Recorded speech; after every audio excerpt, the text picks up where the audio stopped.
Hey everyone. Welcome back for the 6th part of What If Naruto Was Raised by the Sannin? As always, huge thanks to all of my Patreons. Making these videos would be impossible without you guys' support, especially with all the restrictions YouTube places on my type of content. As always, the full story is already out over there for you guys along with about 30 other different stories you can enjoy. Also, feel free to send me any messages over there if you have any questions or even if you just want to chat. Link to all of that will be in the description. Anyways, everyone, enjoy the video. Chapter 30. Fight to Become a Chunin, Part 4.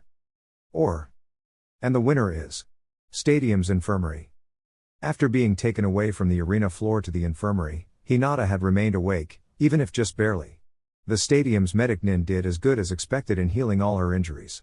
Her body was still sore and exhausted, but she now felt much better. Alright, that would be all, the medic Nin, an old man with gray hair and a mustache, stated as he finished healing her. Thank you, Medic-san, Hinata would have bowed if she was able to. Now rest and try not to move much, the man then chuckled. You know, given that you were at the receiving end of the 4th jutsu, I expected your injuries to be much worse. That rotation technique you used to withstand it is truly impressive. The Rasengan was created by the 4th? Hinata asked in shock. She couldn't help but smile in pride knowing that she pushed Naruto so much to make him resort to his trump card, as well as feel admiration for her crush to master a jutsu so advanced. Naruto-kun is truly something else. Indeed, the medic Nin agreed. I'm sure he will win the tournament and earn a promotion, but those who managed to do well against him might be worth considering as well. Ahem, somebody said behind them. The medic turned around to see the Hyuga clan matriarch, Hikari, standing in front of them. Thank you for healing my daughter, Medic-san. If you are finished, may I talk with my daughter alone? Hikari requested. Of course, Hyuga-san, the medic replied, before leaving. If you need anything else, call me or any of the other medics. We will, thank you again, Hikari politely replied. Once she was technically alone with her daughter, there were other genin in nearby beds. She sat on her daughter's bed, besides her. How do you feel, Hinata? Better, Hinata replied. She became a bit dour, and averted her gaze. Sorry I lost. I know the clan had high hopes for me, and I disappointed them. Hikari emphatically smiled, and placed a hand on Hinata's leg. Don't be so harsh on yourself. Naruto-kun was a tough opponent to beat. I doubt that anybody would blame you for losing against him. In fact, you put up a very good fight. Thanks, mother, Hinata replied. In fact, I don't remember seeing you fighting as fiercely as you did just now, Hikari pointed out, drawing Hinata's attention. Seeing your fight today reminded me of somebody. Really? Who? Hinata asked, her curiosity piqued. Myself, was Hikari's response, shocking Hinata a bit. It has been so long that I have forgotten, but seeing you fight down there made me remember how much I used to be like you. Hinata couldn't believe what she was hearing. Hikari had always been her role model, her ideal of a perfect woman. Kind and caring, but strong and skilled. A perfect balance between gentleness and firmness Hinata always tried to emulate, but was unable to. If that was true, there might be hope for her as well. Our clan had always valued power, and strove to be recognized among Konoha's strongest. Like you, I was told that I was too kind and gentle for my own good. And I was also told that I wasn't worthy, Hikari recounted, bitterness lacing her words. Worthy of what? Hinata asked. Of being your father's wife, Hikari replied. Of course, the wife of the future clan head had to be somebody strong and imposing, not a delicate wallflower like me. But I couldn't stop my heart from longing to be with him, just like yours probably does the same for Naruto-kun. Hinata became incredibly red. She tried to babble a response, but her mother interrupted her. Yes, I know. I'm your mother, of course I know, Hikari shot her daughter a teasing smile. But even if I wasn't, I don't think it'd take too long for me to figure out. I have noticed that you fight with an inner fire whenever Naruto-kun is present. You want to impress him. To show him what you're capable of. To make him notice you. Am I right? Do you think I impressed him? Hinata knew better than trying to deny her mother's statements. Oh, I'm completely sure. Didn't he tell you himself? Hikari asked her. Well, he might have said that just to be polite, Hinata insecurely replied. I doubt that. Naruto-kun is the kind of person who wears his heart on his sleeve. He wouldn't praise somebody if he didn't mean it, Hikari reassured her daughter. Still, I have the feeling that I could have done better. If I had mastered the heavenly spin, maybe I could have put up a better fight, Hinata said. Maybe. But the heavenly thunderstorm was a sight to behold. Even if imperfect, it net you a win during the first round.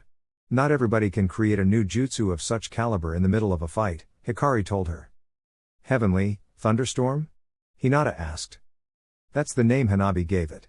Though you can name it in a different way if you don't like it, Hikari told her, then she chuckled. And rest assured that Hanabi won't leave you alone until you teach it to her. Hinata smiled. Heavenly thunderstorm sounds perfect. And tell Hanabi-chan that I'll teach her how to do it whenever I can. But first, I'd like to learn the heavenly spin myself. Neji Niazan told me I lack speed, so maybe I should focus on building that. Neji-kun stated that his sensei, Mito Gai, is an specialist in physical training. Maybe he can help you with that, Hikari suggested. I'll go talk with Gai sensei and ask him if he's willing to train me, then. One last thing, Hikari said, as if remembering something important. At the end of your fight with Tamaki-san, your chakra reserves were almost drained. Yet when you fought against Naruto-kun, your chakra pools were full. Did you eat a soldier pill? Hinata shook her head. Naruto-kun shared some of his chakra with me. His chakra reserves are so big, he only needed a tiny fraction to restore mine completely. Hikari pondered Hinata's words. So Naruto-kun's chakra is compatible with yours? Hinata shook her head again. No. We tried to test it when he brought the possibility of sharing his chakra with others, given that he is so much, but he somehow is able to alter his chakra to make it compatible with other people's. Hikari's eyes were wide open. Are you telling me that Naruto-kun is a universal chakra donor? That's very rare. With his huge chakra pool, that makes him even more of an invaluable ally. Hinata smiled. Naruto-kun is truly something, isn't it? Indeed he is. And speaking of him, how about if we watch him fight? Hikari suggested. His match has to be right now. I'd love to, but I doubt that the medics will let me out, Hinata replied. Hikari rolled her eyes, but smiled. Hinata, did you forget about the Byakugan? Being lovesick certainly messes with one's mind. Hinata blushed furiously. Oh, right, sorry. Stadium's arena. It took some time for everybody to accept the cage's decision of having one more match in order to have a more traditional fight for the final. And everybody was completely sure that the Kazekage had something to do with it. Still, as soon as the realization that a duel between Naruto and Sasuke wouldn't be any less spectacular than a three-way fight, the complaints began to die down as the public got ready for what they knew it would be a very memorable match. I can already see it, a new house, bigger, with staff, a private onsen, a bigger garden, Tsunade gushed as she hugged her betting tickets. Oh. And a private massage therapist. Kami knows how stressed I come home some days. Do you think it's safe to bet so much for Naruto, Tsunade-sama? Sasuke has never been defeated by any other Genin yet, Shisui asked her. Tsunade shook her head in a condescending manner. Yet being the key word, my dear Shisui. Naruto has improved a lot since he left the academy. I can agree with that, Sakura interjected. I'm pretty sure that Naruto was holding back in the prelims, and from what I could see he got even better. I want Sasuke-kun to win, and I know he can, but Naruto is going to be a tough opponent to beat. Keep dreaming, Pinky. Sasuke might beat Naruto Niazan in prettiness, but when it comes to kicking ass, there's nobody better than him. Kaida defiantly replied. Naruto and Sasuke stood in front of each other, studying their rival while expectantly waiting for the match to begin. You know Sasuke. Naruto began. Even if it kind of sucks that we got cheated of the finals, I'm glad that I get to fight you one-on-one. You have no idea how much I've been waiting for this moment. The moment I finally defeat you. Your wait will end in disappointment, then, Sasuke replied with a smirk. Then again, I would lie if I say that I'm not excited to fight you. You're one of the few people here that can give me a challenge worthy of my skills. I believe Haku and that Kumo girl already did that, Naruto retorted. You should stop underestimating your rivals. It's not underestimating if it's true. Didn't I defeat both of them? Sasuke asked. Just like I will defeat you. I see you guys are ready. In that case, the 10th match of the Chunin exam finals, between Sasuke Uchiha, from Konoha, and Naruto Uzumaki, from Konoha. The purple-haired woman raised her hand in the air. Begin. In less than a second, Sasuke activated his Sharingan, unsheathed his katana, and dashed at Naruto ready to strike. Despite his speed, Sasuke wasn't fast enough to stop Naruto from using his signature jutsu. Shadow Clone Jutsu. By the time Sasuke reached close quarter combat, Naruto was surrounded by an army of clones. With a quick swipe of his blade, Sasuke managed to dispel some of them.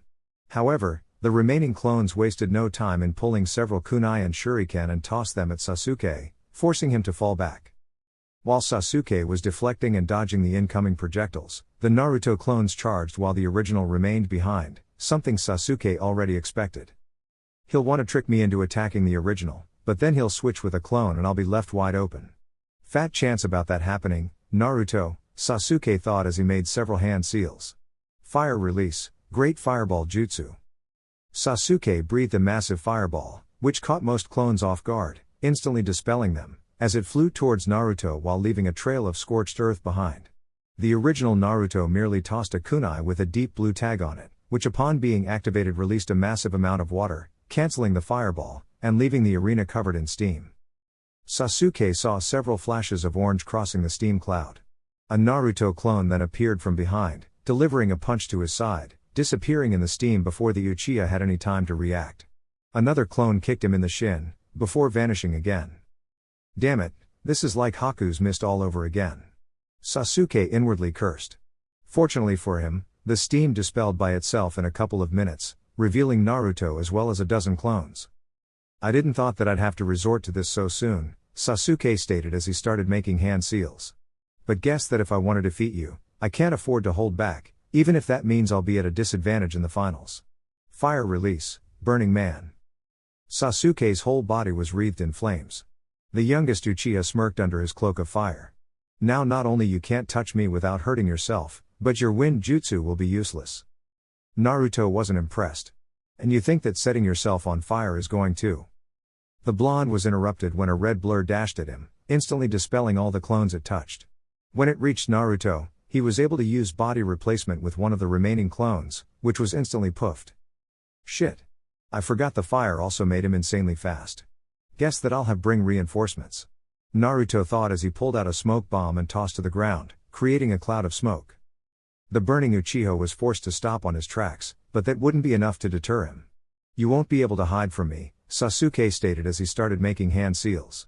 Fire release, Great Fireball Jutsu. Another side effect of the Burning Man is that the user's fire jutsu were way more powerful, as evidenced by the even bigger fireball Sasuke managed to breathe.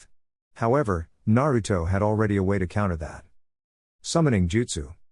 The air displaced by the summoning managed to blow away the smoke, revealing a 3-meter-tall blue-skinned toad with a yellow belly, holding a kanabo in one hand, and a large rectangular metal plate in the other. Upon seeing the fireball coming, the amphibian immediately yelped and covered behind his makeshift shield, which successfully blocked the fire attack. Damn it Naruto, don't summon me to act as a meat shield so suddenly. The toad complained. Sorry Ryoko, but there was little I could do, Naruto, standing on the toad's head, apologized. Say, do you think you can help me win this match? I'm in the Chunin exam finals. The toad looked around, and noticed the large crowd gathered around. Wait, you're fighting in front of such a large crowd? The toad then smiled widely. Why didn't you summon me earlier? I love to show off my awesome moves. Good to see we're on the same page, Naruto sighed in relief. He then pointed at Sasuke. That's our rival. Ryoko grew confused. Why is that kid on fire? Is he okay? HN. Do you think a fat frog is going to help you win? Sasuke dismissively asked. Ryoko didn't take the insult well. First of all, I'm not a frog, but a toad. Second, I'm not just any toad, but the great Ryoko, warrior sage and hero of the Toad clan.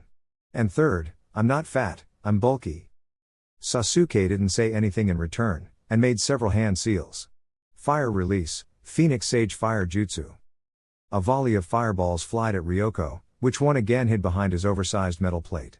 However, while he was doing so, the youngest Uchiha, taking advantage of his current speed, flanked the large toad and prepared to attack him from the side. Too bad for him, Naruto was already waiting for him. Going somewhere? Naruto asked as he summoned several clones who jumped at Sasuke. Sasuke made quick work of them, but by the time he was finished, Ryoko had turned around and his kanabo was descending upon him. The youngest Uchiha leapt in the air a couple seconds before the large metal club smashed into the ground. Ryoko, now! Naruto called. Ryoko nodded, as his dewlap swelled. Water release, Water Bullet Jutsu. The large toad exhaled a powerful stream of water, which Sasuke was unable to dodge mid-air. The attack was strong enough to put out his cloak of fire, and had enough force to push him backward several meters, before he finally falling to the ground with a loud thud. "We got him. Time for the final blow," Naruto commanded. Ryoko nodded, and leapt high into the air, falling right where Sasuke was, still trying to stand up. "Shit!" The Uchiha yelled upon seeing Ryoko's frame looming over him, and made a hand seal. Naruto could see Sasuke's body flickering just before Ryoko landed on the ground with a loud crash, and looking around, noticed Sasuke several meters behind him. He was making several hand seals. "Ryoko, behind you," Naruto pointed out. "Let's attack together this time." "I'd hate to share my spotlight, but I can see that this rival is unlike any other," the large toad admitted. Wind release, cyclone vortex. Sage art, morning breath. Ryoko opened his mouth, releasing a nasty-looking green gas, which combined with Naruto's wind attack, formed a green, more than likely toxic tornado. However, Sasuke finished his jutsu just in time. Summoning jutsu. The Uchiha slammed his palm on the ground, creating a cloud of smoke. And from the smoke, a black hawk the same size as Ryoko emerged, flying above the deadly attack, carrying Sasuke on its back. "What the hell?" Naruto indignantly asked. "Sasuke has a summon?" Sakura asked in disbelief, looking at Shizune. The older medic nin shrugged. "Don't ask me. I'm as surprised as you," she replied, before turning at Shisui. The oldest Uchiha nodded. "Yeah, that was Itachi and me. Sasuke asked if we could get him a summoning contract in order to increase his arsenal. We were going to offer him to sign the crow contract, but Itachi remembered that the clan used to have a hawk contract hidden in one of our secret hideouts, reserved for the most exceptional members. Itachi thought that said contract would fit Sasuke better than the crow one." "Is this the first time he uses it?" Shizune asked. Shisui shook his head. "Obviously no. Sasuke was able to summon some of the smaller hawks when we trained, but this is the first time he summons one so large." "Shizune-sensei, can I have a summoning contract too?" Sakura asked with pleading eyes. "It's not that easy, girl," it was Tsunade who replied. "Summoning a creature, even a small one, takes huge amounts of chakra, and your reserves aren't exactly that big. I have no problem allowing you to sign my slug contract, but you won't get much mileage out of it." Sakura visibly deflated, and slumped on her seat. "Oh," she sadly replied. "And is there a way to increase one's chakra reserves?" "Increasing your stamina is a good way," Shizune replied. "Maybe I could ask Guy to give you some more intensive physical training if you wish." "Training under Guy-sensei?" Sakura asked, as an horrible image appeared in her mind. "He won't make me wear a jumpsuit, will he?" "You must be Sasuke Uchiha, aren't you?" the hawk asked in a feminine voice. "The new summoner. The chicks told us about you." "Indeed I am," Sasuke confirmed. "My name is Kazuyan, pleased to meet you. What can I do for you, Sasuke-san?" the hawk replied. "I'm fighting in the Chunin exam finals. See that blonde kid on top of a toad? I need to defeat them in order to pass," Sasuke explained. Kazuyan eyed at the Uchiha's opponents, and tilted her head in curiosity. A toad summoner. He must be quite a skilled ninja if the toads allowed him to be their summoner. "Can you help me defeat them nor not?" Sasuke asked, a bit impatient. "You can count on it," Kazuyan replied before diving at Naruto and Ryoko, legs forward. "Suddenly I feel like eating fried chicken," Ryoko replied as he hid behind a shield and readied his kanabo. Naruto was also ready to attack as well.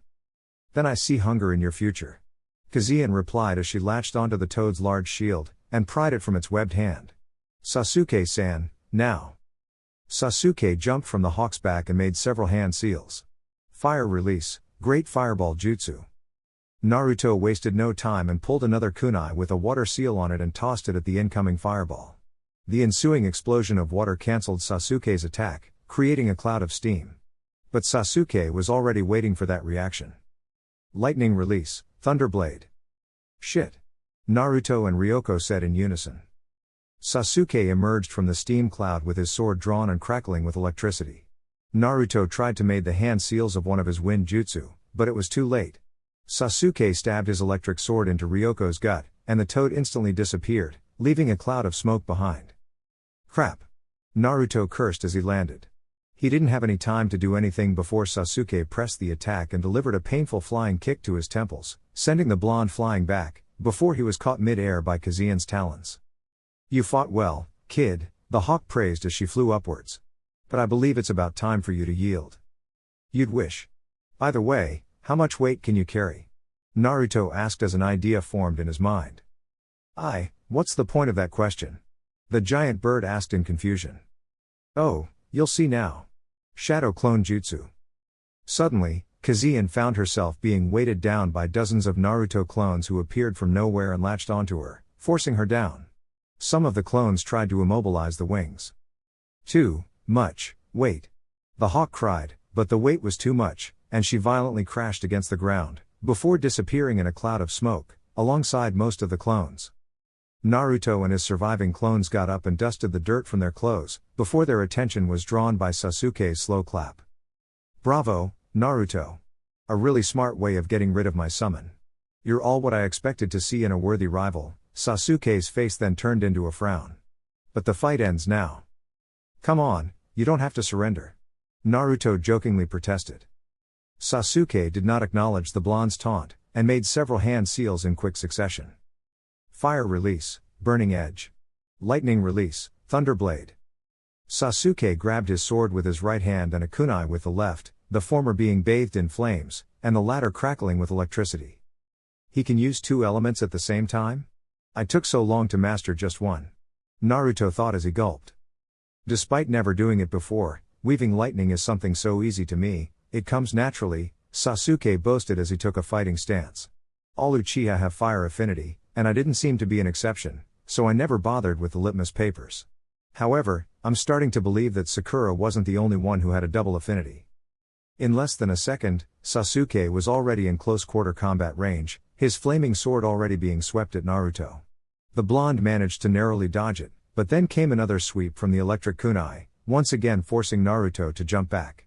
While doing so, he pulled out several shuriken and tossed them at Sasuke. The Uchiha merely smirked and swung his sword once again, this time releasing a crescent-shaped fire blast that quickly traveled through the air, stopping all of Naruto's shuriken. A panicky Naruto tossed a kunai with a paper bomb attached to it, and the resulting explosion nullified the attack. Not bad, but how about this?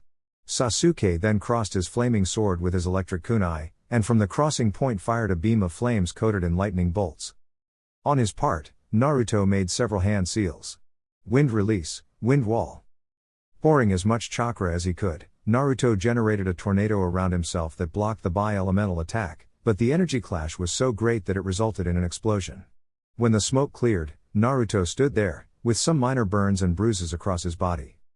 "Despite the challenge you provide, your resistance to lose is becoming a bit irksome, Naruto," Sasuke stated as he walked calmly towards him. "What can I say? Even if I can't win, I will make sure that the enemy has to work for it," Naruto cheekily replied. "You haven't used the Rasengan yet," Sasuke noted. "I didn't see any need to use it," Naruto just shrugged. "But if it's any consolation, that may change soon. I'll make sure that you use it. Now watch this." Sasuke raised his flaming sword, which also started to crackle with electricity. "See this? Two elements at the same time. This is my most powerful move. And I even make it on the spot. If your girlfriend can do that, then somebody like me could do it as well. Fire and lightning at the same time, isn't that a bit overkill?" Naruto asked, as he began to feel uneasy, while beads of sweat dropped from his head. "Are you trying to emulate plasma release?" Plasma release was the combination of fire and lightning release, and one of the most destructive bloodline limits ever seen. The clan who possessed it was so feared and powerful, it spurned the Senju and the Uchiha into forming a truce in order to annihilate them. After a gruesome campaign that lasted 8 months, they put a swift end to the clan and erased that bloodline forever. Unfortunately, this was before the time of Hashirama Senju, so nobody learned anything and both clans went back to killing each other. "Yes it is. And maybe the Sharingan can't copy bloodline limits, but my talent is enough to create an equally deadly facsimile," Sasuke replied, his voice full of pride and satisfaction. "So what do you say, Naruto? Do you want to see which one of our jutsu is the strongest?" Naruto just smiled, and held his hand upwards, generating a sphere of chakra. "I guess that I don't have much choice, do I?" Without further ado, both Sannin lunged at each other, ready to unleash their respective most powerful attacks. Double elemental release, plasma sword. Rasengan. Both attacks clashed, the Rasengan growing 3 times in size, and Sasuke's sword releasing lightning bolts and fire waves everywhere. Both Shin'an poured as much chakra as they could in an effort to overwhelm the other, but neither of them bulged.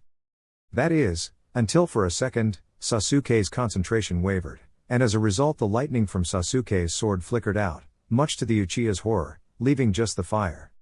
What? No, he cried in horror. With only the power of one element, Sasuke's attack was unable to withstand the Rasengan, which started to push with such force that it blew Sasuke's sword out of his hands. With no way to protect himself, the sphere of chakra pretty much exploded in his face, violently hurling him backwards, crashing on his back with a loud thud. A moment passed. Naruto collapsed on his knees, and breathed heavily. On the other hand, Sasuke remained lying down, his only movement being erratic trembling. Yugao walked close to the Uchiha in order to check him. He was in pain and was barely able to move, but he was still okay. But clearly in no condition to continue fighting. Sasuke Uchiha can't continue fighting. The winner of the 10th match is Naruto Uzumaki. Yugao announced, and the crowd erupted into a wave of loud cheers. There will be a recession of 20 minutes in which Naruto will be healed before facing Gaara in the finals. Yes, Tsunade roared as she held her winning tickets in air as they were a trophy. Kaida and Hagane cheered alongside her as well. Yes. That's my son, people. My son beat the Uchiha genius. Shisui sighed in defeat. So this ends Sasuke's run in the exams. At the very least, he managed to score quite a few victories. Let's hope it's enough to earn him a promotion. Sakura's mouth was wide open. Wow, I knew that Naruto was strong, but that, even with all the training I did with Kurenai-sensei, I'm not even close to his or Sasuke-kun's level. Still willing to train under Guy? Shizune asked her. While the black-haired woman could teach Sakura about medicine and ninjutsu, if she wanted raw power it was either Guy or Kakashi. Not without resignation, Sakura nodded. There was a certain somebody who watched the match with an unusual amount of attention, especially the last part, when Naruto used the Rasengan to gain victory. Hey number 8, did you see what the brat did last? I believe that it was no normal blast, Killer Bee asked. Yes, I had that impression the first time he used it, but now I'm completely sure, the 8 Tails replied. That kid's jutsu is based on the tailed beast ball. How did he do it while being in human form? That's almost like trying to tame a storm, Killer Bee mused. The brat has talent, that's pretty sure, which is so surprising given that he's also so immature. B, you're not the most indicated to blame others of being immature. The tailed beast replied. Meanwhile, in the stadium's infirmary. As she recovered her consciousness, Kaoru began to groan, and stirred. Despite the medical attention, her body was still sore, and it hurt to move any limb, so she decided to remain still for the time being. Opening her eyes, she slowly scanned her surroundings as they adapted to the artificial light. The last thing she remembered was that she was fighting Sasuke Uchiha, and then everything went black. Where am I? She managed to ask. In the infirmary, a male voice beside her said. Not without effort, Kaoru turned around to see Choji, sitting on his bed. Ah, she lamely replied. So this means, that I lost? Choji nodded. You should have seen yourself when they brought you here. Sasuke did a number on you. What you did to me was nothing in comparison. Kaoru deflated. She was hoping for at least a double KO. I see, she replied, and let out a sigh. Don't feel bad. Sasuke Uchiha is one of the best Shin'an of Konoha. Hell, I'm pretty sure that I wouldn't have lasted half the time you did, Choji reassured her. You shouldn't sell yourself so short either. You made me work for my victory back then. I thought that I had my work cut, Kaoru said. Because the way I look? Choji asked, looking at her with sad eyes. Kaoru took a few moments to reply. Yes, she finally admitted. By the way, listen, I'm sorry for calling you fat before. Choji smiled. Thank you, he replied, followed by another moment of silence. You know, you're the first one. Kaoru looked at him with incredulous eyes. The first one who ever defeats you? Ha ha, I'd wish, Choji chuckled. No, I mean the first one who apologizes after calling me fat. They both smiled at each other. The moment, however, was interrupted when a pair of medic nin carried no other than Sasuke Uchiha on a stretcher, looking as if he'd been trampled by a herd of enraged rhinos. Kaoru looked at the mangled Uchiha wide-eyed, her mouth forming a grimace of incredulity and shock. After some moment, she was capable of producing a coherent sentence. Wow, I don't know who the hell left the Uchiha like that, but I don't even want to cross paths with such person, Karu stated, as she winced. Yeah. I'm more and more glad each moment that I lost to you, Choji replied. Karu couldn't help but chuckle in response. Naruto and Gaara, the last remaining Genin standing, walked into the arena. The crowd began to cheer as they appeared. The previous match had left everybody stunned by the sheer skill and power displayed by mere Genin, and thus were expecting something similar to happen now, since both combatants had made extensive use of their abilities. Yet there were still some who thought that they hadn't revealed everything yet. You know, Naruto, Gaara spoke up. Even if it's under such unfair circumstances, I'm glad I got to fight you one-on-one. Naruto grinned at him. Haha, yeah, me too. And don't worry, the medic nin left me good as new. Good. I wouldn't be satisfied with anything less. Neither of them knew the extent of the other's abilities, but now they had a pretty good idea. Gaara was a very defensive fighter, often tanking the enemy's attacks, waiting for them to wear down and grow tired, before finishing them off. That doesn't mean that he lacked in the offensive department, as his sand made for a terrifying weapon. But as Naruto, among others, had guessed, that was also a huge weakness. Remove the sand, and Gaara was helpless. Then again, taking the sand out of the picture was something nobody has been able to accomplish yet. On the other hand, Naruto was the complete opposite. His philosophy when it came to fighting was hitting the opponent before he had the chance to hit you first, and then hit them again before they had the chance to stand up. And unlike Gaara, Naruto had a very wide arsenal. Clones, weapons, ninjutsu, summons, you name it. To summarize, you have somebody who did plenty of things ranging from good to great, fighting an opponent who was the absolute master of one thing. Everybody agreed it was an interesting combination. Yu Gao took a look at both Genin, both eager to fight even if only one of them showed it. She raised a hand. The final match of the Chunin exams between Naruto Uzumaki from Konoha, and Gaara, from Suna, begin. Naruto wasted no time and opened the match with his signature move. Shadow Clone Jutsu. A dozen of Naruto clones appeared besides him. While this happened, sand started to pour from Gaara's gourd. Attack! The blonde commanded. The small clone army pulled out several kunai and shuriken and dashed at Gaara, uttering loud battle cries and cheers.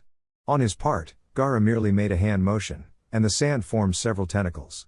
With another hand motion, the tentacles fell upon the clones. Some of them managed to dodge them, while others were instantly poofed. The clones that managed to get close tossed their weapons. As expected, a wall of sand intercepted the barrage of pointy metallic death. While they were attacking, the remaining clones were destroyed by the sand tentacles. Once the blonde army was no more, they directed their attention towards the original, who made several hand seals. Wind release, cyclone vortex. The horizontal cyclone managed to not only stop Gaara's attack, but dispel the sand as well in no time, even if the sand was technically still there.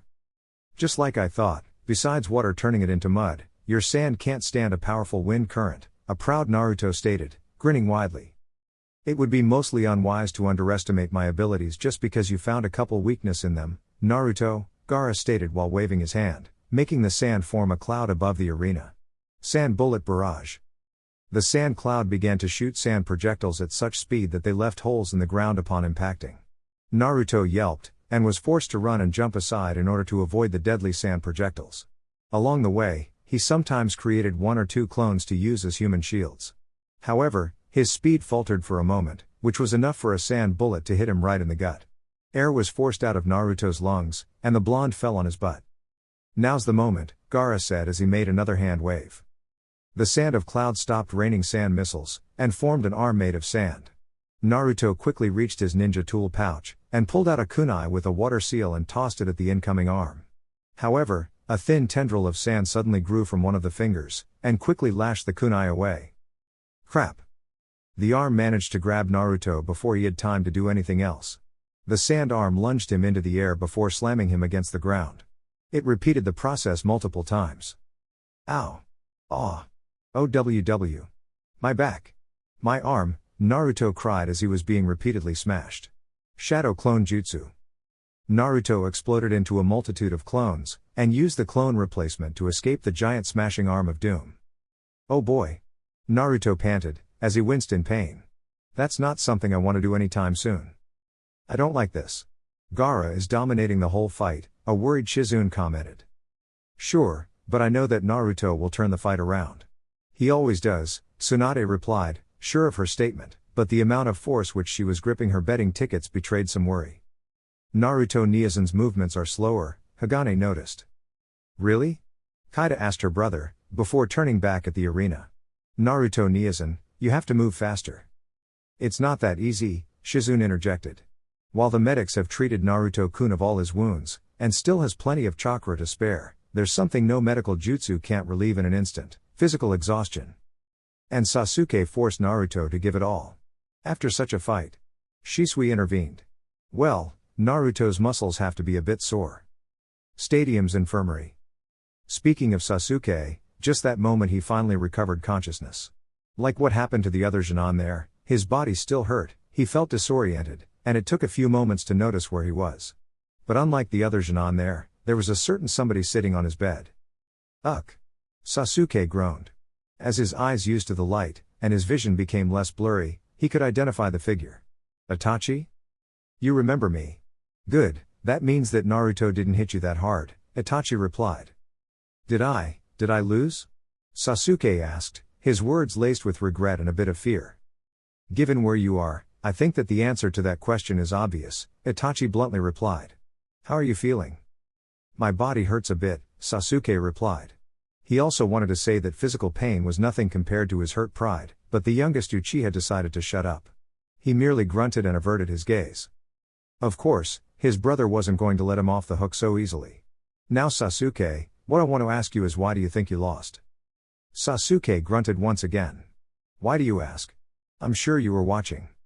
Indeed, Itachi nodded. I even had my Sharingan activated so I wouldn't miss any single detail. However, the reason behind my question is to see if you know where you failed. Sasuke shifted on his seat, and crossed his arms. Naruto's attack overpowered mine. It's just as simple as that. We both know that's a lie. You were doing fine at first, Itachi replied, hoping for Sasuke to continue.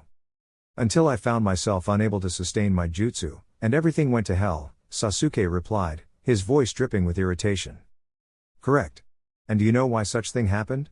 Itachi pressed. Handling two elements at the same time was harder than I expected. I thought that I could have do it, but I guess I overestimated myself, Sasuke admitted, his voice still oozing anger. Yes you did, Itachi agreed. Now tell me Sasuke, do you think such thing would have happened if you used a jutsu we practiced this month, as opposed to something you came up on the spot? Hinata made up a new jutsu on the spot and it gave her the victory of a match she was on the verge of losing, Sasuke countered. Yes, and look what happened when she tried to use that bastard version of the heavenly spin to stop a Rasengan. Just like you did, Itachi chided. There was no jutsu in my repertoire with enough power to counter a Rasengan. Turns out I'm so good with lightning release it might be a secondary affinity, and if I combined both fire and lightning. You didn't need to counter the Rasengan per se, Itachi countered. You could merely dodged it, then wait for Naruto to make a mistake, and go for the win. But I guess that seeing Naruto using a jutsu so powerful prompted you to show everybody that you were able to come up with something even better, right? Naruto had always been beneath me. He had no right to steal my spot as the best ninja of our generation, Sasuke grumbled. They were briefly distracted by Choji's laughing at something Karu said, with the redhead laughing as well. You had a good idea, Itachi told his younger brother. The problem, though, was the lack of practice. Channeling two elements at once is something not even Shisui nor myself even attempted to do, and seeing you doing such a thing was nothing sort of impressive. Once the exams are over, we will work on that new jutsu of yours. Hopefully with the display you put out there, you'll have your promotion assured. By the way, what are you doing here? Sasuke asked, after he realized that something wasn't quite right. Shouldn't you be protecting the Hokage? Itachi stood up, and smiled at Sasuke. What makes you think I'm not? And Itachi disappeared in a poof of smoke. Boy, when I saw you fighting I thought that I could take you on easily, Naruto said, as he painfully got up and healed his wounds with the mystical palm jutsu. But now I know why Tenten and Fu struggled so much against you. I've been looking forward this fight, and thus I'm going to use every ounce of my skill, Gaara calmly replied. Besides, after what you did to Temari, I have to avenge her. What? A shocked Naruto screamed. But you said you have no hard feelings. What happened as she knew what she was getting into and all that? Don't get me wrong. I don't have any hard feelings. Temari on the other hand, can be quite vindictive, Gaara explained. And if she learns that I didn't take the chance to avenge her, I will never hear the end of it. See? Ino asked to an annoyed Shikamaru. He gets it. Ugh, troublesome women, he whined. I bet you will never see a man so obsessed with revenge. In the infirmary, Sasuke sneezed. Alright, Naruto said as he bit his thumb, and started making hand seals. Prepare to meet the biggest, baddest toad that has ever been summoned. Summoning jutsu. Naruto slammed his palm on the ground, releasing a cloud of smoke. Everybody watched intently as the smoke dispelled, wondering what kind of toad he would bring to battle. Ryoko proved to be a strong toad, and this time Naruto would call one even stronger. Hey, what's up, man? Or at least that was the idea. When the smoke dispelled, it revealed a very small red toad with a small jacket. This was Gamakichi, one of the first toads Naruto had summoned, but due to his small size, he wasn't planning to summon him to battle yet. The crowd erupted in a loud laughter, adding to Naruto's embarrassment. Ah! What are you doing here? A distressed Naruto yelled, grabbing his head with both hands in horror. You summon me? The amphibian replied, scratching his head. I didn't mean to summon you. I'm in the middle of a big fight. Naruto replied, just as distressed. Hey, no biggie, I can be of help, Gamakichi confidently replied as he jumped on Naruto's head. He then eyed Gaara, who was gathering all his sand. So, that's our enemy, right? Yeah, he looks like a big deal. Damn it, I thought I already had the hang of this, Naruto inwardly complained. Unbeknown to him, the physical exhaustion from Sasuke's match was starting to take its toll, and that has affecting his ability to gather and mold chakra. Well, guess that Gamakichi will have to do. Unlike other possible adversaries, Gaara didn't make any snide or dismissive comment of Naruto's failed summon, and merely prepared to attack again. He made a single hand seal. Wind release, sand dragon bullet. The sand gathered and formed a serpentine dragon. The sand dragon let out a roar, and charged at Naruto. I've got this, Gamakichi cheerfully said before jumping in mid-air. Fire release, flame bullet. Gamakichi's dewlap swollen, and exhaled a surprisingly large fireball. The fire bullet hit the dragon, which crystallized it almost instantly. Naruto then pulled out a kunai and tossed it at the dragon, shattering it completely. See? I'm useful. Gamakichi cheered. Wind release, multiple sand dragon bullets. This time, Gaara formed 5 several sand dragons, slightly smaller than the first one, which charged at Naruto and his toad friend from 5 different sides.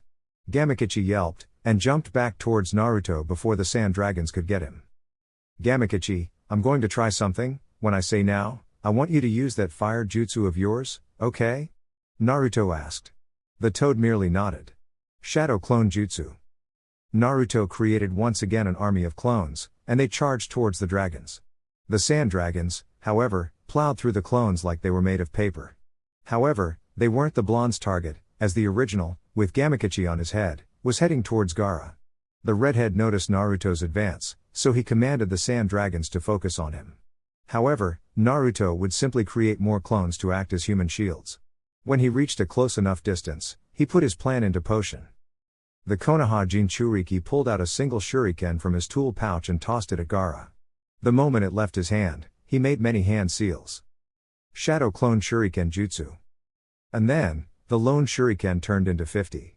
A wall of sand quickly rose, ready to block the deathly rain of steel.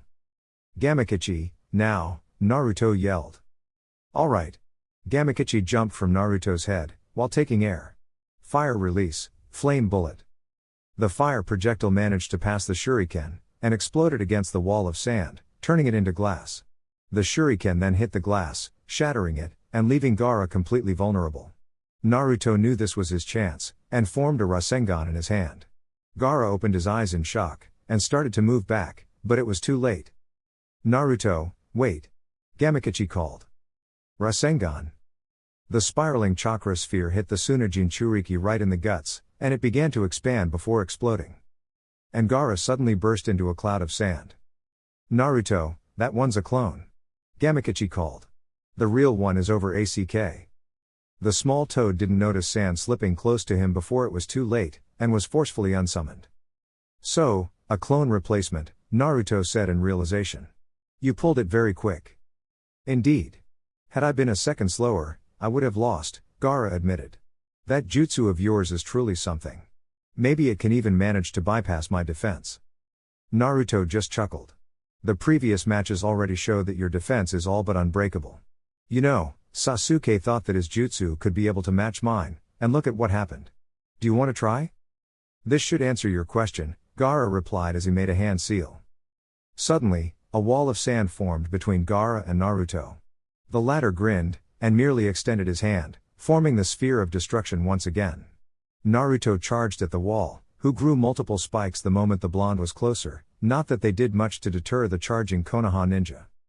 Rasengan. The effect was instant, and the ensuing chakra explosion completely tore the wall apart. Naruto could see that Gaara had made multiple walls behind the first one, but the explosion had still enough energy to blow them up as well. How about that? Naruto cockily asked. Impressive, mostly impressive, Gaara praised. Now I certainly know that I have to make sure you don't get near me at all costs. Well, you will try, Naruto said as he adopted a fighting stance. Gaara made a hand seal. Wind release, maws of Shukaku. Gaara's sand gathered and formed the head of monstrous tanuki, which Naruto guessed was the one tail, which opened its huge and terrifying maws while it moved towards Naruto, as if he tried to engulf the blonde. Naruto once again tossed a kunai with a water seal on it, but another sand whip appeared out of the sand construct and flicked it away. As fast as he could, Naruto started making hand seals, but the sand construct closed its jaws upon him. However, a second later the sand monster was blown away by a tornado coming from the inside. The sand took no time to gather and form into several tentacles which launched themselves at Naruto. The blonde, however, had a plan. Shadow Clone Jutsu. A handful of clones appeared around the original. Several charged at Gaara, while others moved in the opposite direction. The sand tentacles took no time to stop the clones from getting too close, but while this was happening, the other clones went to pick the kunai with the water seals, while the original made some hand seals. Wind release, Cyclone Vortex. The Naruto clones tossed the kunai at the wind jutsu while activating the water seals, creating a huge horizontal water vortex aimed at Gaara. The sand raised several walls, but all what they did was to absorb the water, and becoming mud. It was the time to strike. Naruto formed a Rasengan on his hand and dashed at Gaara, easily plowing through the softened walls of sand, getting closer to a panicky Gaara. However, the Tsunade ninja had still one last card to play. Ultimately hard absolute defense, Shield of Shukaku. Once again, Gaara summoned a toy sand replica of Shukaku between Naruto and himself. The sand construct gave him the victory against his previous two opponents, and this time he made it even bigger, spending almost all his remaining chakra yet. Still, Naruto was undeterred. Rasengan. The spiraling chakra sphere clashed against the sand construct, expanding and releasing all the contained chakra at once. The ground started to shake as the sand construct tried to absorb the energy of the Rasengan. Cracks started to appear and spread around it, and chunks of sand started to blow apart. Naruto grinned, while Gaara's panic increased, as he poured even more chakra into his jutsu. Which resulted in the damage made to the sand creature partially repaired, and the whole construct hardened even more. With no way to break it, the energy released by the Rasengan was pushed outwards, and Naruto's own jutsu exploded on his face, hurling him backwards. Now's my chance. Gaara thought as he dispelled the Shukaku's shield and gathered all his remaining sand. Desert Funeral. Before Naruto had time to get up, Gaara buried his opponent under all his remaining sand, which was still quite a lot, trapping Naruto. He was expecting the blonde to burst through his attack like he did multiple times before, but nothing happened. 1 minute passed, nothing happened. 2 minutes. 3 minutes. After that, Gaara tentatively removed the sand, to reveal an immobile and unconscious Naruto. Yu Gao went to check the blonde. Thankfully, he was still alive and breathing, but in no condition to fight anymore. Sighing, she proceeded to do her job. Naruto can't continue fighting. Winner of the match, and champion of the Chunin exams, Gaara of Suna, Yu Gao declared. The public burst into a mix of cheers and boos. Cheers because it was a spectacular match which got the people's interest, and didn't care much that a foreign ninja won. Others, however, weren't so kind to forgive the way Gaara got into the finals. Still, the redhead didn't seem to care much. I already told you, Jiraiya, Raza told him with a smug smile. There's no Genin who can beat Gaara. Wonder if Gaara would have won if Naruto didn't have to fight Sasuke beforehand, Jiraiya countered. Because even with that handicap, it was a very narrow victory. Yeah, whatever, I'm glad this thing is over, The Raikage grumbled as he got up from his seat. Raza followed suit. Jiraiya just shook his head, and body flickered into the arena, before addressing the crowd. Well, with that concludes the Chunin exams. Jiraiya began. Congratulations not just to the champion, but to all of you who managed to make it all the way to the finals. We all hope that you impressed the examiners enough to warrant a promotion, as well as making your fellow villagers proud. Come tomorrow to the Hokage's Tower if you're interested in seeing which ones of our magnificent Junon managed to score a promotion. No. Tsunade screamed as she fell on her knees. My new house. My staff. My onsen. My massage therapist. Everything is lost. There, Kaida patted her distressed mother on the back. Come on, don't cry. Naruto Niazan did great. You know, it's not that I once say I told you so. Shizune began, not giving the slug Sannin any sympathy. But I did tell you so. Stadium's infirmary. Shibuki was sitting beside Fu's bed. The green-haired girl was still asleep, and the Taki leader didn't want to disturb her. The Konoha medics made an excellent job patching up all her wounds, almost appearing as if the Taku Kunoichi never got her shoulder pierced by a spear made of super-compressed sand. He couldn't help but feel guilty about giving Fu a vial with some hero water. He should have realized that, being a Jinchuriki, it would have increased the power of the tailed beast inside her. In hindsight, it was a good thing that Gaara ended up winning, or else the match would have ended up in a tragedy. And, unfortunately, Raza's words turned out to be prophetic. After such display, there's no way everybody watching wouldn't guess that Fu was a Jinchuriki. Soon the word would spread, and she would be in an ever greater danger. See? This is what I didn't want you to come here. Shibuki moaned aloud. You can't protect her forever, a voice behind him said, startling the young leader.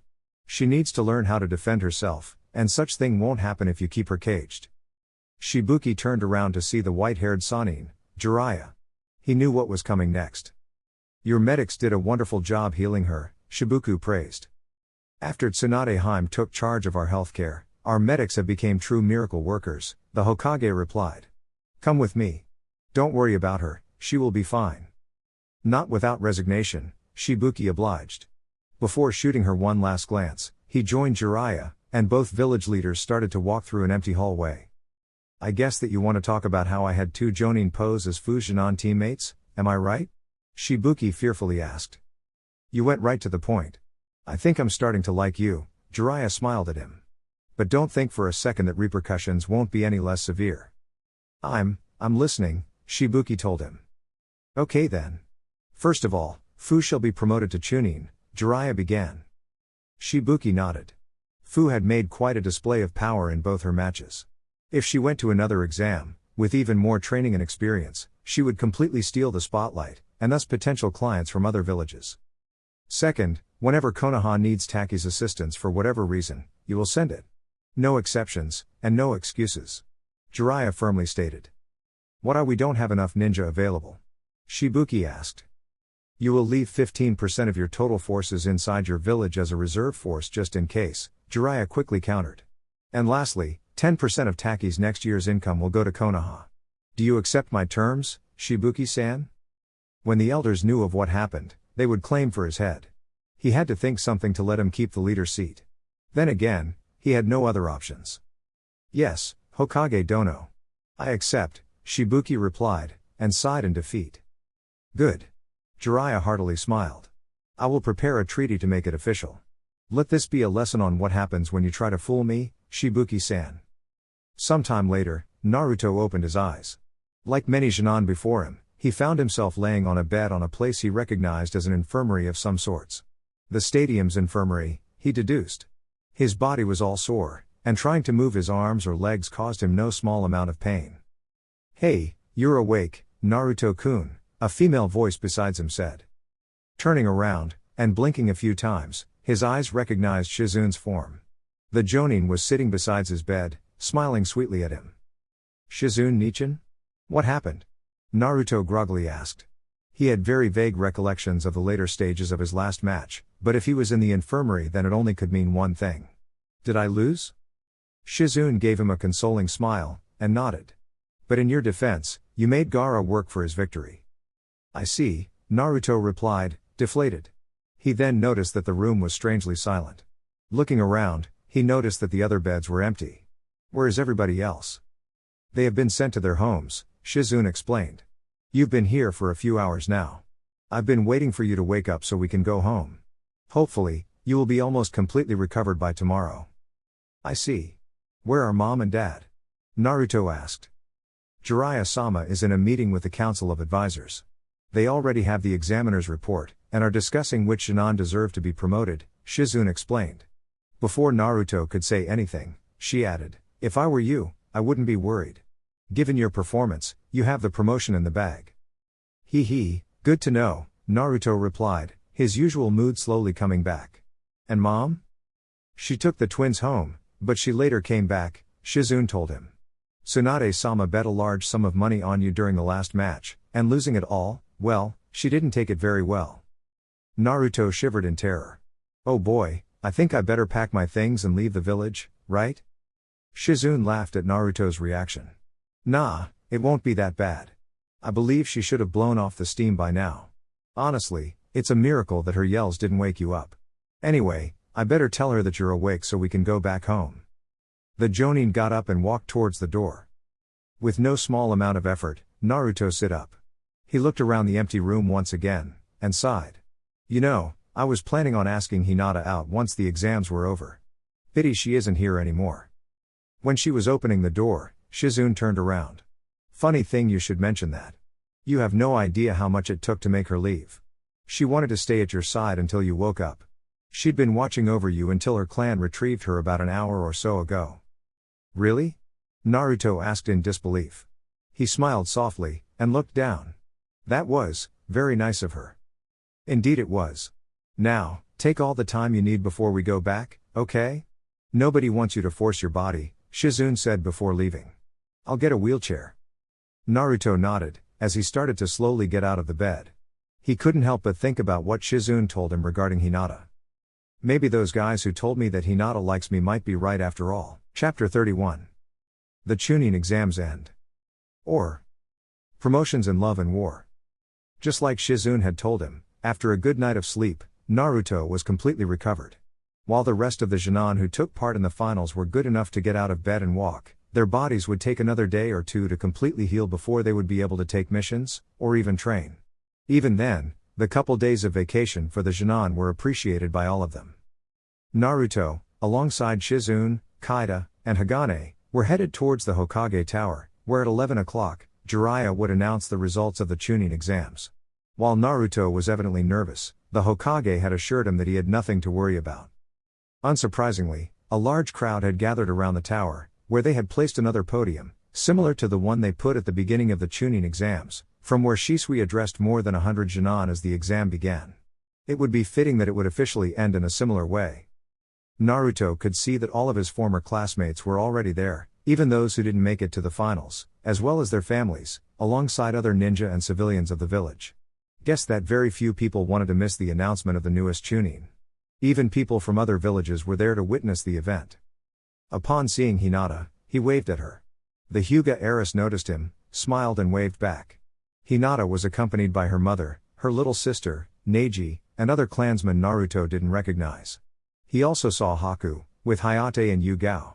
Other people Naruto saw were Sasuke, Sakura, Karen, the Sand siblings and Fu. The crowd began to murmur as Jiraiya, followed by Tsunade, Hiruzen, Koharu, Homura and multiple Anbu, exited the tower and headed towards the podium. Two of the Anbu carried a stack of diplomas and Chunin flak jackets, still inside their transparent plastic wrapping. Jiraiya took a step forward and cleared his throat, earning the crowd's attention. Hello everybody, and welcome to the Chunin promotion ceremony, Jiraiya began. Yesterday, another edition of the Chunin exams, one I might say was one of the most memorable and spectacular of the last few years, came to an end.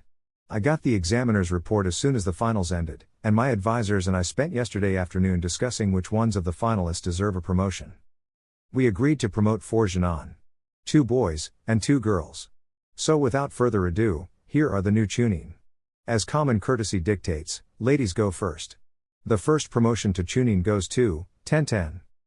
The crowd broke into an applause. The Odango-haired girl couldn't repress a loud squeal as she dashed towards the podium, where one of the Anbu handed her a diploma, and another handed her a flak jacket. Tsunade walked towards her and put a hand on her shoulder. I told you I knew talent the moment I see it, Tsunade told her with a sincere smile. Good job, kid. Thank you, Tsunade-sama. Tenten replied, unable to repress her tears. She returned to the crowd as fast as she ran to the podium, where an excited Guy and Lee were waiting for her. Guy-sensei, I did it. Tenten squealed, lifting the diploma and flak jacket as if they were trophies. Of course you did. There's nothing you can't do if you work hard enough for it. Guy enthusiastically replied. Yeah, even if you lost your match, your flames of youth burned so bright they blinded everybody. Lee added. Tenten was so caught in the moment that she tackled and hugged Guy, with Lee joining them as well in a three-way hug. Guy-sensei. Tenten. Lee. Tenten. Guy-sensei. Tenten. Lee. Tenten. The sun began to set even if it was 11 in the morning, and the Hokage monument was suddenly replaced by a beach with waves crashing against the shore. And for a split second, Neji swore he saw Tenten wearing a green jumpsuit, orange leg warmers, and her hair sporting a bowl haircut as opposed to her usual twin buns. And during that moment, the idea of becoming a missing nin became increasingly alluring for the Hyuga prodigy. After the genjutsu of youth finished and Tenten was released, Haku saw it as a fitting opportunity to congratulate her as well. Congratulations for your promotion, Tenten-chan. The ice ninja's greet was much less enthusiasm than that of her teammate and sensei, but not any less sincere. You really deserve. Haku only had a vague recollection of what happened next. Apparently, the promotion had worked Tenten up so much, not helped by Guy and Lee's antics, that the moment Haku was close to her, she grabbed his head and pulled him into a really long and intense kiss. A wave of O's and OWs ensued.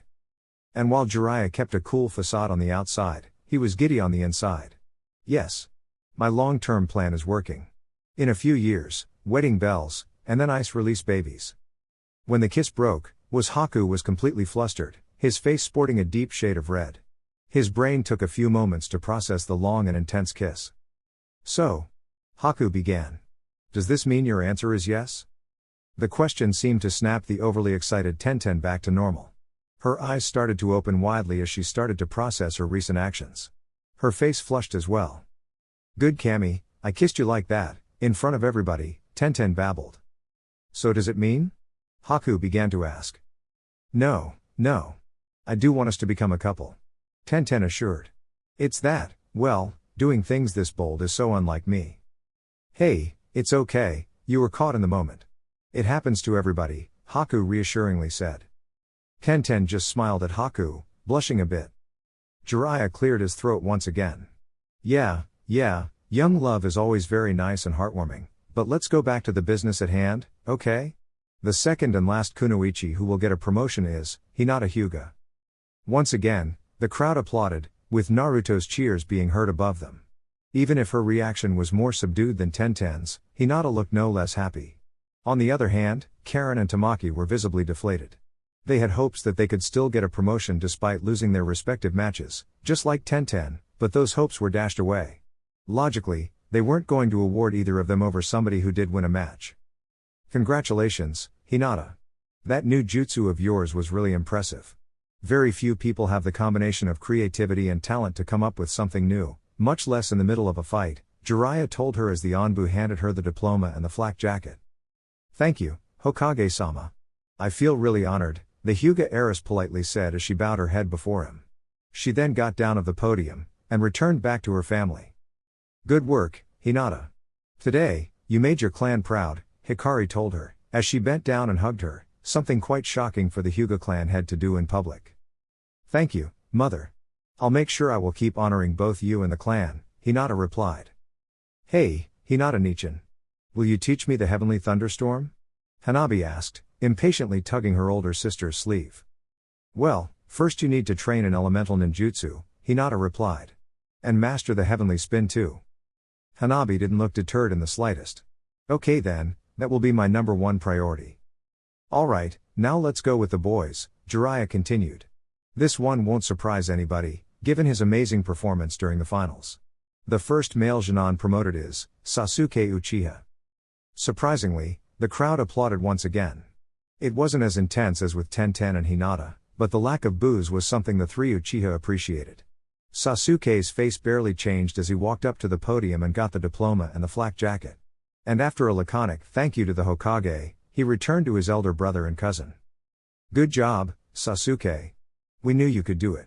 Shisui congratulated him as the one-eyed Uchiha heartily patted Sasuke on the back. And Konoha seems to be slowly warming up to us. See? I told you things would get better, Itachi added. Sasuke allowed himself to sincerely smile. And last, but not least, Jiraiya said in a dramatic way as he himself took the last diploma and flak jacket. A Genin so powerful and skilled who managed to make it to the finals, and showed Konoha what are we made of. The last promotion to Chunin goes to Naruto Uzumaki.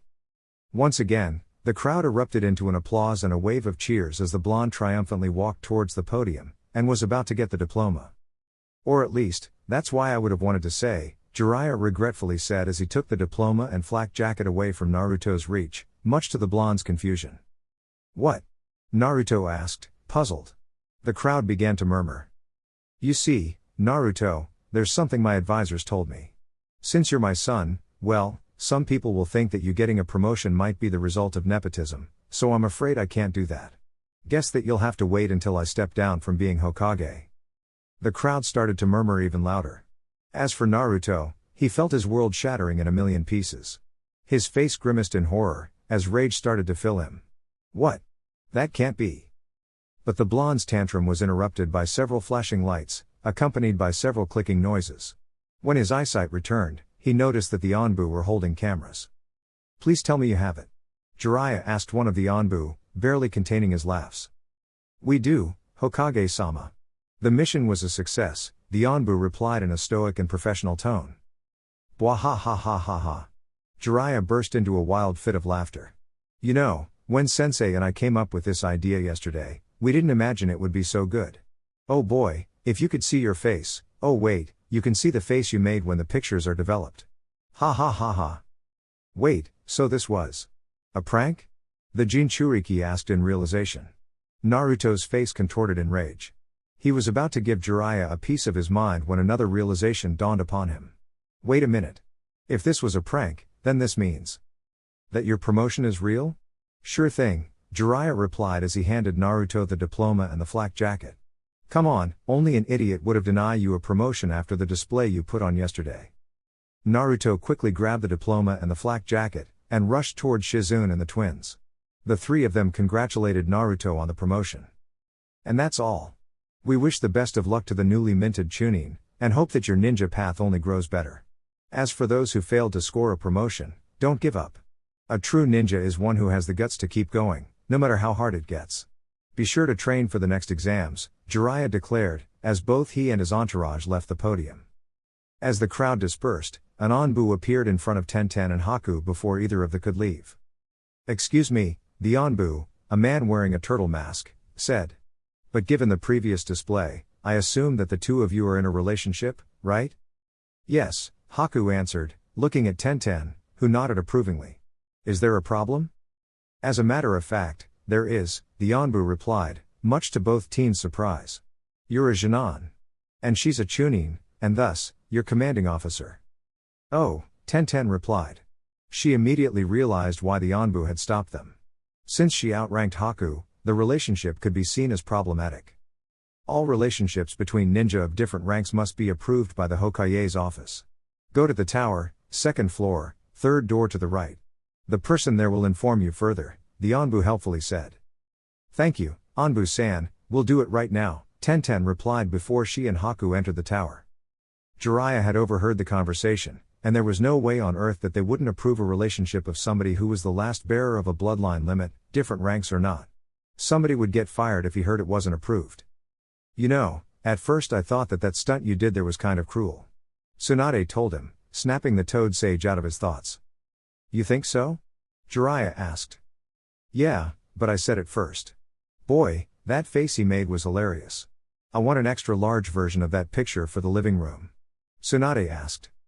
And from the next day onwards, Naruto's incredibly confused and distraught visage would forever decorate the Senju residence. A few hours later, gates of Konoha. All the ninja from foreign villages were about to leave, and the Konoha ninja they befriended were there to bid them goodbye and a safe return home. It was obvious that many of them would want to stay a bit more, but the life of their duties as ninja wouldn't allow it. It was nice to see you again, Gaara, Naruto told his fellow Jinchuriki. And even better to fight you. And the next time we see each other, we will have a rematch. I will be looking forward to it, Gaara replied in his usual monotone. And hopefully, this time nobody will have a handicap over the other. You owe me a rematch too, Naruto, Temari piped in. I didn't like the fact that you defeated me without even using your best moves. Next time, I'll make sure you get to use every trick you have. Who knows, maybe by the time we meet again, I have even more tricks you aren't aware of, Naruto replied with a cheeky grin. And you won't be the only one, Temari then noticed Shikamaru, who was half hiding behind Choji. And don't think I forgot about you. The next time we meet, we're going to finish that match we have pending. Shikamaru just sighed in defeat. Troublesome woman. While I wish we could stay longer, I'm actually eager to get back home, Kankuro mentioned. Not only do I miss Suna, but father is going to celebrate Gaara's victory at the finals with a village-wide party. Oh man, that sounds so cool. I wish I could go. Naruto whined. We'll make sure you and your friends can come to the next one, Temari added. Oh, and be wary of the Akatsuki, Naruto said, remembering that bit of important information. He raised his voice so Fu and Killer Bee could also hear him. If you ever see a guy wearing a black cloak with red clouds, run as fast as you can. How about if we make the other guy to run instead? Kankuro cockily suggested. Don't. Their members are very powerful, and pose a danger even for a cage, Naruto gravely warned. Dad told me as much. You don't have to worry, I will be careful, Gaara assured him. Meanwhile, Fu was saying his goodbye to the animal squad, her closest friends from Konoha. I will miss you guys, Fu said as she wrapped the three of them around her arms. Being here was so fun. Hey, it's okay.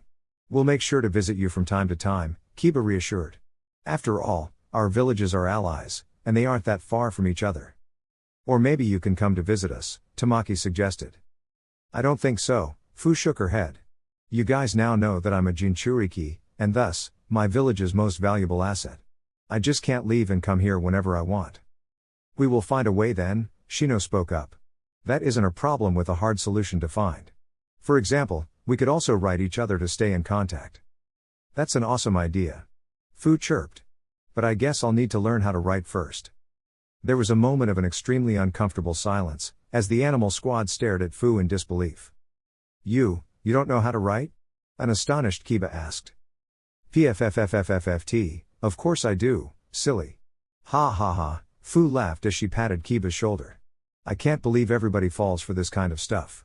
Naruto at least wised up. Fu, come on, we need to leave. Shibuki's voice shouted. Guess my time here is up, Fu sadly said as she turned back. But then she turned back at the Konoha Jinan, and spotted Karen among the Konoha crowd. But before I do, there is a couple things I need to do first. Fu walked towards Karen. The redhead, still wearing the glasses Fu had broken during their fight, that she futilely tried to fix, noticed the Taki Kunoichi walking towards her, and shot Fu a glare. Karen-chan? Fu sheepishly asked. What do you want? The redhead huffed. Before I leave, I wanted to give you this, Fu then handed Karen a small wrapped box. A bit puzzled, Karen took the package and unwrapped it. Much to her shock and delight, there was a new pair of glasses. Since I broke your other glasses, I thought that I should buy you new ones, Fu said. Thank you, but... Karen put on the new glasses, and her surprise grew wider when she could see perfectly. Hey, you even got my testing right. How did you? Wait a minute, you were the one who broke into my house last night, didn't you? When Karen and her mother returned home, they noticed that everything was a mess, as if a robbery had taken place. However, much to their puzzlement, the potential thief didn't steal anything. Now it all made sense. It was for a good cause. Fu sheepishly replied. Guess that I can let that slip, Karen decided. She then realized of something. Wait a minute, how did you pay for them? I thought you say you didn't have any money left. I didn't steal them if that's what worries you, Fu clarified. Shibuki lent me some money. Boy, between this and the bill I racked at Ikaraku's, I'll have to work my ass off if I ever want to repay all the debts I made here. Thank you for this, I know that glasses aren't exactly cheap, Karen told her. But don't ever break into my house again like that, got it? I can do that, Fu replied as she began to walk towards the animal squad as well. Glad you liked my present. You know, that was a really nice thing to do, Tamaki praised. Like I said, it was the least I could do, Fu then looked at Shino, and grinned. Now, for that second thing. Much to everybody's shock, Fu grabbed Shino by the back of his head, and planted a huge kiss on his lips. The kiss lasted almost 5 seconds.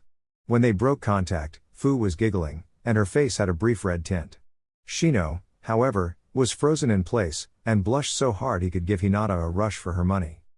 Of course, this didn't went unnoticed by those present, and with Haku and Tenten before, a chorus of coos and OWs ensued.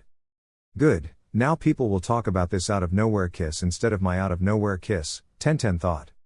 Alright, now I can leave. See ya, Fu said as she joined her fellow Taki ninja, and they started to walk out of Konoha. The Kumo group was also ready to go. Unlike the other two foreign groups, nobody was there to greet them goodbye. At least not until a few seconds before they were about to leave. Wait. Karo. Choji's voice called. The red-haired girl turned around, and raised an eyebrow upon seeing Choji walking towards her. Hey, I wanted to tell you that it was nice meeting you, and maybe the next time we see each other, we can also have a rematch? Karo smiled. Sure. You're a great ninja. I'd love to trade blows with you as well in the future. Also, Choji awkwardly said as he handed her a bento box. I made you some food. You know, for the journey back. Really? You cooked the food? Karo asked. My mom did it, Choji sheepishly admitted. But I helped her. And it was my idea. Okay, no need to get so defensive, hee, Karo chuckled as she inspected the bento box. Thanks a lot. Goodbye. Goodbye, Hinata-chan. T suddenly shouted as she waved at the startled Hyuga, who was talking with Haku at that time. She's not into you, T, Karu told her. I know, the girl with the braids visibly deflated. All the hot ones are always taken. A vacation well spent, even if it's time to end. But to another exams we will go again, or else I won't stop until I turn my bro insane. Be wrapped. The next exams are in Kumo, so forget about getting more vacations, I snarled. Come on everybody, we must make the most of the daytime. And thus, all the foreign ninjas left Konoha, ready to go back to their villages and resume their lives and duties there. But this doesn't mean that this is the last time their paths would cross. Later that night, at one of Konoha's best restaurant, there was a large feast in honor of all the Konoha Genin who took part in the exams. They were starting to be known as the Konoha 15, as well as those who did manage to score a promotion, all paid by the Hokage, something the Akimichi would make sure he'll grow to regret. Besides them, their closest family members and Jonin sensei were present as well. There were so many, that they had to use several tables. Some Genin sat alongside their teammates, others with their families. Karen decided to take a seat alongside the Hyuga to stay near Neji, and introduce him to her mother. After a long talk, Neji realized that he and Karen were pretty much a couple, though fortunately the prodigy was okay with that, but they warned him not to tell the redhead that he didn't originally had such intention when he treated her to eat some weeks ago. Even if the mood was overall happy, some wished their foreign friends could have attended the party. Especially Shino, who had no chance to talk to Fu after that kiss. He had spent the next 2 hours in a near comatose state, and when he returned to his senses, the Taki Kunoichi was long gone. Shizune, sharing a table with the three Uchiha, stood up and cleared her throat to draw everybody's attention.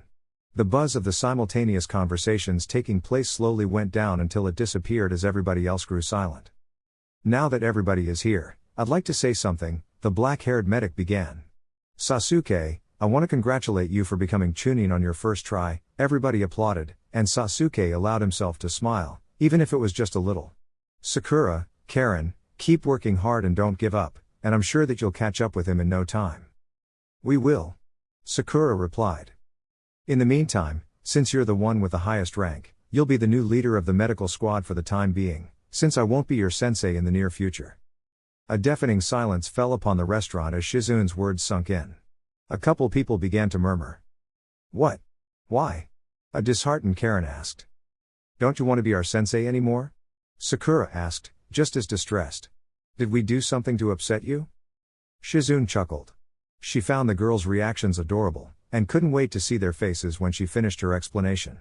You see, it's not just that I won't be your sensei, but I'm not even going to be a ninja. I've been diagnosed with a medical condition that will keep me off duty for the next year.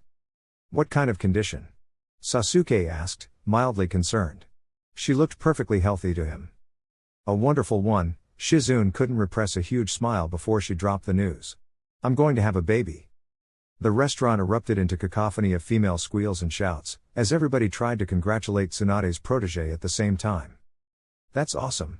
Karen squealed. "Who is the father? It is Shisui?" Sakura asked. "Yep." Shisui replied as he stood up alongside his girlfriend. "I mean, that baby is mine, right?" Shizune frowned, and slapped his shoulder a few times. "How you dare to say such a thing, you dummy? Of course you're the father. Also, we'd like to announce our wedding, which will be in 3 months' time. And everybody here is invited to attend," Shisui stated. The announcement was met with another wave of cheers and applause. Shizune and Shisui felt a bit guilty for stealing the newly minted Chunin's thunder, but given that so many people were gathered, they saw it as the perfect opportunity to make the announcement. Still, none of the youngsters seemed to mind. If anything, the party became even happier after that. After a few hours, well into the night, long after everybody had stopped eating minus the Akimichi, who still had enough room for a third dessert, and everybody still awake merely engaged in a talk with people near them. While the minors didn't drink, the adults did, and some of them were already in the process of mentally scarring their children forever with their drunken antics. And before things could go out of control, a certain blonde knew that this was the best opportunity he had for making his move. "Hinata, can we go outside for a bit?" Naruto asked. "There's something I need to tell you." Hinata's heart skipped a beat. She was observant enough to notice that whatever he wanted to say, he wanted to tell her and only her. "I think I'll go talk with Tenten-chan," Haku said.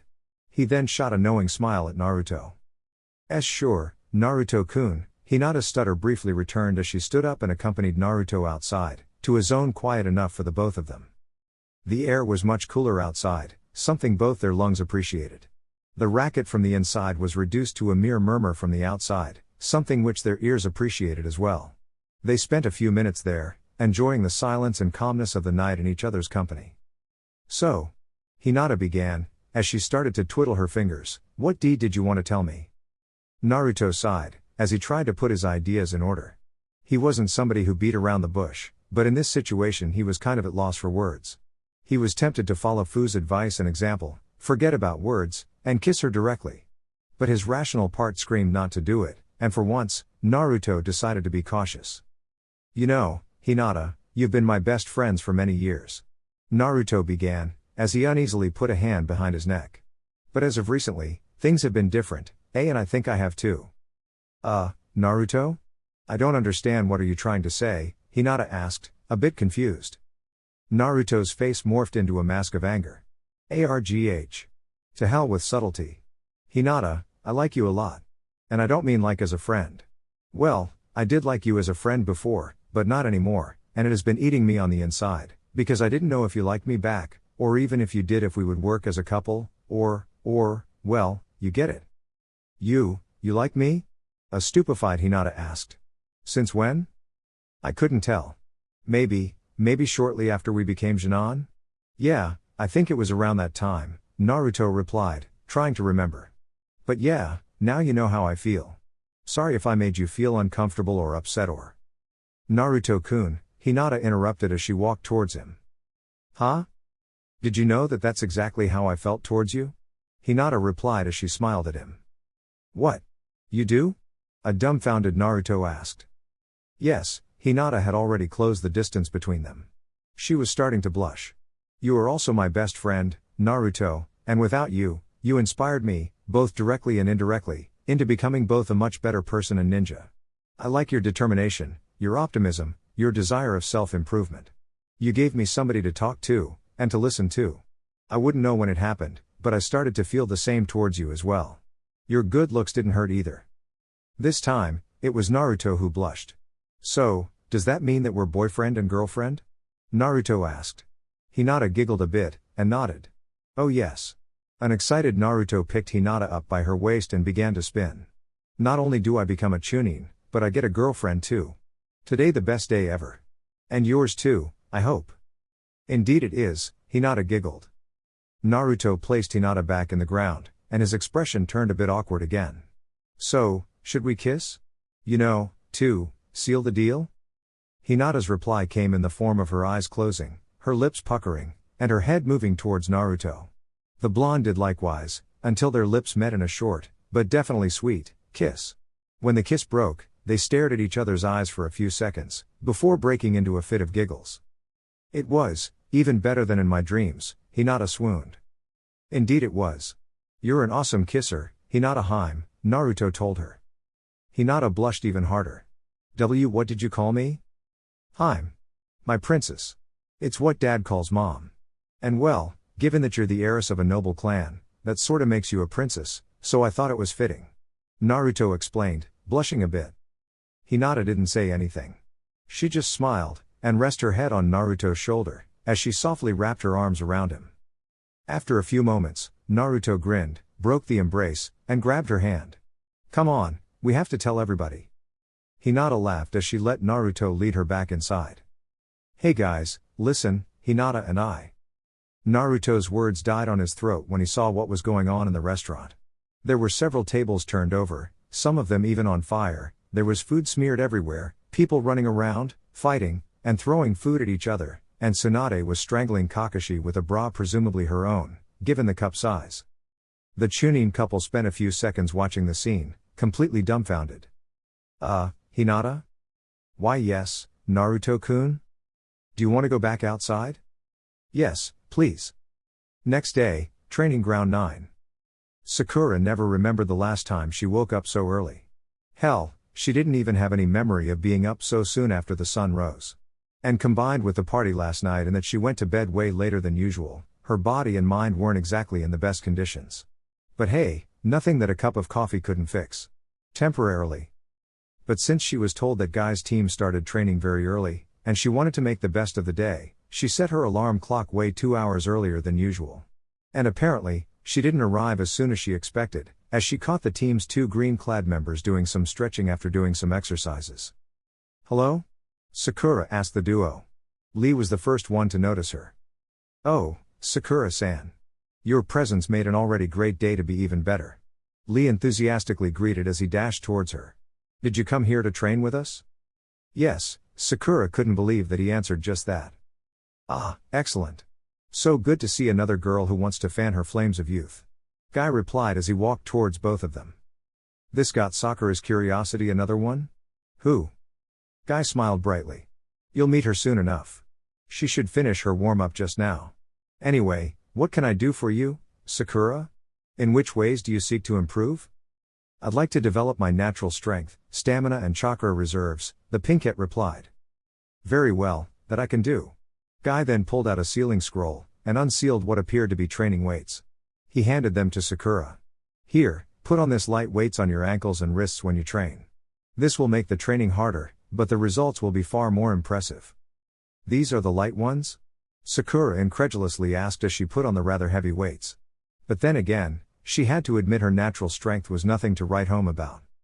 And here she comes, from completing her 20 laps around the training field. Guy announced as he turned around.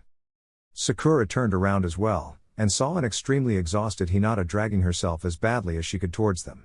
She was sweating a waterfall, and her face was completely red, and for once, it wasn't because of Naruto. Once she was closer, Sakura could notice that she was also wearing training weights, the same one as the Pinkette. We were waiting you, Hinata. How do you feel? Guy happily asked. The brunette collapsed on her knees. I want to die. Guy ignored Hinata's answer. Hinata, meet Sakura.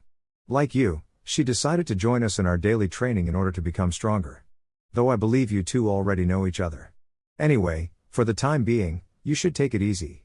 Lee and I are going to run 10 laps around the village before climbing the Hokage monument with one hand tied behind our backs. Once you rest a little, both you and Sakura run, say, 50 laps around the training field. And thus, Guy and his pupil left. So, what are you doing here? Sakura asked. Being a Chunin already, she didn't thought that Hinata would be in need of additional training. I came here, to build speed. Hinata replied between pants. Neji Niazan told me, that Guy's training I is the best for, developing strength, speed and chakra reserves. How about you? Same. My medical knowledge is pretty good, and I learned a lot about genjutsu under your sensei, but my taijutsu and chakra reserves could use some improvement as well, Sakura stated, already feeling tired of carrying the training weights. She rubbed her arms. You know, this looks like a one-way trip to a slow and painful death. It is, Hinata agreed. But given how much Tenten improved in a single month, well, I think it's worth the effort, Sakura uneasily admitted. Well, Neji Niazan and his teammates seem to be doing well, so maybe we will get used to it after some time, Hinata guessed, after recovering some of her breath.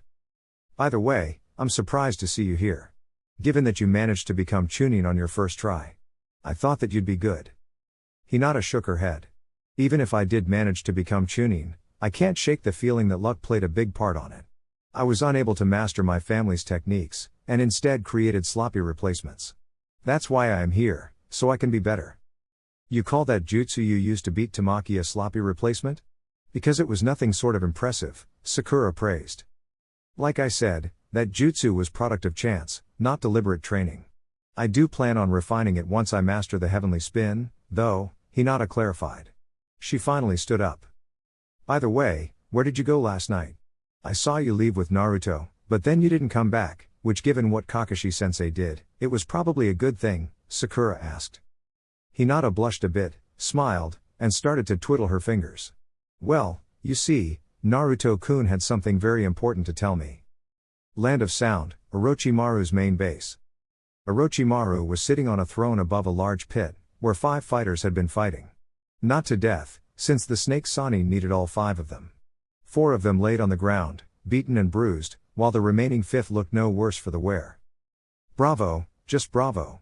Orochimaru stood up and clapped. You never fail to impress, Kimimaro-kun. The winner, a white-haired teen, turned at Orochimaru, and bowed before him. I live only to serve you, Orochimaru-sama. Orochimaru jumped into the pit, and walked towards his prized champion. Even if he was no longer planning on using his body as a host, Kimimaro still had his uses, as he had defeated Orochimaru's elite guard, the Sound 4. How do you feel? Orochimaru asked. Reborn. I've never been better. I don't know what you did but. Kimimaro flexed his fingers. It's like I've never been sick before. Orochimaru grinned. The sight of his smile would have sent chills to any sane person, but Kimimaro merely smiled back. Thanks to the knowledge of the Forbidden Scroll, Orochimaru was able to find a way to restore his strongest fighter to his fullest. 5 people needed to die for such thing to happen, but who cared about that? The world is full of unremarkable peasants, but there's only one member of the Kaguya clan. And, in fact, he couldn't help but show his former comrades the new powers and abilities he had developed, thanks to the scroll Mizuki had helpfully given him. If only that fool didn't waste so much time trying to uncover the scroll's secrets himself before giving up handing it to Orochimaru, maybe Konoha would have been destroyed by now. But times matter not when you're immortal. Besides, Orochimaru's twisted dream was about to come even closer to reality when one of his grunts entered the pit. Orochimaru-sama, Mizuki just returned from his mission, the Auto Ninja said. He claims he was successful. Orochimaru's grin grew even wider. Oh, this day was getting better and better. Alright then, it wouldn't be nice to make him wait, don't you think so? Orochimaru replied, licking his lips. The Auto Ninja bowed his head before vanishing, while the Sannin headed out. A few minutes later, Orochimaru arrived at the chamber a restless Mizuki was waiting. Upon noticing his new boss's presence, the traitor stood to attention. He was carrying a large manila envelope under his arm. So, Mizuki-san, I've been informed that your mission was a success, Orochimaru began, as he walked towards him. Was it difficult? Absolutely not. Those fools were so preoccupied with the Chunin exams that they wouldn't have noticed me even if I didn't use a disguise. Mizuki handed Orochimaru the envelope. Besides, the location was isolated from the village. It was exactly where you said it would be. Orochimaru opened the envelope, and picked its content, a single, ugly mask with the face of a monster. Was that the mask you asked for? Mizuki uneasily asked. There were others rather similar, and he didn't want to imagine his boss's reaction if he grabbed the wrong one. This is the mask, indeed, Orochimaru confirmed. Mizuki let out a sigh of relief. You've done well. Now go rest. You will receive your next assignment soon. Yes, Orochimaru-sama. The former teacher said before vanishing. Orochimaru looked at the God of Death mask in his hands in delight. Now the last part of his plan would be complete. Turns out that delaying the invasion wasn't such a bad idea after all. Chapter 32. The Coming Storm. Or Blast from the Past. Land of Sound, Orochimaru's lair. In a vast, cavernous underground chamber, 2 young men fought each other with everything they got. The chamber shook with each fist that connected, with every kick that landed, with every jutsu that was cast. Giant snakes made of stone witnessed the fight that took place between two of the most promising Konoha ninja. One fought with hatred and lies in his heart, the other with the pain of betrayal and steel-hard determination. Fire release, Great Fireball Jutsu. Sasuke Uchiha breathed a huge fireball at his target, who pulled out a kunai with a blue paper seal and tossed it. Kunai and fireball met midway, and the seal attached to the kunai burst in a watery explosion, putting the Uchiha's attack out, creating a wall of steam. Coming from the steam, Naruto dashed at Sasuke, his trusty chakra blade in hand, ready to cut his former friend open. Sasuke was quick to unsheath his own katana, and after infusing it with his own chakra, used it to block the attack. Before Naruto had any time to react, Sasuke delivered a painful kick to Naruto's gut, which pushed him a couple meters backwards. Sasuke, Naruto spoke, looking at him with pleading eyes. It doesn't have to be like this. Sasuke's eyes flared with anger. Shut up. You have no idea what you're talking about. The Uchiha angrily protested. I do. I admit that I used to be quite dense back then, but now I know the truth. Now I see everything the way it is, and I know the way to fix it. If you only let me, Naruto continued. Let you? Let you? Sasuke roared. To let you help the man responsible for the death of my clan? That's why you need to help me, Sasuke. To make sure that such a tragedy won't happen again. Naruto protested. I can't be Hokage and let something like that happen again. You won't be Hokage if you follow your actual path. Only death awaits you, Sasuke grimly reminded him. Perhaps. But a Hokage should be willing to die for the greater good, Naruto adopted a fighting stance. But my death won't come today, Sasuke, nor it will come by your hand. We'll see about that, Sasuke replied as he adopted a fighting stance as well. We already fought once, I proved to be stronger than you. Even that jutsu with 2 elements wasn't enough to defeat me. You have no chance of winning against me, Naruto stated, hoping that maybe he could make Sasuke to stand down, but deep down he knew the Uchiha was as stubborn as himself. Things change. That jutsu was incomplete, and it's not the case anymore. And this isn't a mere fight for a promotion. There's too much at stake for me to hold back, even if it ends in your death, Sasuke replied. Naruto chuckled. So, you are willing to kill me? It is true what they say about you, Uchiha. You'd kill your friends without remorse. Do not dare to insult my clan, Sasuke roared as he charged against Naruto. Naruto smirked, as he prepared for Sasuke's onslaught. Even if the situation was dire, he was going to enjoy the fight. Konoha, 2 days earlier. Things were quiet in Konoha after the Chunin exams. The 4 newly minted Chunin slipped into their roles nicely. All of them took no time to notice that their new rank carried a lot more responsibilities and workload, something they hadn't quite got used to. If a Genin wasn't doing a mission, they could do whatever they wanted. Any Genin that took their job seriously used at least some of that spare time for training. However, if a Chunin had no current assignments, they were often tasked with patrolling the village, keeping the peace, or guard the gates. And unlike Genin, Chunin sometimes were required to work on weekends as well. Even then, the 4 of them were proud of their newly attained rank, and showed that pride by wearing their flak jackets. Sasuke wore it over his usual clothes, as so did Tenten.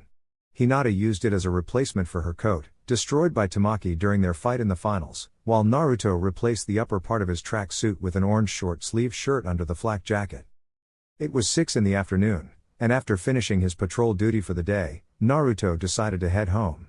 Lucky for him, that day Jiraiya also left the Hokage's office earlier than usual, and as they were doing for the past few days, went to their usual training ground in order to continue developing a new jutsu they were creating.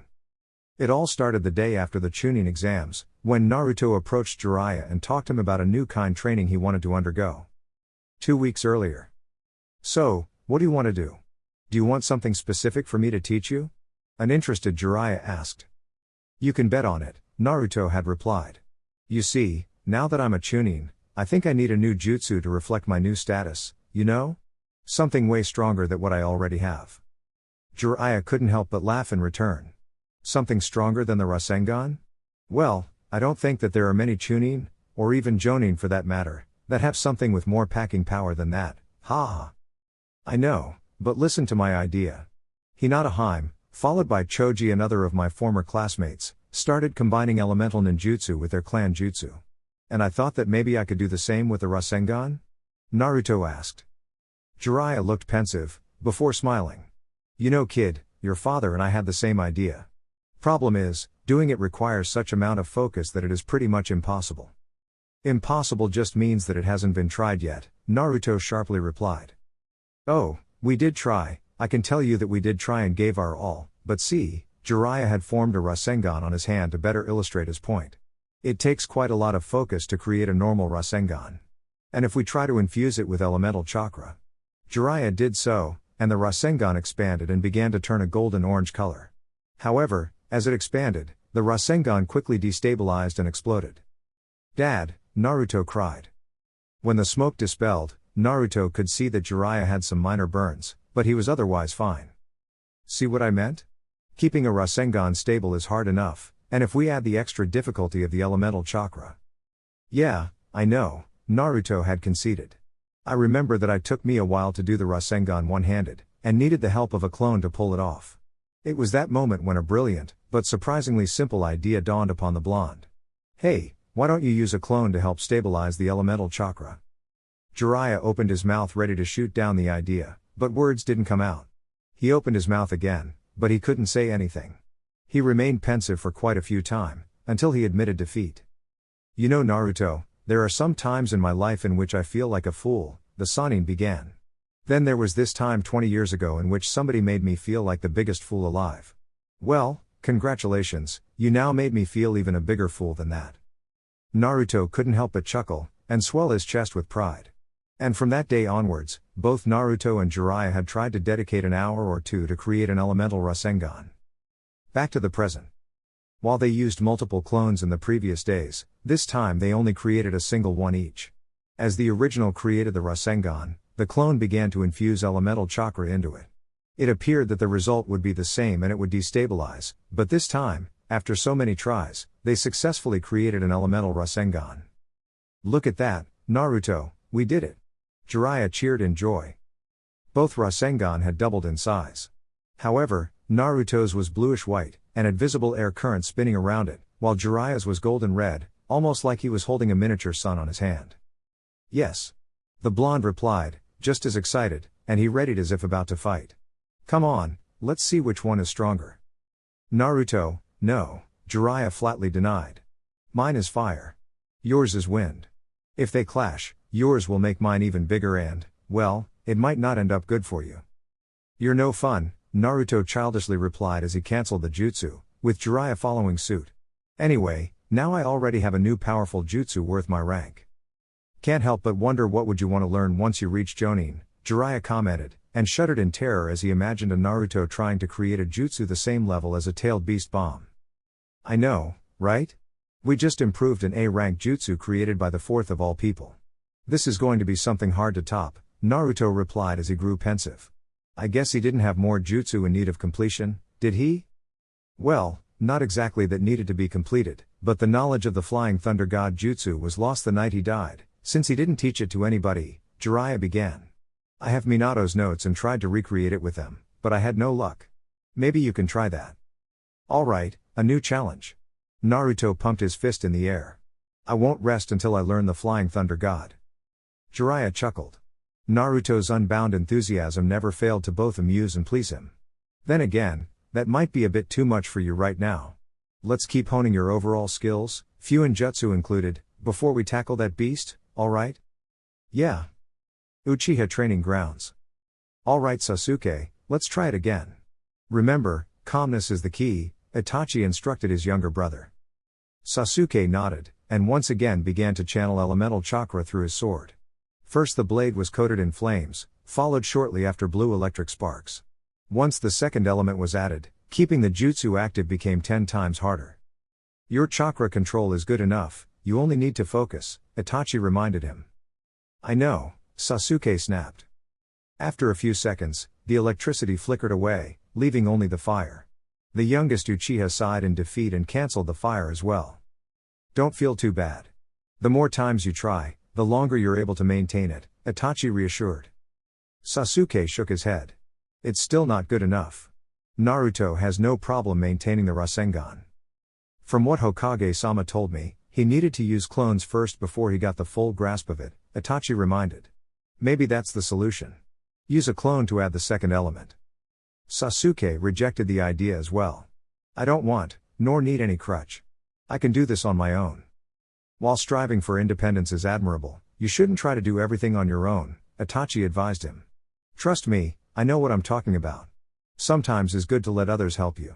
Even when said others are mere clones. Humph. I'll do it if I see that there's nothing else I can do on my own, Sasuke replied. Itachi sighed in defeat. How I wish Shisui was here. Between the two of us, dealing with you was way easier. But guess that now all the fun is entirely mine. Since they announced their impending marriage, alongside their future child, Shizune and Shisui spent most of their time looking for homes to move into. At first it appeared that they were going to live on their own away from the brothers, but Shisui convinced Shizune to live all of them together, since that was the way of the ninja clans. So it was decided that they would buy a plot of land to buy a completely new clan compound that would house every present and future Uchiha. But while the compound was built, the two of them and their child would rent a flat, away from Itachi and Sasuke. Shisui claimed that, since this baby symbolized the rebirth of the clan, he thought that maybe they could build a new place to live in order to symbolize their new beginnings. Naturally, the news of Shizune's pregnancy quickly spread once it became public, and left nobody indifferent. Some people wished the red-eyed demons would disappear forever, and that letting them recover meant giving them another chance to betray the village. Others were more optimistic, and hoped that more Uchiha babies followed, so Konoha could once again have several Sharingan wielders among its ranks. This made Sasuke realize that, if he wanted to restore the clan, both Itachi and him should marry and produce children. Sasuke always thought that girls were only a needless distraction, not helped by how most of his fangirls usually behaved towards him, and while never said it out loud, he found Naruto's romantic woes worth laughing. Not so much now that he and Hinata had officially become a couple. But then again, there's no girl I could have the kind of relationship Naruto and Hinata had for most of their lives, Sasuke thought. Sasuke often avoided girls given how much they annoyed him, and only started to deal with them on a regular basis after graduating the academy. At first, it seemed that Sakura and Karen were trying to see which one could be even more obnoxious and annoying than the other, but as time went by, they started to get better, mostly thanks to Shizune-sensei's influence. And then, sometime before the Chunin exam finals, Sasuke didn't know when or how it happened, but Karen started dating Neji. Sasuke thought that the Hyuga prodigy would have a better taste in women, but hey, he seemed happy, or all the happy his perpetually sour face could reflect, and Sasuke got one less problem to deal with, leaving Sakura as thankfully the only girl vying for his affections. He had to admit that the pinkette was less of a burden than what he initially had imagined. The girl had natural talent for medical jutsu, and as her training with Kurenai proved, she also had a gift for genjutsu, not as good as an Uchiha, of course, but for a civilian-born girl that was remarkable, and was willing to seek help in order to improve the areas she was lacking, such as physical prowess. The Uchiha was surprised when he realized that he was entertaining the idea that maybe, just maybe, he could give Sakura a chance and see if it worked. Sasuke? Itachi snapped his younger brother out of his thoughts. Sorry. I was just thinking, Sasuke replied. Mind to tell me what? Itachi politely asked. The future of the clan, was Sasuke's laconic answer. Itachi couldn't help but smile. So, already thinking and following Shisui's example? Is there a girl you like? Itachi thought that getting a girlfriend would benefit his brother immensely. It's not that. I was just wondering how long it would take for the clan to achieve enough numbers, Sasuke wondered. Probably very long, Itachi answered matter-of-factly. But don't worry about that now. Even if we won't live to see it, the clan will live long enough to recover his former glory. Sasuke nodded, and resumed his training. Training Ground 9. Speaking of said pinkette, she was also doing her own share of training. Even if she already had the idea of training under Guy before Shizune announced her pregnancy and temporary retirement, now it was her only option. Then again, she couldn't help but remember that it was Shizune herself who suggested and encouraged her to do so. Sakura also wondered what Karen would do now. She wasn't worried about Sasuke since he had his older brother to train him, and in fact, he got more training from Itachi than he did from Shizune, that the team was sensei-less. After her defeat at Fu's hand, the sensible thing would be to find another mentor to help her become stronger. When she heard the gruesome training the close combat squad underwent, she always thought that it was an exaggeration. It took her a mere day of training to realize that nobody exaggerated. Even worse, due to her subpar physical condition, Guy mentioned how he would go easier than usual on her, something that didn't evoke hopeful thoughts for the future. Come on, Sakura-san, you're doing it fine. Just 17 more laps. Lee, who was running alongside her, enthusiastically cheered. She had to admit that, despite the fact that Guy's training regime would make a hardened Warring States-era veteran cry like a baby, he put a lot of care in building confidence and self-esteem of his students, and Sakura was no exception. And when Guy wasn't there, Lee took his place. You said 17, as if it is nothing. The pinkette protested between pants. Well, you made 34 laps already, you're more than halfway there. Lee was always able to see the positive side of everything. Despite the unending amount of suffering, Sakura also had to admit that Guy's training worked. In a couple weeks, she went from barely doing 5 laps around the training field with the weights on, to do 50 and not end up crying for the sweet release of death. By the way, where is Hinata-san? Lee asked. Sakura just shrugged. Unlike the pinkette, the Hyuga heiress didn't come every day. Given that she still had her own sensei, plus training with her clan, it was understandable that she didn't have the time or the energy to come to train with Guy every day. Eventually, after what appeared to be an eternity, with her lungs unable to breathe enough air, her muscles completely sore, and her heart working overtime, Sakura finished her lap number 50, and allowed herself to collapse on the ground. See? I told you I could do it. Lee, on the other hand, didn't look any worse for the wear. How do you do it, Lee? Sakura asked between pants. How can you do all this hellish exercises, and then ask for more? The green-clad Janan merely shrugged. I don't know. I guess that I got used to it. But don't worry, Sakura-san, keep working hard and your flames of youth will burn as bright as mine. Yes, but, Sakura continued. You said that when you started, your training was even more intense. How were you able to keep going? Weren't you tempted to just toss the towel and go home? Lee's usually cheerful demeanor disappeared, and was replaced by a serious, and even solemn expression. I did, plenty of times. But that's what they wanted me to do. They? Sakura asked, quizzically tilting her head. All the people who told me that I couldn't be a ninja because of my shortcomings, Lee replied, his voice laced with pain, and Sakura immediately understood. You know, both my parents were ninja who died the night the Nine Tails attacked. They died protecting me, or that's what I was told. So that's why I wanted to follow their path, so I could in turn protect others. That way my parents' sacrifice would extend to more people besides me. Sakura couldn't help but smile. That's really noble of you. But that's not all, Lee continued. You know, besides wanting to honor my parents and proving all the people who discouraged me wrong, there's also another reason for me to push beyond my limits, the one person who did believe in me. Guy-sensei? Sakura tentatively guessed. Correct. Lee grew excited again. Among all the people who told me I couldn't do it, he told me I could, if I worked hard. So how could I disappoint the only person to ever believe in me when I had nothing to show? A lot of people considered Lee one of the strongest ninja of his generation, but that was only after his intense training. Sakura knew that a lot of people, probably herself included, wouldn't have seen any potential in the green-clad boy if they had seen him at the beginning of his ninja career. Lee's comically extreme admiration for Guy didn't become as laughable after that. Guy-sensei always said you should always encourage people who try to better themselves. That's why, as long as you train with us, I will always cheer for both you and Hinata-san, Lee added. Sakura smiled softly at him. Thank you. That means a lot. Lee replied with his and Guy's trademark nice guy pose.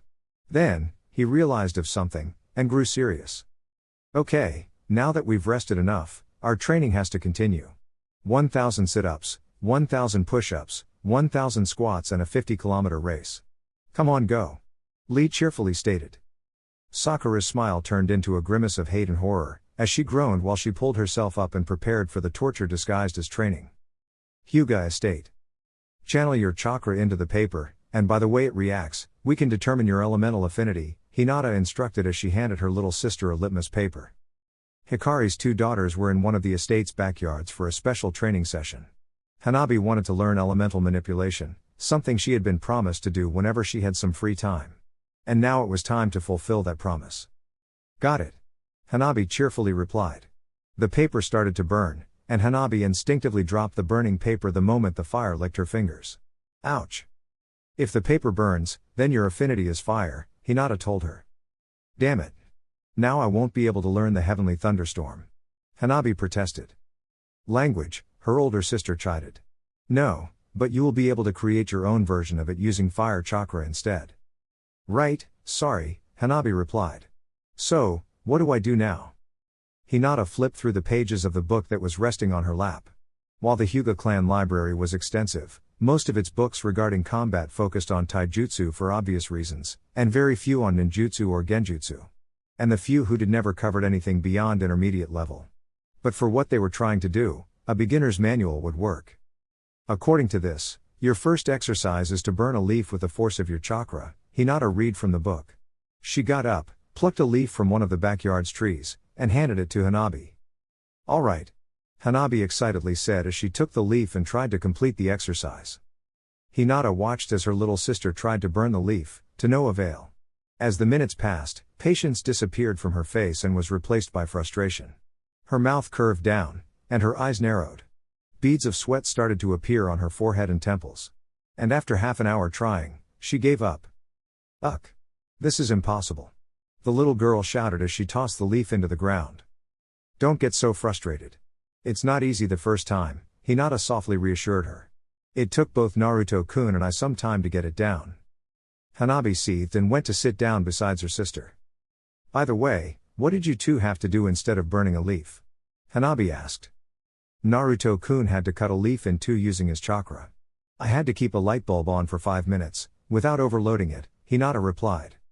Oh, so that's why you kept a light bulb with you all the time those years ago, Hanabi said in realization. Well, then you did take a lot of time. 5 minutes was the first part. In the end, I had to kept it on for half an hour, Hinata clarified. And what did ninja from the times before light bulbs do to practice lightning chakra control? Hanabi asked. Hinata grew pensive. That's a good question. Unfortunately, I don't have the answer.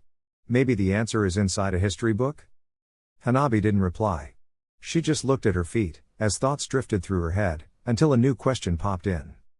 Nei-chan, Hanabi suddenly said, turning at Hinata. What is being Chunin like? Well, Hinata began as she recollected her thoughts. It's a superior rank, and thus it entails superior responsibilities.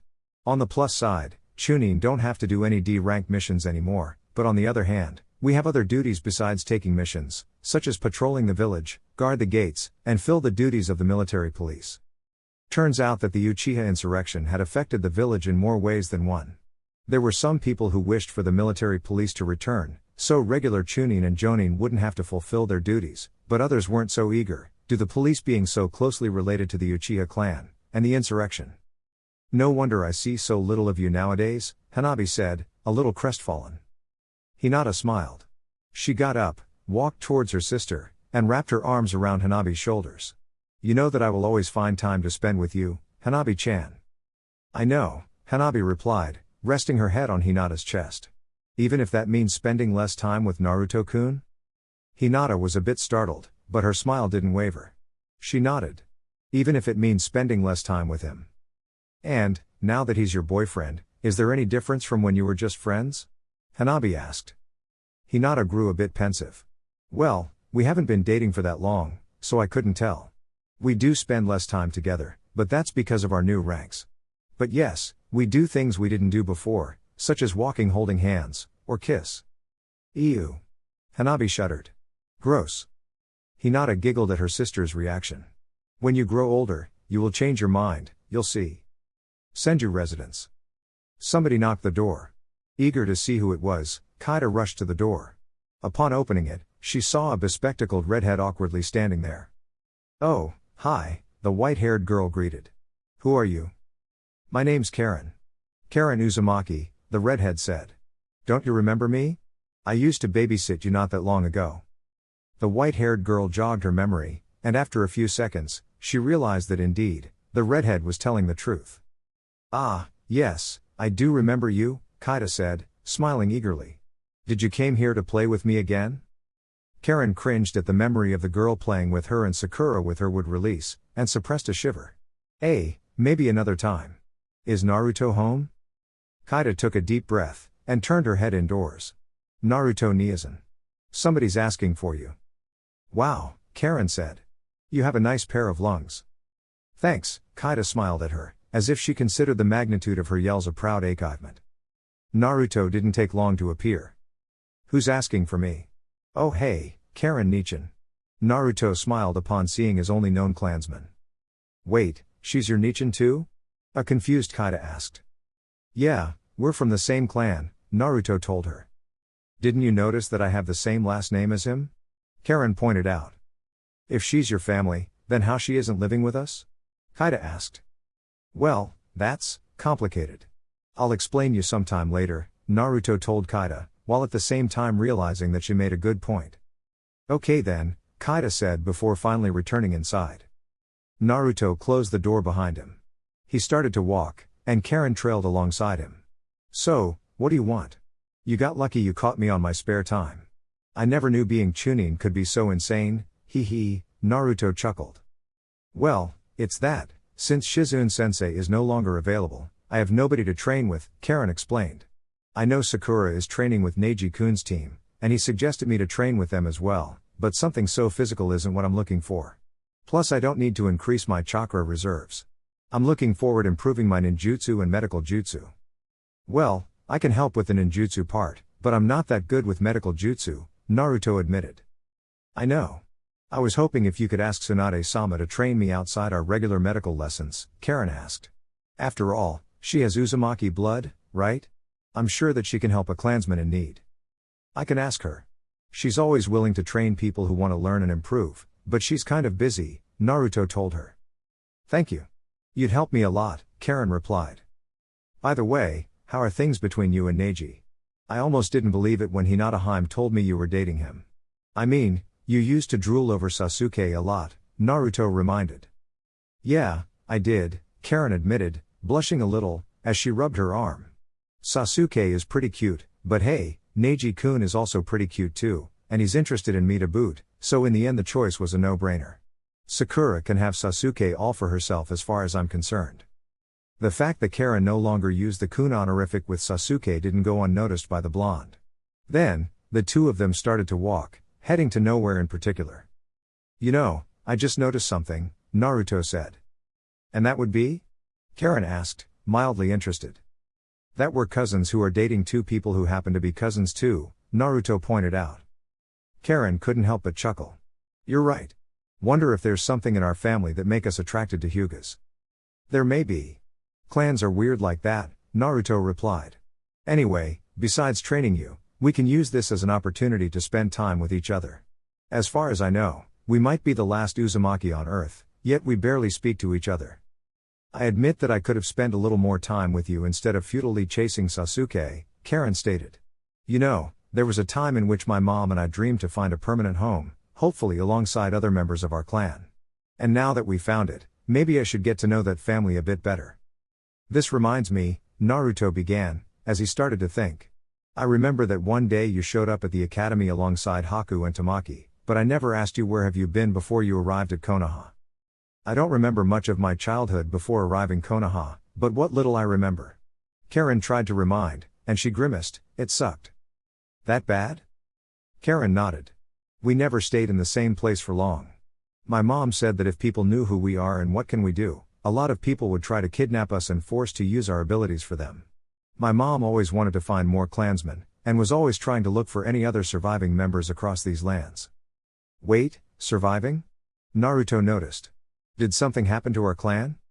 I don't know the whole story. Karen began. Mom was born in another village, a village where our clan originally lived, but the village was destroyed during the Second Ninja War. She somehow managed to escape.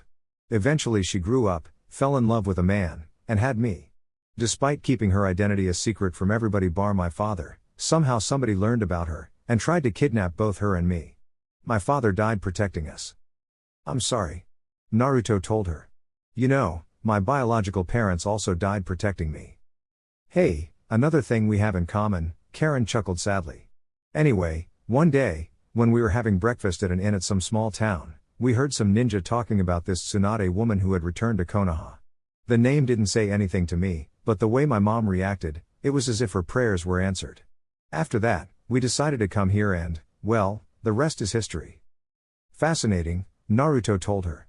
Boy, I have so many questions. However, what draws my attention the most is this village your mom was from. What can you tell me about it? Karen shrugged. Nothing, really. Mom never talked me about it.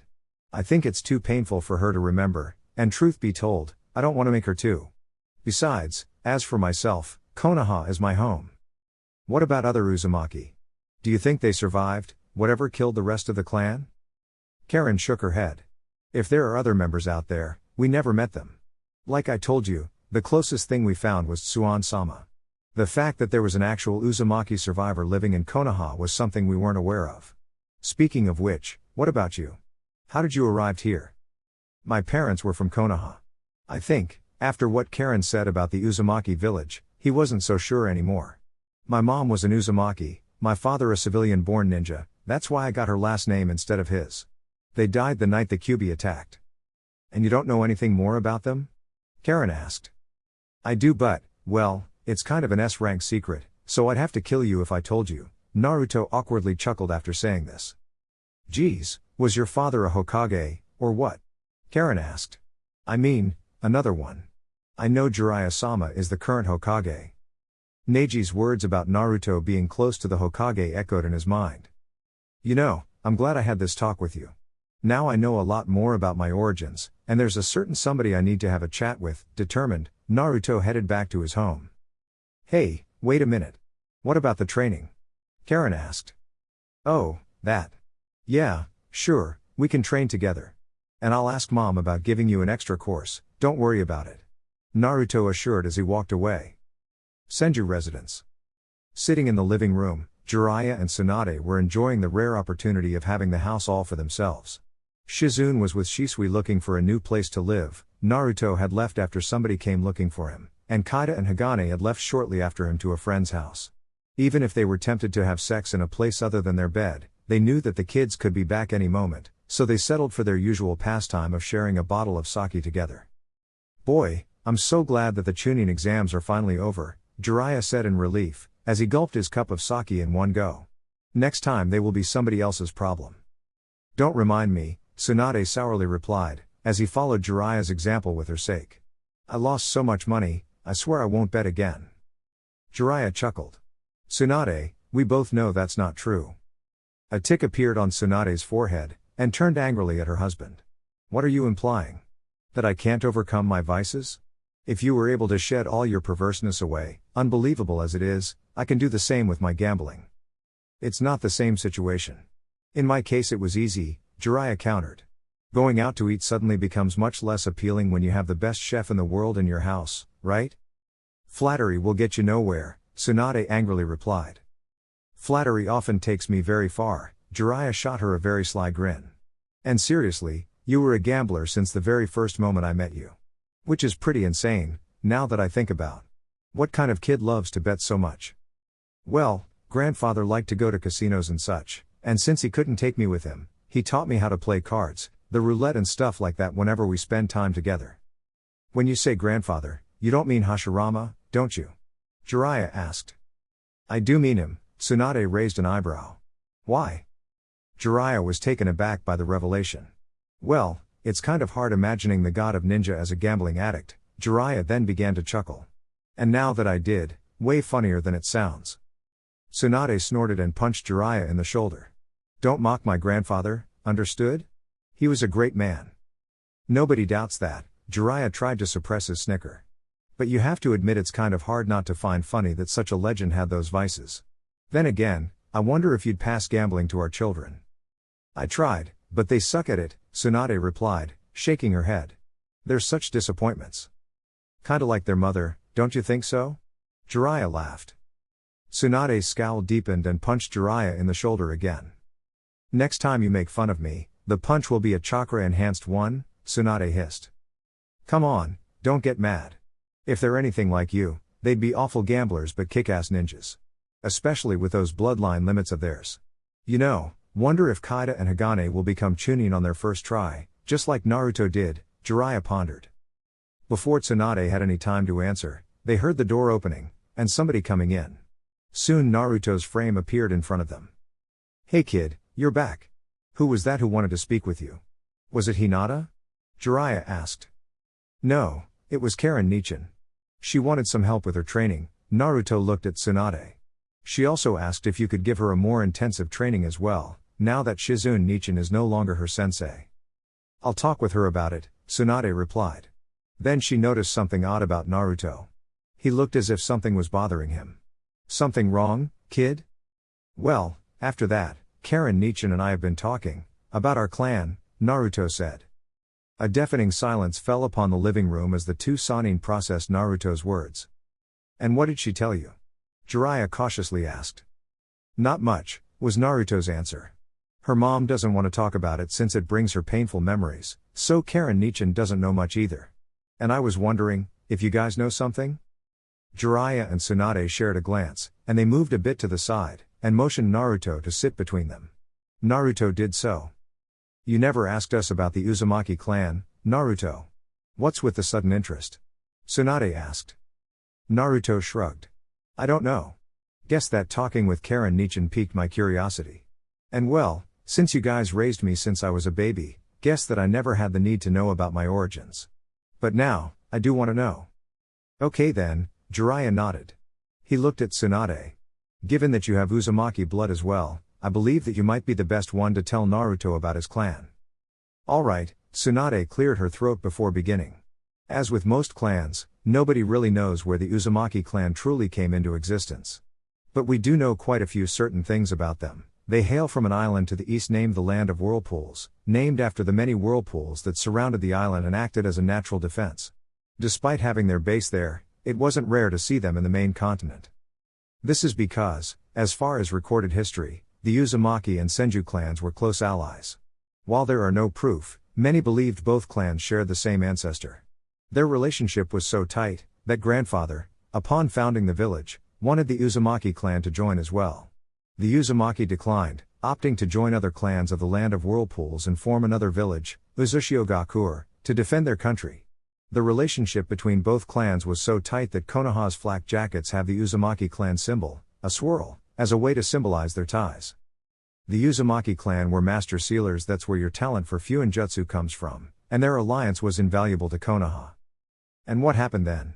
How is that their village doesn't exist anymore? Naruto asked, antsy to know the fate of the village. Tsunade began to recollect her memories. I believe it was the beginning of the Second War. Konoha was fighting in multiple fronts against Suna, Ame, and Kumo, while Uzushio was handling the threats coming from the sea, mostly from Kiri. Wait a minute, Suna? Naruto asked, confused. I thought they were our allies. Back in the Second War, they weren't. It wasn't until the Third War when an alliance was made, Jiraiya interceded. Just like how Ame weren't our allies either. In fact, we did tell you our epic fight against Hanzo the Salamander, didn't we? Multiple times, Naruto replied. Tsunade cleared her throat once again before continuing. Anyway, I won't bother you with the details, but there was a plan to take advantage of the war in order to force one of the enemy villages to give up Kaship, and promote Uzushio as one of the 5 great villages in its place. As you know, only the major villages have the right to call their leaders a Kage. It's seen as a symbol of power and prestige. If a minor village did such thing, it would be seen as an insult and the other villages would retaliate. Which explains why Orochimaru didn't appoint himself Hokage or something like that. Jiraiya intervened once again. The snake bastard might be an insane sociopath, but he isn't stupid. Of the minor villages, Uzushio was among the strongest, despite its low numbers, mostly thanks to the Uzumaki's sealing prowess, and thus had a nice shot of being recognized as a great village if one of the other 5 suffered enough losses. Then, something happened that would change the course of war. Due to some kind of dispute, Kumo and Kiri terminated their alliance and declared war on each other. Kumo was busy also fighting on multiple fronts against Konoha and Taki, so Kiri saw it as an opportunity, and launched an invasion on the unprotected coast of Lightning Country. And this is where the end of Uzushio began, Tsunade gravely said, much to Naruto's confusion. Kunino Toko Uzumaki, leader of Uzushio-Gakur, saw it as an opportunity to accelerate his village's ascension. He proclaimed himself Uzukage, and launched an invasion on the Land of Water, taking advantage Kiri and Kumo's situation. Sarutobi sensei tried by all means to convince him not to do such a stupid thing, but his pleas fell on deaf ears. Unfortunately, Kunino Toko's audacity was seen as a grave insult to both the Reikage and the Mizukage. It made them to repair their alliance, and together managed to repel the invasion of the Land of Water. But it didn't end there, oh no. Seeing it as a golden chance to acquire Uzushio's secrets of Fuinjutsu, they launched a joint invasion on the Land of Whirlpools. Most of the village's forces had been decimated in the failed invasion attempt, so Kunino Toko asked help to Konoha. However, Konoha already had its forces spread thin and couldn't spare a single ninja. And thus, Uzushio fell to the might of two of the great villages. Many Uzumaki clansmen died, though some of them managed to flee to the continent. Ironically, this proved to be Kumo and Kiri's undoing, since while they were focused plundering Uzushio, they were pushed back in other fronts, which helped Konoha's achieve victory in the long run. However, it was too late for Uzushio. The Uzumaki clan had been decimated, and their village was razed to the ground. When the war ended, Sarutobi-sensei tried to locate and gather the survivors, but he didn't find any. The only silver lining is that the Uzumaki clan managed to somehow protect their secrets, and the invaders didn't get anything meaningful out of the invasion, aside from common goods. And to this day, only you and that Karen girl, as well as her mother, are the only Uzumaki we have knowledge of. Sad as it is, we have reasons to believe that you three might as well be the last members of the Uzumaki clan. Tsunade finished her tale. Now that you know the history of your clan, what do you think? Naruto remained uncharacteristically silent for a few seconds, before he replied.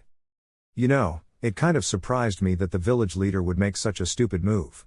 Was being a Kage so important to him? I mean, yeah, I want to be Hokage, but if being one came at the expense of other people, especially people from my own village, I wouldn't do it, Naruto said. What, did you think that unbridled pride and ambition were an exclusive domain of the Uchiha? Jiraiya asked. Any leader can fall prey to the temptations of power and glory. Let this be a lesson if you ever want to lead this village one day. I see. Naruto replied, pensive, until a realization dawned upon him. Wait, you said that the old man was unable to find any survivors. What about my biological mother? Kushina was already here long before Uzushio's fall, Jiraiya mentioned. You see, besides their talent for Fuinjutsu, members of the Uzumaki clan were known for their very long lifespans, large chakra pools, and a very potent chakra, which was the only thing that could only contain the 9 tails. The very first Jinchuriki of the Kyuubi, Mito Uzumaki, was my grandmother, and Hashirama's wife. When her life was close to its end, it was necessary to bring another Uzumaki to keep the Kyuubi contained. It took Naruto no time to make the connection. Wait a minute. Then that means, that my biological mom was also a Jinchuriki. Correct, Tsunade said. We kept Kushina's status as a Jinchuriki a secret, so that's why most people think the Kyuubi appeared out of nowhere and attacked us for no reason. You see, the seal that held the 9 tails weakened during childbirth. And somehow, that Akatsuki member who spurned the Uchiha into rebelling, managed to learn when and where Kushina was about to give birth. He was successful in his endeavor, and released the Kyuubi. Even if Kushina survived the extraction process, I presume she was too weak to hold the monster a second time, so I guess that's the reason Minato chose to seal it within you instead. Jiraiya finished the explanation. Another moment of silence. Naruto looked down, his sight darkened. You know, I shouldn't feel anything, given that you're talking about people who died when I was a newborn. Naruto began. But knowing what happened to my clan, and what happened to my biological parents, it makes me feel a bit sad. Tsunade put a comforting hand on Naruto's shoulder. It's only natural. I would worry if you didn't feel anything. If you want to talk about it, we're always willing to listen, Jiraiya added, echoing Tsunade's gesture. No, it's okay, Naruto told them. I mean, it was a sad tale, but it would have more impact if I was on Karen Nichin's shoes, but to me, Konoha had always been my home. But I'm sure that there are more Uzumaki out there hiding. The old man didn't find them because, like Karen Nichin and her mom, were always on the move and never trusted anybody. Naruto then turned at Tsunade. Did you know that you were the reason they came to Konoha? Naruto asked. Yes. The mother, Mariko, asked for me when they arrived. I helped them to set them in, but I didn't have much contact with Mariko after that. Maybe I can drop by and ask her how everything's going, Tsunade mused. That would be nice, Naruto told her. Next day, undisclosed location. Black clouds covered the night sky, accentuating the existing darkness. A multitude of corpses wearing Kirigakure's Onbu mask and uniforms were scattered around. The corpses were still fresh, hinting a previous battle not long ago. Rain poured from the sky, turned the soil into mud, and inundating the air with the smell of wet grass. However, none of those corpses mattered. Only one did. The only one which belonged to a Konoha ninja. A brown-haired girl with purple marks on her cheeks, and a huge, bloody hole in her chest. Said girl was being cradled by a one-eyed boy the same age as her. This This is hell. The boy cried. Darkness and rain. It was a fitting image for Obito Uchiha, equating the darkness of his heart and the tears pouring from his eyes. He clutched the girl's corpse near him. Rin. Rin. Obito Uchiha opened his eyes, and saw his hand extended upwards, trying to grab something that wasn't there. He was panting, and his body was drenched in sweat, despite the fact that he had been sleeping for the past hours. Grunting, he sit up, and wiped the sweat from his forehead. A white Zetsu emerged from the ground. Is everything okay, boss? I heard you scream, the white Zetsu worriedly asked. It's nothing, was Obito's answer. Another nightmare? The plant being guessed. Obito didn't reply, but the answer was obvious. There wasn't a single time in which he didn't relive Rin's death. At this rate, he would turn insane, if he wasn't insane already. Even if he didn't have the Sharingan active that night, the image would still be burned into his brain. The Mangekyo Sharingan only made it worse. This is why I don't want to sleep, Obito hatefully said. The white Zetsu tilted his head. Yes, but your species needs sleep. Even if Madara-sama's enhancements removed your need to eat and drink, your brain and body need several hours of rest. While not lacking in imagination, your alternatives to sleeping are insufficient. And we need you rested for today's operation. Orochimaru and his army already left. I see. What time is it? Obito asked. The sun will rise in less than an hour, the creature informed him. Then we still have plenty of time until I have to play my part, Obito stated. Outskirts of Konoha, shortly after sunrise. Perched on a tree branch, the snake Sannin stared at his target, the village of Konoha, with lustful eyes. Soon, the proud village wouldn't be more than a smoking ruin. He had been waiting for this moment for such a long time. Orochimaru's second in command, Kabuto gracefully landed beside him. The army is in position, Orochimaru-sama. We can start when you give the order, the silver-haired medic informed. Good, Orochimaru replied. What about the Sound 5? They're in position too. They will infiltrate the village exactly 15 minutes after the invasion commences, just as you ordered, Kabuto told him. Orochimaru licked his lips in anticipation. In that case, then there's no point in waiting any further. I had delayed this long enough already, the snake Sannin said as both he and Kabuto jumped from the tree and landed on the grassy ground. He made several hand seals before slamming his hand into the ground. Summoning jutsu, impure world resurrection. 2 wooden coffins emerged from the ground below. Their lids falling on their own, letting their occupants walk free. Said occupants were 2 men who were way older than they looked. One had long straight black hair, tan skin and was wearing a red armor. The other, almost his complete opposite, very pale skin, short spiky white hair, and wearing a blue armor. Hashirama, Tobirama, Orochimaru addressed the resurrected Hokage. You've been brought here for a very special event, helping me destroy Konoha. Given that you played an instrumental part in its creation, I believe that it's appropriate you play an equally large role in its destruction. So this is the reason for you to resurrect us, Snake, Hashirama snarled. Konoha is a strong village. Even with us as your puppets, you won't destroy it as easily as you think, Tobirama warned. Konoha has already suffered its own share of misfortunes. I'm here to merely give it the final blow. And truth be told, even in your weakened state, I don't expect anybody being able to fight any of you as equals, especially given that you're now impossible to kill and have unlimited chakra, Orochimaru told them in delight. Hashirama shot Orochimaru a bone-chilling glare, but the Sannin remained impervious. Mark my words, one way or another, I will make you pay for this. Somehow, I find that just as doubtful, Orochimaru chuckled. Now go. Pry Konoha's gates open, and secure a passage for my troops to enter the village. Then kill every Konoha citizen that crosses your path, both ninja and civilian, men and women, adults and children. Spare no one. On second thought, try to spare some if they have a bloodline limit. Unable to resist, the Senju brothers moved towards their target. Damn it. There has to be something we can do. Hashirama cursed as he futilely tried to regain control of his body. Brother, it was you who created this accursed jutsu. Didn't you put any kind of failsafe in case something like this happened? No. I was unable to complete this jutsu within my lifetime, Tobirama replied. If he was regretful, he didn't look the part. Our only hopes is that their current ninjas are strong enough to deal with us, the second grimly said. The gates of Konoha, still closed, appeared before them, and they stopped. The guards barely had any time to react before Hashirama made several hand seals.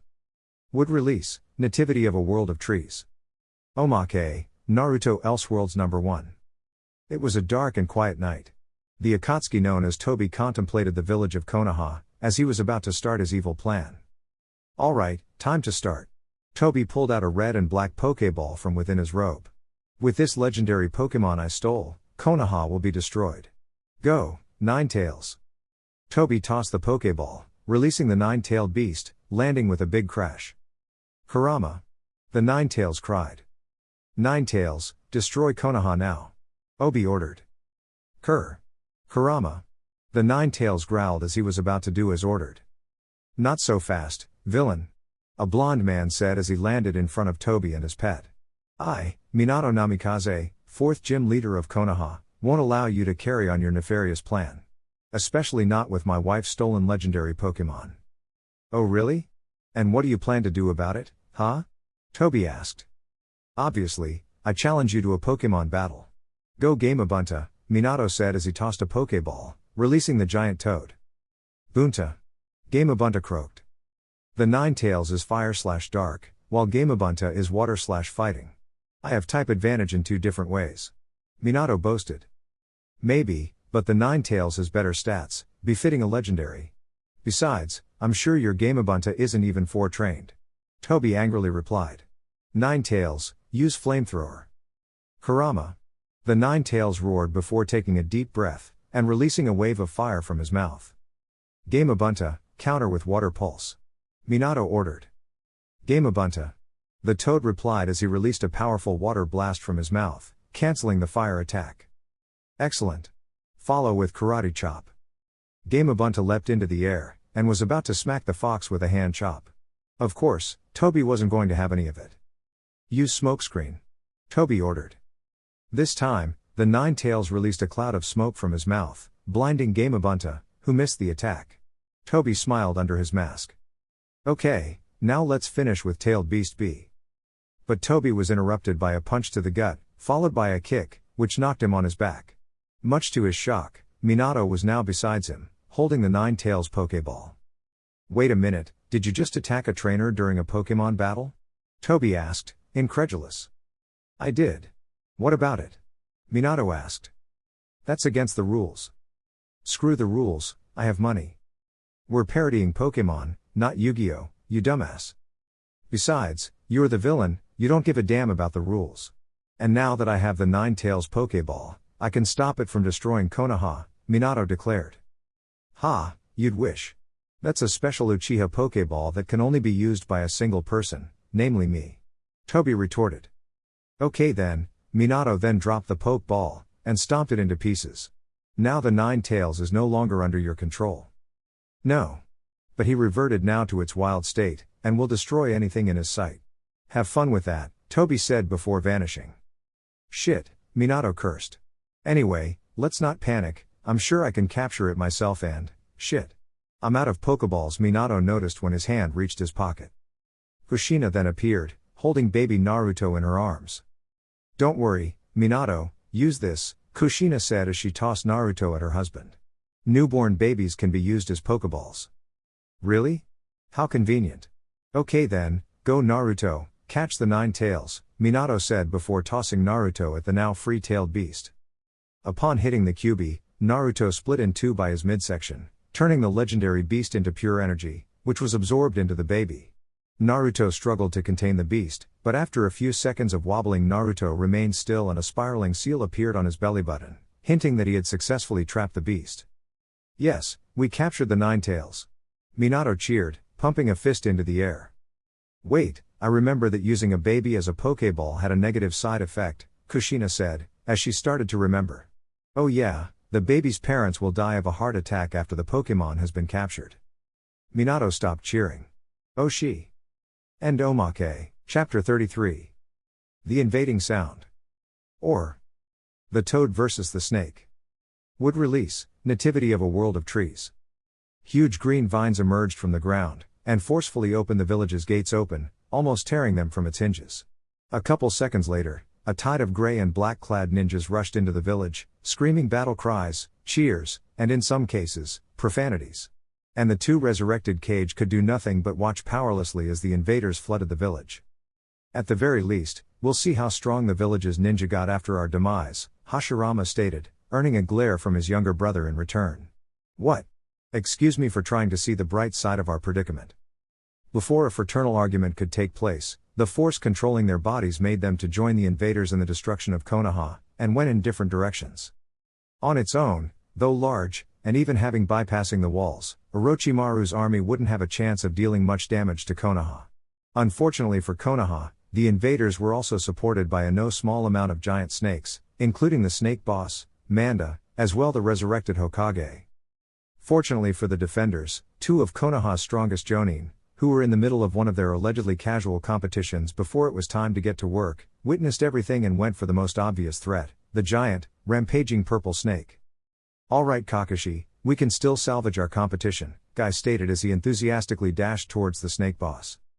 Guy, Konoha is being invaded, and you still care about our competitions? Kakashi asked in disbelief. They aren't mutually exclusive. We can see which one is better at defending the village. Guy suggested as he prepared to attack. Dynamic entry. Guy landed a powerful flying kick on the giant snake's maw. Manda hissed in pain, and he tried to bite or swallow Guy, but Konoha's green beast proved to be too fast. Let's try to lure it out from the more populated areas and into the training fields, Kakashi noted as he made several hand seals. Fire release, Great Fireball Jutsu. The copy ninja breathed a massive fireball, hitting Manda in the eye, leaving a burnt mark. The giant snake hissed again in pain. Forgetting about Guy, the snake boss lunged at Kakashi, who nimbly dodged. Yes. Come get us, you unyouthful armless lizard. Guy taunted the snake. However, despite their success in drawing its attention, Manda refused to follow them whenever they got far from the populated zone. There's something wrong. Why it isn't following us? Guy asked. Its chakra seems irregular, Kakashi observed. It may be under the effect of a genjutsu. Don't worry guys, here I come to save the day. A feminine voice shouted, before Anko appeared between them. She bit her thumb, and made several hand seals, before finally slamming her hand into the ground. Summoning jutsu. A giant gray snake appeared before the three ninjas, though not near as large as Manda was. Upon noticing the snake boss, Anko's snake disappeared, just like the purplet expected. However, contrary to what she was expecting, Manda did not disappear. The giant snake swung its tail, and tried to crush the three Konoha ninja as if they were bugs. Fortunately, they managed to dodge it in time, but they couldn't prevent a house from being demolished by the snake's attack. The hell? Summoned animals disappear if they're summoned by two people at different sides of a conflict. Anko protested. The snake's chakra is irregular. I believe Orochimaru put it under some kind of genjutsu. That would explain why it didn't leave, Kakashi reasoned. It would also explain how he finally managed to get the snake boss to do his bidding, Anko continued. From what I know, Orochimaru never earned Manda's respect. Then how are we going to get rid of it? Guy asked, clenching his fists. The old-fashioned way, Kakashi grimly said. But I presume that, if we break the genjutsu, the snake will leave on its own. If what you told me is true, then this Manda won't appreciate being mind-controlled into doing somebody else's bidding. Guy, do you think you can keep the snake distracted? You only need to ask, Kakashi. Now let's go. Guy cheered as he dashed towards Manda, followed by Kakashi and Anko. In another part of the town, Yugao and her fellow Anbu were fighting against some of Orochimaru's goons, which were supported by a giant snake. While her comrades deal with the human forces, she would fight the snake. Shadow Clone Jutsu. Two clones of Yugao appeared at each side of the original. They unsheathed their katanas and charged forward, leaving a trail of afterimages. Dance of the Crescent Moon. The giant snake hissed, and lunged at the three of them. Before it could sink its fangs into whether the original or the clones, they jumped in different directions, leaving many afterimages that confused the giant snake. And a single moment of confusion is all Yugao needed. With a swift strike, the Anbu woman and her clones quickly sliced the snake from three different sides. The purple-haired woman wouldn't give the giant reptile time to recover, and she charged again. The snake managed to bite a clone, but the original and the remaining clone slashed it again. The snake couldn't take it anymore, and it was forcefully unsummoned. Great job, cat. A bird-masked Anbu praised, while fighting against a couple auto ninjas. Without the summon, these rabble stand no chance against Konoha's Anbu. Yugao cheered as she joined her partners. Let's show them. Yugao suddenly stopped. A ridiculously powerful chakra had entered her sensory range, and in no time was upon them. The chakra then began to change in a way Yugao knew what was going to happen. She disengaged the auto ninja was fighting against and jumped into a nearby roof. Everybody, flee. Huh? A rat-masked Anbu asked in confusion. But it was too late. Water release, water formation wall. Suddenly, the ninja who didn't heed Yugao's warning, both Konoha and Otto, were washed away by a massive watery torrent. When the torrent disappeared, only corpses remained. Yugao and a couple other Anbu did manage to avoid the deadly attack. What? Who? A bird-masked Anbu asked, feeling a mix of horror and confusion. I think that's the culprit, Yugao pointed with her sword to a man with white spiky hair, wearing an outdated blue armor. No way. The other Anbu, who was wearing a ferret mask, shouted. That's the second Hokage. It can't be. It can, Tobirama himself answered. I've been revived by Orochimaru via impure world resurrection. I'm nothing but his puppet, and he's using me to destroy the village. Now, you've seen my power. If you value your lives, you should flee. While the three Anbu were in no small way afraid of having to face a Hokage, they didn't bulge. With all due respect, Hokage-sama, that's not going to happen. We swore to protect Konoha from any threat, no matter how big, Yugao declared as she adopted a fighting stance. Her partners did the same. Tobirama smiled. I'm glad to hear that, especially from the special corps I founded. Still, it would be wise if you asked for help in dealing with me. The village is being attacked. I doubt there are that many ninja not busy right now, Yugao replied. So be it then, Tobirama started to make hand seals. Water release, water severing wave. The second Hokage released a high-pressure water stream from his mouth at the Anbu. The three of them jumped to avoid the attack, but it came with such force and speed that not all of them could, and Ferret was cleanly cut in half, his life ending that moment. Bird made several hand seals. Lightning release, 1,000 thunder needles. The Anbu then thrust his hands forward, releasing a barrage of white glowing electric needles. However, displaying in spectacular skill, Tobirama dodged the attack and dashed at Bird in a zigzag. Bird tried to cut Tobirama with his tanto, but he only hit an afterimage. Sorry, was the last thing Bird heard before the first Hokage appeared from behind and snapped his neck. Yugao moved to attack from behind, but Tobirama got out of the way before her katana could even touch him. Moving at an imperceptible speed, Tobirama was once again behind his unsuspecting enemy. He drew a kunai and prepared to sink into the purplet's back. You're a brave kunoichi. It's a pity it has to end like this, Tobirama sorrowfully but stoically said before ending Yugao's life. Suddenly, something unexpected happened.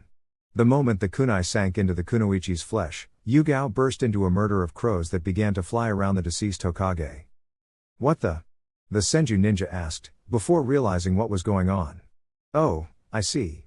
He made a hand seal, and after a burst of chakra, the genjutsu was undone. The world returned back to normal, and in front of him there was the cat-masked Anbu, alongside a new enemy. A young man with dark gray hair and red eyes Tobirama knew too well. Itachi-san, thank goodness you came, Yugao gratefully said. This enemy is too much for you, Itachi stated, without a hint of condescension. I think it's also too much for me. But I believe I stand a better chance against him. You'll be more useful elsewhere. As much as it pained her to admit it, she conceded that Itachi had a point. All right. Stay safe, was all Yugao said before departing. You're a skilled ninja, Uchiha, Tobirama pointed out.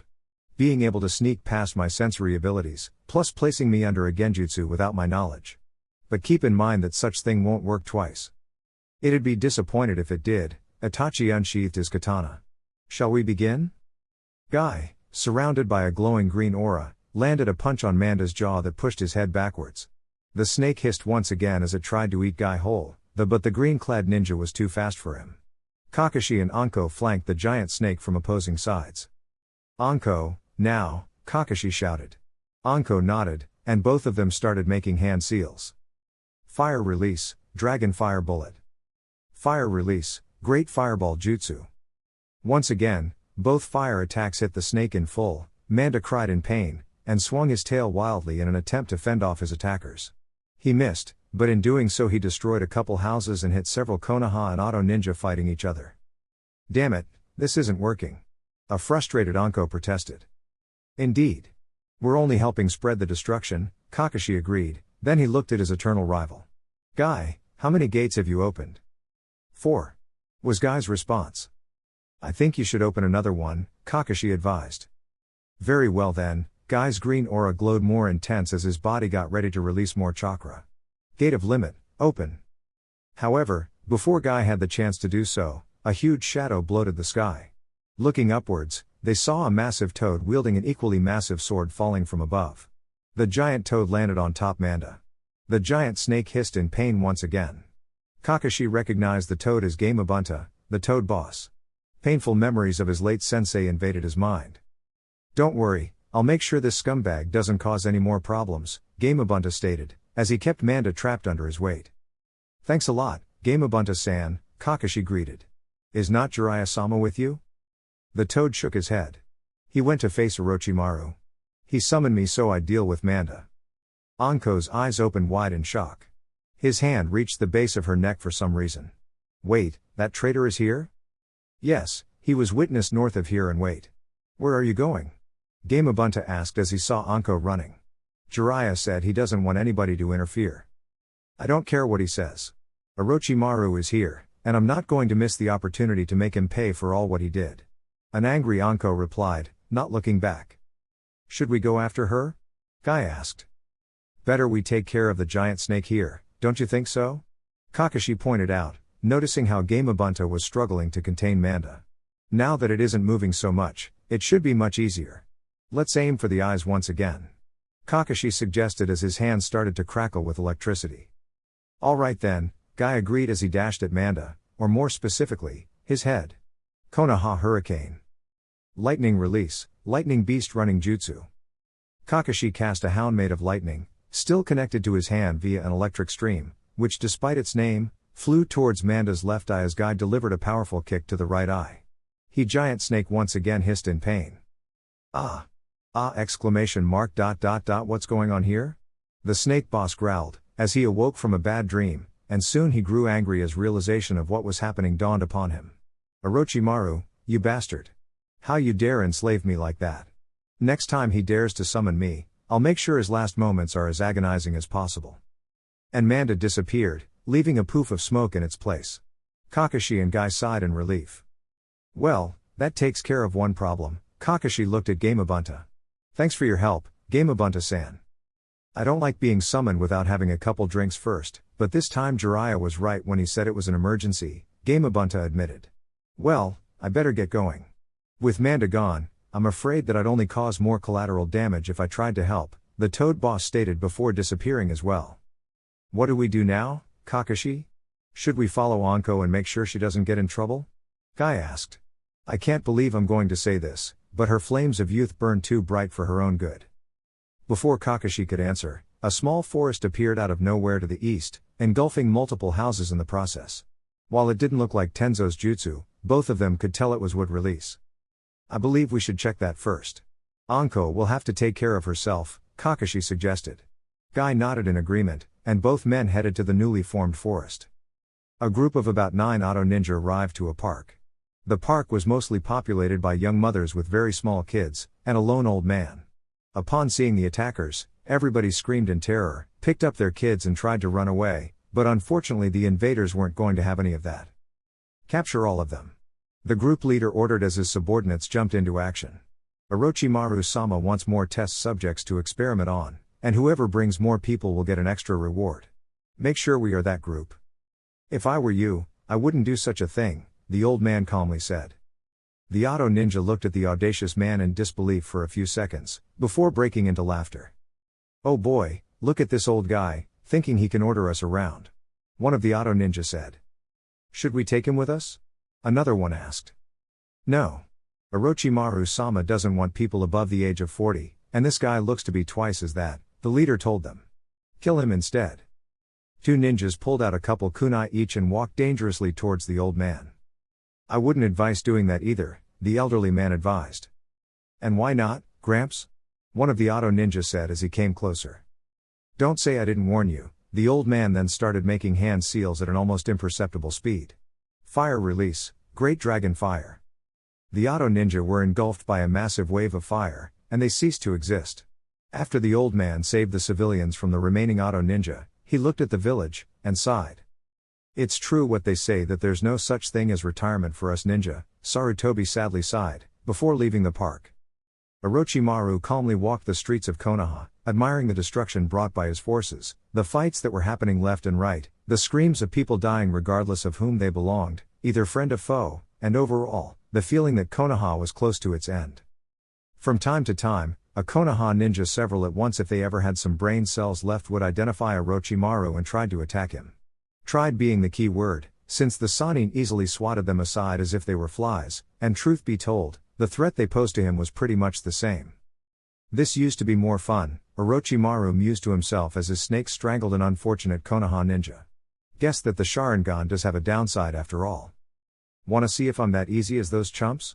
A voice behind him said, before the snake Sannin was hit with a wave of unusually powerful killing intent. Not worried in the slightest, Orochimaru turned around and saw a masked man carrying an impossibly big sword. Zabuza Momochi, Orochimaru recognized the rogue swordsman immediately. I find it hard to believe the reports that said that you were now working for Konoha. What a shame, to see such a magnificent ninja like yourself being reduced to Jiraiya's lapdog. I'm nobody's lapdog, Zabuza yelled, increasing his killing intent. Even if my predicament isn't the best, it's still miles ahead of your fate. I'm sure Jiraiya will accelerate my probation if I give you your head on a silver platter. Orochimaru chuckled, amused. You think so? The snake Sannin then countered Zabuza's killing intent with a wave of his own, which overpowered the swordsman's, and even made him to flinch. Are you really aware of what you're going against? Still, Zabuza managed to make an admirable job in withstanding the almost inhuman wave of killing intent. He smirked, and slammed his sword into the ground. You don't become one of the 7 swordsmen by running away from challenges. So be it then, Orochimaru grinned before thrusting one hand forward. Hidden shadow snake hands. Multiple snakes appeared from his sleeve and lunged at Zabuza. The swordsman quickly swung his sword, beheading all of them in one swipe, and charged against Orochimaru as fast as he could, thrusting his sword forward. Orochimaru nimbly stepped aside, let the sword pass, and locked his arms around Zabuza's neck and shoulder. That was very amateurish on your part, Orochimaru told him. Think so? Zabuza smirked under his mask. Suddenly, other 2 Zabuzas appeared and charged Orochimaru from different directions. The Sannin tossed the Zabuza he was holding against one of the attackers, while he faced the other. He made several hand seals. Wind release, great breakthrough. Thrusting his arms forward, the snake Sannin cast a gale force burst of wing that turned Zabuza, who revealed itself to be a clone, into a puddle of water. The other 2 Zabuzas wasted no time and attacked from behind, but Orochimaru extended his arms, and snakes came from his sleeves, biting them in the neck, turning them into puddles of water as well. Why don't you stop hiding behind your clones and come out to fight me yourself? Or are you a coward? Orochimaru taunted. Zabuza jumped from a nearby roof, landing in front of Orochimaru. I do not appreciate being called a coward, the presumably real Zabuza stated as he grabbed his sword. Orochimaru ignored Zabuza's wounded pride and chuckled. Hey, I have an idea. Given that we're both swordsmen, how about if we fight using nothing but swords? I believe it's appropriate. Zabuza snorted. You, a swordsman? My bingo book doesn't say anything about that. Your bingo book needs an update then. Now behold, Orochimaru opened his mouth wide, and a snake emerged. The snake also opened its jaws, and a sword came from its throat. Orochimaru grabbed the blade, while the snake returned inside the Sannin's body. He twirled his sword, a double-bladed straight one with a golden handle, and shot the Kiri ninja a chilling smile. So this is my sword. What do you think? Zabuza's eyes were wide open. He couldn't believe what he was seeing. Which would make his fight against Orochimaru even harder. Is that, the sword of Kusanagi? Correct. I would have been disappointed if you of all people didn't recognize it, Orochimaru replied with slight amusement, as he made a couple of air swings. Shall we begin? Before Zabuza had a chance to answer, Orochimaru was already charging, his sword hungry for flesh and blood. Zabuza managed to snap out of his stupor in time, and parried the initial hit. Sparks flew the moment both weapons clashed. Using his sword's superior size, Zabuza pushed Orochimaru's back and prepared to swing again. Too slow. Orochimaru cackled as he quickly tried to stab Zabuza. Zabuza, however, was aware of this, and moved his sword so Kusanagi would pass through the hole of the upper side. In another quick movement, he then moved his sword into the opposite direction, leaving Orochimaru's sword locked. Very well, Zabuza, Orochimaru praised, his grin never leaving his face. It would have been a valid tactic if my blade didn't have so many perks. Kusanagi's blade started to glow with a blue light, and Orochimaru pulled his sword, releasing it while cutting Zabuza's executioner's blade as if it was butter. My sword! A panicked Zabuza shouted. Orochimaru capitalized on Zabuza's shock, and tried to stab him again. Zabuza noticed, and moved to the side. Unfortunately, he was too slow, and the sword ended up slashing his shoulder. Now die, Orochimaru shouted before lunging at Zabuza once again. The Kiri swordsman made a hand seal, and suddenly a very thick mist covered the area. The swordsman managed to get away, since Kusanagi only pierced thin air. The Sannin activated his Sharingan in order to see through the mist, but much to his shock and anger, his stolen bloodline limit wouldn't be of any help. The mist dispelled itself a few seconds later, but Zabuza was nowhere to be seen. And you said you hated being called a coward? Come back here and face me, Orochimaru yelled to no one in particular.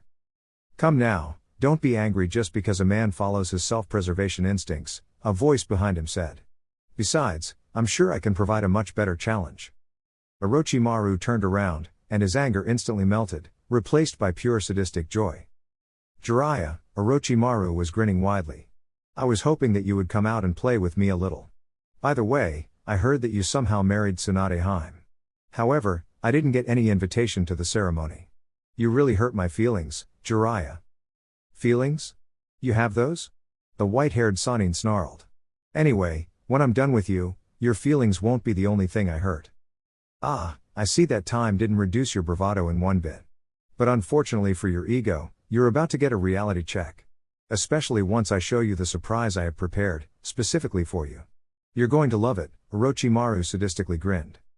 Unless said surprise is your own head in a spike, don't bother, Jiraiya started to make hand seals. Fire release, flame bullet.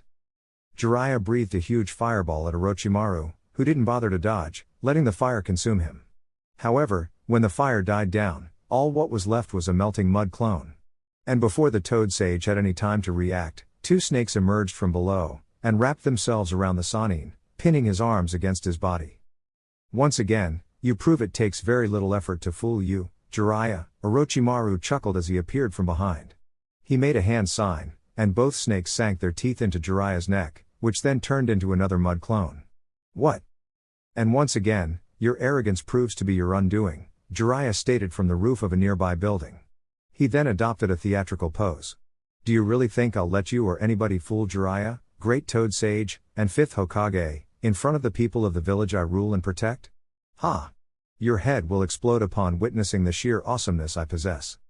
Oh, I'm so going to enjoy shutting up that big mouth of yours forever, enough playtime. Sharingan. Orochimaru's stolen bloodline limit flared to life, before thrusting both arms upwards. Many hidden shadow snake hands. A truly ridiculous amount of snakes emerged from under Orochimaru's sleeves, and lunged at Jiraiya, hissing incessantly and showing their sharp fangs. Jiraiya smirked, and made the same hand seals as before. Fire release, flame bullet. Jiraiya once again let out a fire projectile at the incoming snakes. However, they moved to the sides the last second, successfully avoiding the fiery attack, and leaving Jiraiya vulnerable to attack from the sides. However, Jiraiya did something that neither the snakes nor their evil master were expecting. The white-haired man jumped backwards, and used the fire that was coming from his mouth to propel himself far from the snakes, which failed their attack.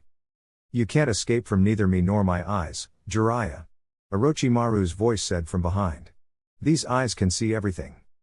Turning around while in mid-air, Jiraiya saw the surreal image of Orochimaru riding a massive amorphous mass formed by hundreds of snakes.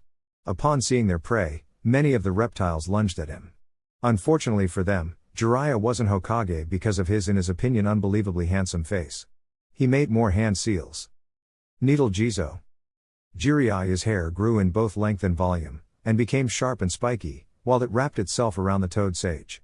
The snakes were unable to stop in time, and their jaws bit nothing but sharp and hard needles. And unfortunately for them, Jiraiya wasn't done yet. Did you see that? And I'm not done yet. Needle hell. This time, Jiraiya shot his hardened needle-like hair in every direction, piercing Orochimaru's snakes, as well as the snake Sannin himself. However, the pale-skinned man was undeterred. Many of his snakes opened their mouths, releasing more snakes, which at the same time vomited even more snakes. Do you always need to make fighting you so damn disgusting? Jiraiya protested, as he grimaced. To answer that question, Orochimaru opened his mouth, and his really long tongue wrapped around Jiraiya's neck. Orochimaru's own neck then started to stretch as if it was made of rubber, as the black-haired Sannin, or better said, his head lunged at Jiraiya, his mouth wide open, revealing his sharp teeth. Oh hell no. The toad Sannin decked Orochimaru right in the nose before he could sink his teeth into Jiraiya's neck. Fortunately, it also made Orochimaru remove his tongue from Jiraiya.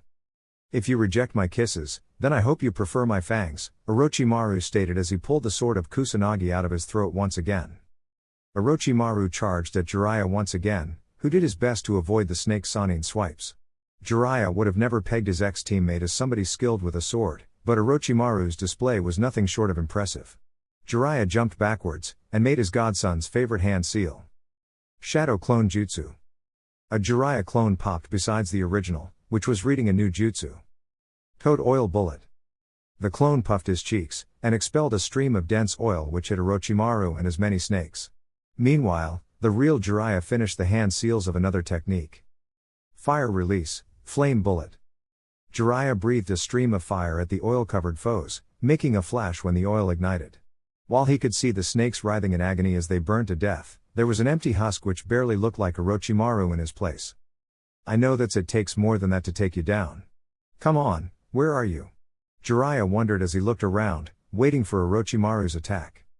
A huge snake emerged from behind Jiraiya. The snake opened its mouth, revealing Orochimaru, a sadistic grin on his face and the Kusanagi on his hands. He lunged at Jiraiya, who tried to grab the sword by the blade, but couldn't stop the weapon's momentum, and the blade was embedded into his chest. ACK. It's over, Jiraiya. I win, Orochimaru declared. Jiraiya, however, grinned in return, and he disappeared in a poof of smoke, revealing a large toad in his place, which was firmly gripping Kusanagi. Big Ball Rasengan. The toad disappeared at the same time its summoner appeared from behind, and the toad sage slammed his enhanced Rasengan into Orochimaru's back. When the contained chakra was released, it created such an explosion that sent the snake Sannin spiraling forward, until he crashed against a building. The attack had left Orochimaru badly wounded and bloodied, with many nasty-looking bruises and even some missing body parts. Unfortunately, the damage done didn't mean much as the snake Sannin regurgitated a new, completely healed body in no time. You can't defeat me, Jiraiya. The sooner you accept that, the sooner can this nonsense end, Orochimaru taunted. Keep believing that, you traitor. You'll only make my victory all the sweeter, Jiraiya retorted. Orochimaru chuckled, amused. Still thinking that you can do anything you want if you just work very hard for it? Always the idealist, Orochimaru shook his head in disapproval. Just like the old times. You never changed, Jiraiya. Guess that old saying rings true, once a buffoon, always a buffoon. A buffoon that has become Hokage, something that you wanted to be so badly, Jiraiya fired back. Orochimaru's smile disappeared. Oh, did I hit a nerve? Being Hokage was just a means to get my hands on the forbidden scroll of sealing, something that's already in my power as you probably know now, Orochimaru countered, recovering his cool. So what if you became Hokage? All accomplishments are meaningless in the face of death, which will come for everybody, except for me. And while you may be remembered as a Hokage, I will live forever to see all my ambitions realized. Maybe your accomplishments will die with you, but not mine. Do you know why? Because I live for somebody else other than myself, Jiraiya told him. So, seeking solace in altruism. Unsurprising, given that's the lie of the week. Those who live their lives for others is because their own lives are not worth living. Or maybe you couldn't stand the memories of being surrounded by your betters, so you seek the company of those weak enough to need your help and pity? Orochimaru taunted him, as he licked his lips.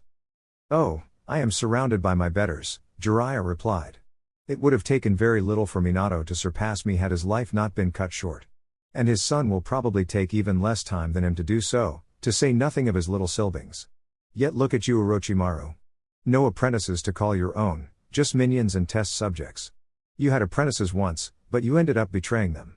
Afraid that they would surpass the oh-so-mighty genius? And today, one of those apprentices will claim her revenge. An angry, female voice shouted. Both Sannin watched Anko landing beside Jiraiya. Her face had a murderous expression, as her hands gripped two kunai tightly. Anko-chan? Kukaku, this is surely a surprise, Orochimaru chuckled. Let's see if you keep laughing when I flay you alive. The snake mistress threatened. Still want a round 3? Didn't you learn anything from our fight a few months ago? Even without the Sharingan, you won't stand a chance against me, Orochimaru told her. Anko, you need to leave right now. He's right, he's too powerful for you, Jiraiya agreed, urging the kunoichi to leave. Orochimaru chuckled. For once, you said something sensible, Jiraiya. No. He needs to die by my hand. I know that he's too much for me alone, but together we can defeat him. Nobody knows him better than me. He taught me almost everything I know. Anko protested. I taught you everything you know, Anko. Not everything I know, Orochimaru pointed out. Anko, please. I can't fight and keep you alive at the same time. You'd only get in the way. Jiraiya pleaded, but to no avail. Anko, leave now, this is an order from your Hokage. Sorry, Hokage-sama. You can court-martial me later, but there's nothing you can tell me to make me walk out of this fight, Anko firmly declared. Jiraiya sighed. He knew there was no way to win this argument. He decided to cut loses. Alright, you can stay. But you'll act as my support. Stay behind me, provide me some cover, and attack only when Orochimaru shows an opening. Understood? Anko nodded, and took a couple steps back. Crystal clear, Hokage-sama. Orochimaru chuckled upon seeing Jiraiya and Anko ready to attack in tandem. Kukaku, so, who wants to die first? Konoha Hospital. It didn't take long before dozens of ninjas started carrying their injured companions to the hospital in order to be healed, bringing the news of Orochimaru's attack. Tsunade immediately ordered all the hospital to be guarded. No doubt it would be one of the first places the invading forces would try to occupy or destroy. Somebody help us. A young Konoha Chunin cried as he and his wounded partner dragged themselves into the hospital. Bring the wounded to one of the free beds. A medic nin will treat him when possible, Tsunade shouted while she healed another ninja. We've run out of antibiotics here. Shizune called. Damn it, somebody go fetch more. The slug Sannin roared. However, despite all the chaos going around her, her concentration never wavered, and managed to stabilize the wounded ninja, keeping him out of danger. Once she was done, she moved on to another one who, for some reason, had a tree branch impaling his sides. What the hell? How did you get hurt with a tree branch? It's no normal branch, Tsunade-sama, it was wood release, the wounded ninja's partner replied. Tsunade sighed in frustration. So Orochimaru finally managed to infuse his troops with wood release. This is very bad news. Tsunade gravely stated as she removed the tree branch and started to heal the wound. Actually, it wasn't some random minion, it was the first Hokage himself, the second ninja stated. Tsunade looked at him as if he grew a second head. Then, her face formed a snarl of fury. I'm not in the mood for these kind of jokes. He isn't joking. The ninja Tsunade was healing managed to say, coughing some blood in the process. Don't speak. Tsunade ordered. We are not lying, Tsunade-sama, it was him, your grandfather. Hashirama Senju. Orochimaru somehow brought him back to life and made him his puppet. The first ninja continued. Tsunade-sama, we're getting reports about the first and second Hokage in the battleground. Shizune called. Some people think that they're impersonators, but they have abilities that should be impossible to emulate. Tsunade remained silent as she worked on closing the wound of her current patient. While she did so, she pondered what to do next. Ideas and possibilities raced through her mind, some of them being considered, others being tossed aside. The moment she managed to stabilize her current patient, she took a decision. Shizune, you're now in charge of taking care of the wounded. I need to go, Tsunade solemnly stated. What? Tsunade-sama, you can't be serious. The black-haired woman screamed.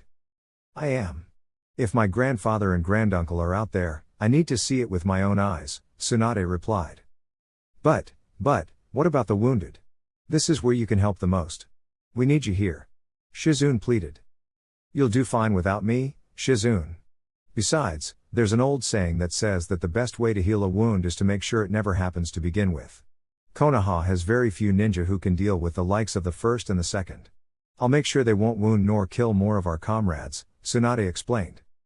Shizune remained silent for a bit, she looked down, and sighed, seemingly accepting her master's decision. Fine, but be careful, okay? I want you to live so you can see my kid. Tsunade smiled. Don't worry, Shizune. Many people tried to kill me, and none of them succeeded. This time won't be different. Tsunade stepped out of the hospital, and looked around. It didn't take her to see the massive forest that wasn't there an hour ago. That's where she should go. She had to shut down her inner medic who asked her to tend the many wounded across Konoha, but she had a new duty to fulfill. A family reunion with her long-deceased grandfather. Fire release, Great Fireball Jutsu. Water release, Great Water Wall. Itachi breathed a massive fireball at Tobirama. At the same time the second Hokage created a massive circular wall of water around himself that safely put out Itachi's fire attack. The fact that he made out without using an existing source of water made the act even more impressive. I heard about the second's prowess with water jutsu, but this. The Uchiha thought, trying to push distressing thoughts out of his mind. My experience fighting Shizune will be of little help here. You'll have to do better if you hope to defeat me, Uchiha, Tobirama stated in his nerve-grating neutral and stoic tone. He then made a hand seal, releasing a burst of chakra through his body that undid a genjutsu Itachi had quietly placed upon him before. And dropped the genjutsu. You caught me off guard before, but that won't work a second time. Can't blame me for trying, Itachi replied. I fought plenty of your kin during the Warring States era. I seriously hope your clan develops something new, Tobirama stated. Then he started doing hand seals again. Watch out. Water release, Water Dragon Bullet. This time, Tobirama didn't need to create more water literally out of thin air, and using the water of the previous attack, he made a dragon-shaped water construct that lunged at Itachi with a fiery roar. The Uchiha made a single hand seal. Shadow Clone Jutsu. A single clone appeared alongside Itachi, and pushed the original high into the air, avoiding the dragon-shaped torrent, albeit the clone wasn't so lucky. While in mid-air, Itachi's Sharingan caught Tobirama leaping at him like a rocket, kunai in hand. Itachi barely had time to parry the attack with his own katana. Itachi pushed the albino Senju back, and returned to the ground. You're fast. Even with my Sharingan, I could barely keep track of your movements, Itachi observed. My lifetime of experience fighting Uchiha taught me that no matter what your clan says, even the Sharingan has its limits, Tobirama told him. Relying on a bloodline limit too much, no matter how powerful, will lead to doom. And while I agree with that, I believe my eyes will be a necessary tool not only if I want to win, but if I want to come out of this alive, Itachi replied. Tobirama remained silent for a moment, and stared at Itachi quizzically. You know, you don't look like most of the Uchiha I met in my time. Your eyes. What about them? Itachi asked. The eyes of the Uchiha often reflect pride and hatred, but yours. Tobirama narrowed his own eyes. I can only see regret. Don't we all have things we regret? Itachi retorted. True, but not all of them are of the same magnitude, Tobirama replied. Then he suddenly grew concerned. Watch out. Itachi prepared to defend as Tobirama once again started to make hand seals. I'm afraid you're not going to like this. Yin release, Bringer of Darkness. The entire battlefield was engulfed by shadows, leaving Itachi completely blinded. I will keep talking so you can pinpoint my position through my voice. I believe you can do that? Tobirama asked. Don't worry. While powerful, I learned how to fight without relying on my eyes, Itachi answered as he tried to locate the Hokage. You're one of a kind, Uchiha, Tobirama praised, as he dashed Itachi from behind, in a diagonal angle. Itachi managed to turn around, and raise his katana. The sound of metal clashing revealed that Tobirama's attack was successfully blocked, but when he tried to counterattack, his sword only stabbed thin air. To your right. Tobirama warned him. Itachi moved to his left, and could feel the air displaced by the second's dash, indicating that he dodged the attack. But once again, he found himself unable to retaliate. I just can't fight defensively all the time. If I don't attack, I'll end up losing. Come on, calm down and focus on the sound of his steps. Itachi told himself. His breath slowed down, and he sharpened his ears. For a few moments, there was silence. Itachi's ears managed to grasp the sound of Tobirama's light steps, but they moved in random directions, clearly in an attempt to disorient him. Then, the attack came. Watch out. Albeit it didn't came from Tobirama, but from Itachi. The Uchiha managed to locate his foe just when he was going to attack, and Itachi moved faster. In a clean cut, he sliced the second's right arm, and part of his chest. The darkness was dispelled.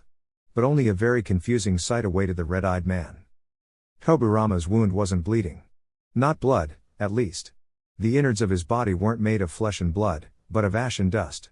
But that wasn't as bad as what it came next. What the? Itachi mumbled. His Sharingan saw how dust and ashes started to whirl around Tobirama's wound, slowly regenerating it. In a few seconds, Tobirama regenerated the whole arm. Those brought back with impure world resurrection are immortal. Even if you destroy my body completely, it will be rebuilt, the second Hokage explained. Itachi's stoic facade didn't break. Then how I am supposed to defeat you? You need to tear my soul out of this body. Or seal my body so it can't endanger more people. Or find the summoner and make him undo the jutsu, Tobirama explained. How if I kill him instead? Itachi suggested, as he started to pant. I wouldn't recommend to do that. Killing the summoner wouldn't send those brought back to the place they belong, and they would keep trying to fulfill their master's last will until they succeed, Tobirama continued explaining, but stopped when he noticed something odd about Itachi. Are you out of breath already? I swear you aren't older than 20. If your physical condition is so poor, then you won't last long against me. Itachi wanted to ask him what was he talking about, but he realized that his opponent was right. His breathing had become much heavier, as if his lungs were burning. He's right. It shouldn't feel this tired so soon. What's wrong with me? I need to end this fast. The Uchiha thought, now more distressed. Sealing your body, you said? I have something I believe it may work. Meanwhile, in another part of the town, two of Konoha's newest Chunin were fighting a group of auto ninja. Despite being outnumbered, the rookie Chunin had no intention of losing to the invading hordes. Earth release, Earth sharp spear. An auto officer shot a spike-shaped projectile from his hands at his target. The missile hit its mark, a blonde wearing an orange tracksuit under a green flak jacket, impaling him. However, the blonde disappeared in a cloud of smoke, leaving a log behind.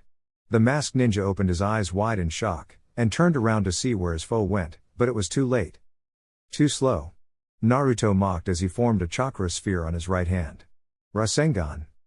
Upon expanding, the exploding chakra blasted the auto officer against a nearby building, knocking him out of commission. And with his enemy vanquished, Naruto could now help Hinata deal with the rank-and-file auto ninja, but as she was about to demonstrate, she didn't need any help. 8 trigrams, 32 palms. 2 palms. 4 palms. The auto ninja were unable to block Hinata's skilled strikes, and the Hyuga heiress continued her combo. 8 palms. 16 palms. 32 palms. Her attack completed, all her enemies were now in no condition to fight. Hinata Heim, are you okay? Naruto asked, as he landed beside her. Hinata smiled and nodded. Yes, I'm fine. They weren't as threatening as they look at first sight. Then maybe you'll welcome a greater challenge? A familiar voice asked above them. They turned around, and saw a glasses-wearing, silver-haired ninja with an auto headband landing in front of them. You certainly did a number on my men. But then again, no amount of body modifications can replace genuine skill. Kabuto. Naruto growled upon seeing Orochimaru's right-hand man. Naruto-kun, do you want to fight him? Hinata asked, her previous confidence now gone. This man proved to be a challenging opponent when they had the support of Team Asuma. While now, not even their own team was complete. Of course. We've gotten much stronger since the last time we fought him. We're Chunin now. Naruto proudly stated. Kabuto shook his head disapprovingly. Such a hothead. Even if you grew stronger, you assumed that I stayed the same. I'll be more than happy to remind you how outclassed you are. Less talking, more smacking. Shadow Clone Jutsu. Naruto created a dozen clones that didn't need any verbal command to charge at Kabuto. This is going to be fun, Kabuto smiled as he activated his chakra scalpels on both hands and engaged the clones in close quarter combat, skillfully cutting them down, and avoiding being hit. Unfortunately for Kabuto, the clones were just a distraction. Unfortunately for his enemies, he was well aware of that. Hinata dashed at the seemingly distracted Kabuto as stealthy as she could, as she made several hand seals, and leapt at him. Lightning release, Thunder Palm.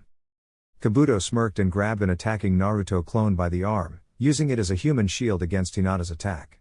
The clone instantly poofed, but it wasn't enough to stop Hinata's momentum, and her attack connected with the intended target. Unfortunately for the Hyuga, the moment she touched the silver-haired medic Nin, he disappeared, leaving behind the very same log Naruto used before. Hinata's Byakugan immediately pinpointed the auto ninja's position. Naruto-kun. He's below you, underground. The Hyuga cried.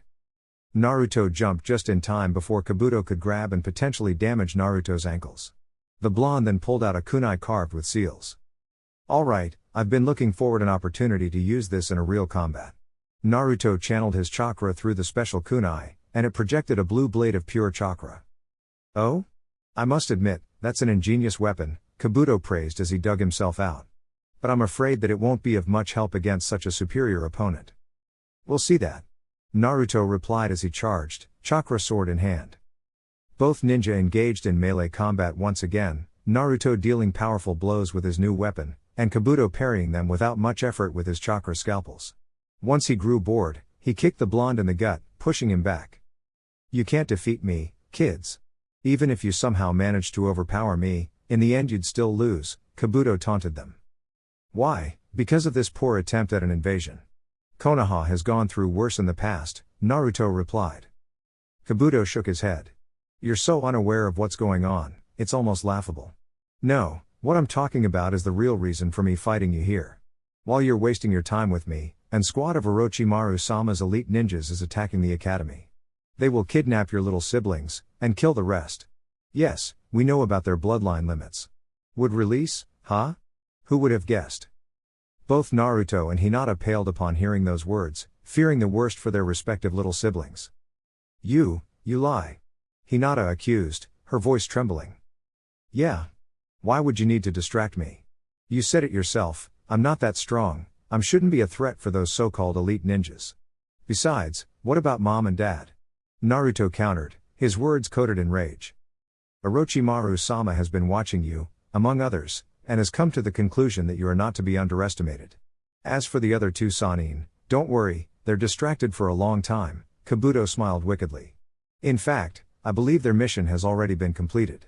So, to show you that I'm not lying, I will stop attacking you, and allow you to go to the academy, so you can see it yourself. Naruto's eyes turned red, their pupils becoming slitted like a feral beast. If you did something to them, I swear. Hanabi-chan. Hinata thought. Tick-tock, Naruto-kun. The more time you waste with me, the less time you have to rescue your little siblings, Kabuto mocked him. The Jinchuriki decided that Kabuto was right and dashed towards the academy, followed by Hinata. Naruto-kun, even if I'm worried for Hanabi, what if he's lying? What if we're heading to a trap? Hinata asked. I took that into account, but I just can't ignore the possibility, Naruto replied. Besides, he knew about their bloodline limits. I wouldn't put past somebody like Orochimaru to invade Konoha just to get his slimy hands on my siblings and their power. Alright then, but let's be careful. Kabuto watched the two Chunin disappear into the distance. He shook his head once again, and laughed. Hook, line, and sinker, Kabuto told to no one in particular. Children. You're so naive. Even if Kabuto's words were true, Naruto was heading straight to a trap after all. Konoha Academy. The moment they took notice of the attack on the village, the teachers, led by Ebisu, immediately began the evacuation of the academy. Get out in orderly fashion, but don't lag behind, Ebisu commanded. Come on, the bunker is pretty close. Don't panic, you'll be in a safe place in no time, Iruka tried to calm down the frightened children. Little did they know that, perched on a nearby tree, the Sound Five were watching them. Yes, there they are, Kitamaru, the six-armed man, stated, while looking through a spyglass. The white hair is impossible to miss. Alright then, you know Orochimaru-sama's orders. Get the kids, but make sure there is an adult left to warn Naruto when he comes, Kimimaro instructed. The rest nodded, and jumped from the tree, ready to attack. Fire release, flame bullet. Water release, water wall. Jiraiya breathed yet another fireball at his former friend, who stopped it by creating a large wall of water. The clash of elements produced a cloud of steam. Between the cloud blocking Orochimaru's Sharingan and the fact that he just defended from an attack, it was Anko's moment to strike. Fire release, fire dragon bullet. A dragon-shaped fire projectile fired at Orochimaru just after we was done casting the water wall. The Sannin merely smirked, and sunk underground. Did I get him? Anko impatiently asked. When the steam dispelled, there was nothing left. I doubt it, Jiraiya warily replied as he looked around. Stay alert. I can still feel his killing intent. Feel this, Jiraiya, Orochimaru shouted as he emerged underground just behind the Toad Sage, as he was about to sink his sword of Kusanagi into Jiraiya's back. Jiraiya turned around, but it was too late. There was no way he could move in time to avoid the Snake Sannin's mostly fatal attack. Fortunately, he didn't need to. What? Orochimaru saw shocked how his sword had been parried by a black, metallic staff, being held by the person he hated the most in the whole world. Even then, Orochimaru couldn't help but smile. Sarutobi-sensei, you came. Did you come here to die alongside your student?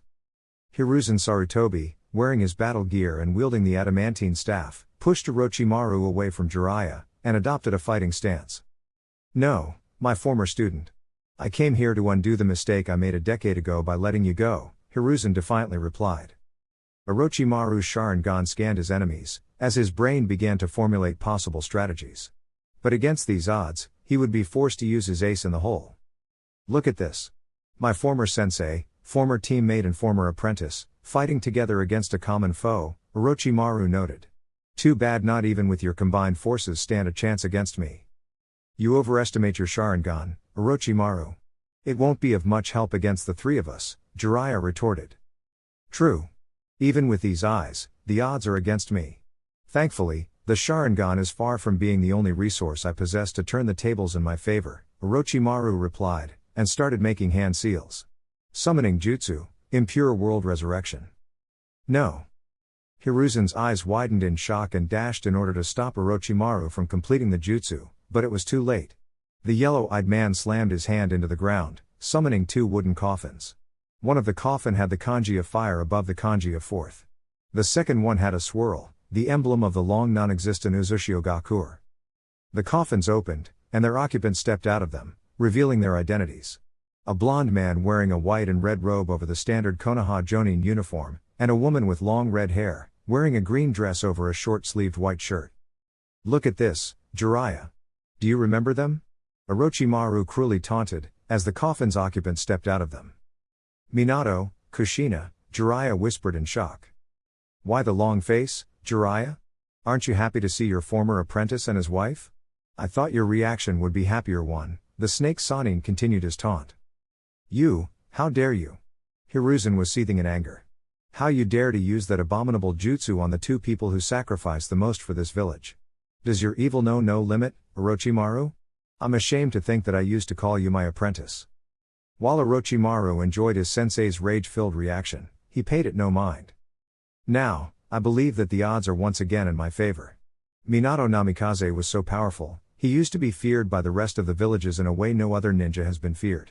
Now it's Konoha's turn to feel that very same dread. Chapter 34. Battle of the Hokage. Or, When Legends Collide.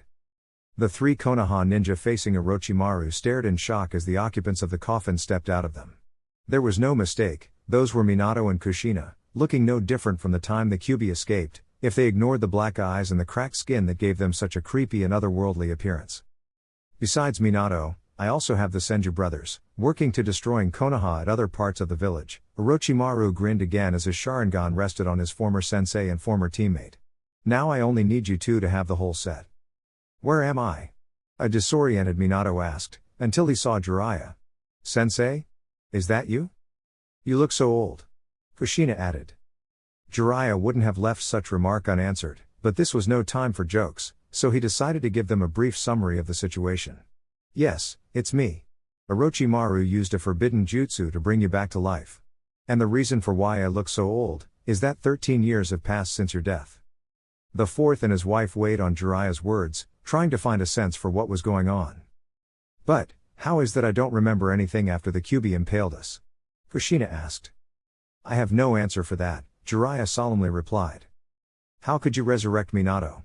He used the Reaper Death Seal to seal the Nine Tails away. His soul shouldn't be available for you to defile. Hiruzen pointed out. Ah, I see you're familiar with this jutsu, sensei. Which shouldn't be surprising, given that it was your own very sensei who developed it. Orochimaru delighted in the irony of the situation. You could say that, thanks to the knowledge of the Forbidden Scroll, I was able to find a way to retrieve Minato's soul. On one side, both Hiruzen and Jiraiya were thankful that Minato was no longer sealed inside the Reaper's stomach. On the other hand, being a slave to Orochimaru wasn't much better. Then again, there could be a way to undo the jutsu and give Minato's soul the peace he deserves so much. Kushina's arm started to twitch. I can't control my body. It's like if somebody else is manipulating it from the inside. Very sharp, my dear Uzumaki. While you might retain your free will, it's useless since I'm the one in control of your actions. You're nothing but my puppets, Orochimaru stated, and then he looked back at his opposition. You know, I have an idea. Sensei, why don't you fight against me, while Jiraiya fights against Minato? That way, two masters will die at the hands of their respective students. You certainly have to be too confident for your own good if you think you can take me on, Hiruzen replied. With these eyes, nothing is impossible, Orochimaru taunted, before deciding that the time for words was over.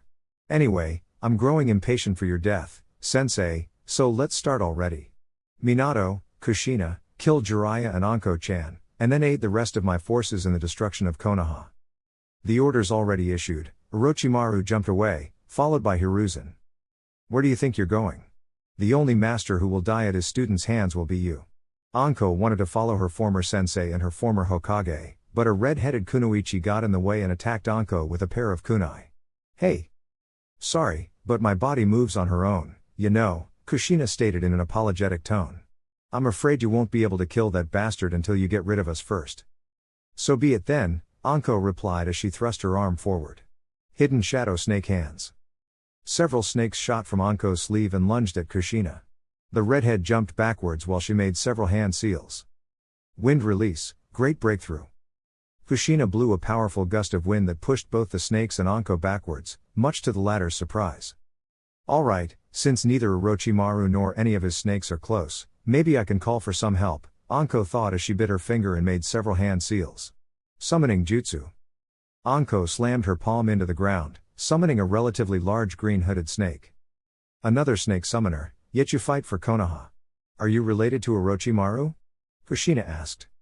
Unfortunately, yes, Anko sourly replied. I used to be his apprentice before the bastard turned me into his guinea pig. I won't rest until he pays for what he did. With a hand command, the giant cobra nodded and lunged at Kushina. The Uzumaki kunoichi jumped in time to avoid the cobra's maws, and proceeded to do more hand seals. Wind release, air bullet.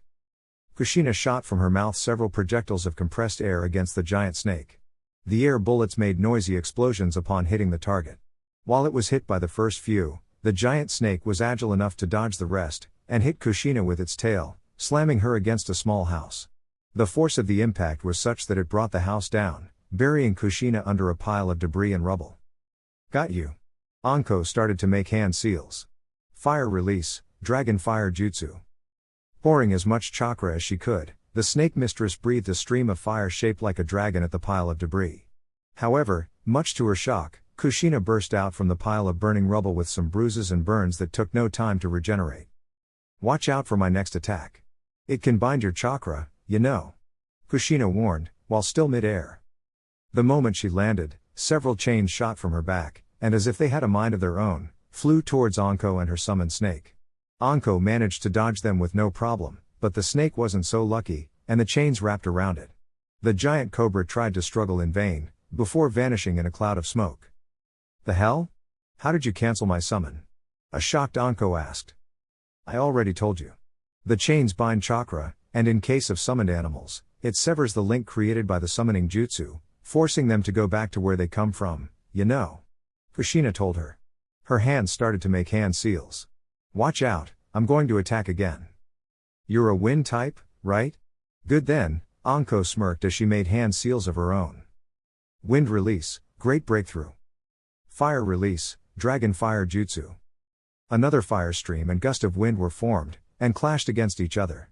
Kushina's wind jutsu increased the power of Anko's fire jutsu, but her wind blew with such force that it stopped the fire from advancing any further, resulting in a stalemate.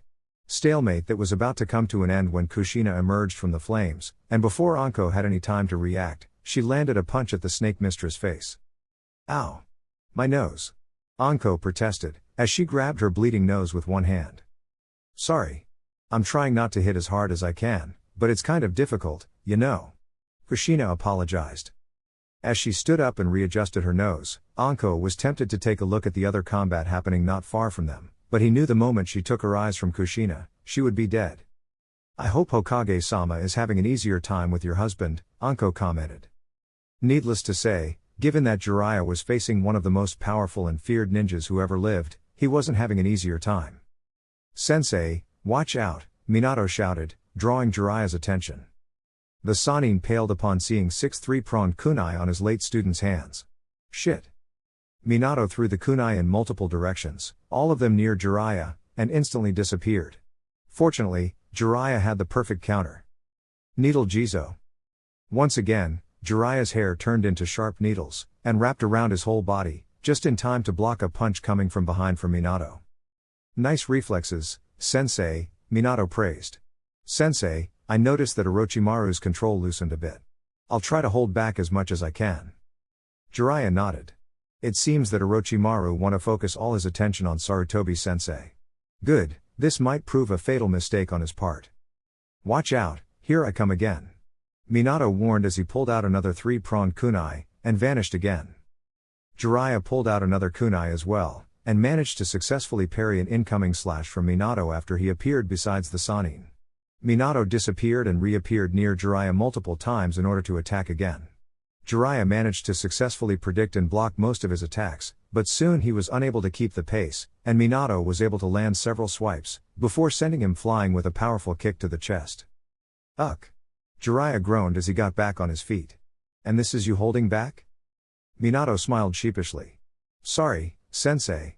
I'm trying. I really am. It's okay. It's not your fault, Jiraiya replied. However, his eyes widened again when he saw Minato quickly retrieving his kunai, and tossing them at Jiraiya again. This time, he made a different approach. Earth release, Earth-style wall. The white-haired Sannin slammed his hand into the ground, erecting a rock wall that successfully stopped the kunai in their tracks, but wouldn't stop Minato in any meaningful way. Now's my chance. Jiraiya thought as he made a clone. Camouflage jutsu. The real Jiraiya became invisible just before Minato shattered the wall with a Rasengan. You could have jumped above it, you know, the Jiraiya clone pointed out. My thoughts exactly, Minato agreed. Then, he pulled out a tri-pronged kunai and tossed it at Jiraiya. Watch out for my next attack. The Jiraiya clone dodged the kunai. However, Minato teleported to the kunai the moment it passed the white-haired man, and slammed a Rasengan on his back. I'm sorry, sensei. Minato sorrowfully said as he was forced to end his sensei's life. Only for Jiraiya to burst in oil, dunking Minato completely. What? Jiraiya decloaked behind the confused Minato. There were 5 small blue flames at the tip of each of his fingertips. Sealing art, 5 elemental seals. The Toad Sage successfully slammed his hand on Minato's back, placing the seal. Minato took no time to notice the seal messing with his chakra completely. He tried to teleport, only to find out he was unable to. Well done, sensei, Minato praised. But I'm afraid that'll only buy you a few seconds before I undo it. That's all what I need, Jiraiya replied while making hand seals. Fire release, Great Flame Bullet. Minato was engulfed by a massive fire projectile, which set on fire the oil drenching his clothes. When the attack receded, only a burning body remained. Jiraiya sighed heavily, and looked at his defiled student with sad eyes. Sorry, Minato. I swear that I'll make. However, Jiraiya's words were interrupted by something he wasn't expecting. The flames burning Minato's body started to shrink until they disappeared. Ash and dirt began to swirl around his body, restoring it to normal. After a few seconds, Minato looked no worse for the wear, and stood up. Damn. This jutsu is way worse than I had expected. Plus with our power, we're causing too much collateral damage. I better do something about it. Jiraiya thought, before seeing Anko dealing with Kushina. Anko, get over here. Anko said nothing. She tossed a kunai with an explosive note at Kushina before dashing towards the Hokage. Kushina came out of the explosion with only a few wounds that took no time to heal, and landed besides Minato. Earth release, Swamp of the Underworld. The ground below Minato and Kushina's feet turned into a muddy swamp, trapping both of them, as they slowly began to sink. Anko, follow me, Jiraiya shouted as he fled the scene. Do you think that will be enough to stop them? Anko asked. Not even close. But it will buy us some time to have a head start, Jiraiya explained as he jumped from one roof to another, heading out of the village. Minato put one of his tri-pronged kunai and tossed it at Kushina, who grabbed it. Minato teleported to the kunai the moment his wife grabbed it, who then tossed it outside the muddy area, and Minato teleported both of them out of the swamp. As soon as their feet touched solid ground, both of them gave chase to the Hokage and the Snake Mistress. What is Jiraiya-sama planning? Kushina asked. I don't know. I think that for the time being, he wants to bring the fight out of the village so he can cut loose, Minato guessed. But these bodies are immortal. No matter how powerful his jutsu are, he doesn't have the means to permanently kill us, you know. Kushina pointed out. I'm sure he'll think something. Jiraiya-sensei is a smart and resourceful ninja, Minato replied. Some might call his optimism unrealistic. What about you? Can't you think in anything to undo this jutsu? Kushina asked. I'm thinking, but this is way out of my expertise. While I'm no stranger to jutsu that dabbles with life and death, this is something completely new, Minato stated. Then let's hope Jiraiya-sama can come up with something. Orochimaru was his pal, after all, Kushina said. Konoha Academy. Iruka was thankful that the fights hadn't reached the academy yet. Hopefully they would have enough time to evacuate the children to the nearest bunker with no incidents. And events would have developed in such way if the perpetrator of the invasion didn't have the academy as one of his targets. Come on, don't panic, and keep going in orderly fashion. In no time, you all will be safe, Iruka reassured the distressed children, while the other two teachers present, Ebisu and Daikoku, also tried to quell the ensuing panic. Too bad panic was about to become much higher. Earth release, Earth-style wall. As those words were uttered, a massive stone wall was erected, cutting the path the group of children was following. A fat man with red hair styled in a mohawk landed on the wall. His face showed a smug smirk. Sorry, I'm afraid this path is closed right now, the ninja stated. 4 other ninja, wearing similar clothes to the first one, landed behind the group. One of them, who had light blue hair, blue lips, and what appeared to be a hunchback, took a step forward. Okay, let's make this short and sweet. We want those 2 kids with the white hair, the Auto Ninja stated, pointing at Hagane and Kaida, who squirmed upon being identified. Surrender them to us, and nobody gets hurt. Do you think we're going to hand you the children of the Hokage like that? Ebisu replied. There was no point in keeping their heritage hidden, given that there could be no other reason for them being targeted. Indeed. These children are under our care, and if you want either of them, you'll have to go through us first, Iruka stated. Despite his bold words, his brain was struggling to come up with his way to repel the attackers. They had blocked all possible escape routes, and having to fight with so many children around would make the task immensely more difficult. All of the Auto Ninja minus the tall one who lacked a shirt smiled wickedly. I was hoping you would say that. It makes our job much more fun, the blue-haired teen stated as he charged forwards. Alright, let the game begin. A tan teen with 6 arms stated as he pulled what appeared to be a bow made of some hardened golden sticky substance from his mouth. You pieces of shit have no idea what you're going up against. The lone girl, a redhead, stated. Come on Tuya, there are kids here, the fat teen protested. Shut your fucking mouth, fat ass. Tuya angrily replied. This isn't good. Iruka panicked as his hands went through hand seals. Worldly protective barrier. Multiple circles of seals expanded from Iruka's feet, forming an invisible barrier his enemies crashed against. Iruka-sensei, we can help you, Hagane shouted as he walked towards him. Don't move. Stay where you are. This is too dangerous for you. Iruka chided him. But. No buts. I can't fight and protect you at the same time, Iruka stated. While the teacher and the Hokage's son continued arguing, the fat teen started to make hand seals of his own. Earth release, rising pillar. Like the name implied, a pillar of stone emerged from under Iruka's feet, making him lose balance and fall on his back, making him unable to keep his barrier. It was followed by a whistle, and suddenly a golden arrow impaled Iruka, pinning him to the ground. Woohoo! One-hit kill. The teen with the 6 arms cheered. Iruka. Both Ebisu and Daikoku yelled at the same time. His fear evaporated, Ebisu angrily looked at the attackers, and made a hand seal. You will pay for that. Shadow Clone Jutsu. 2 clones appeared at Ebisu's sides. You think that impresses us, you fucker? Tuya asked. The 2 clones charged at the foul-mouthed redhead, pulling a kunai each.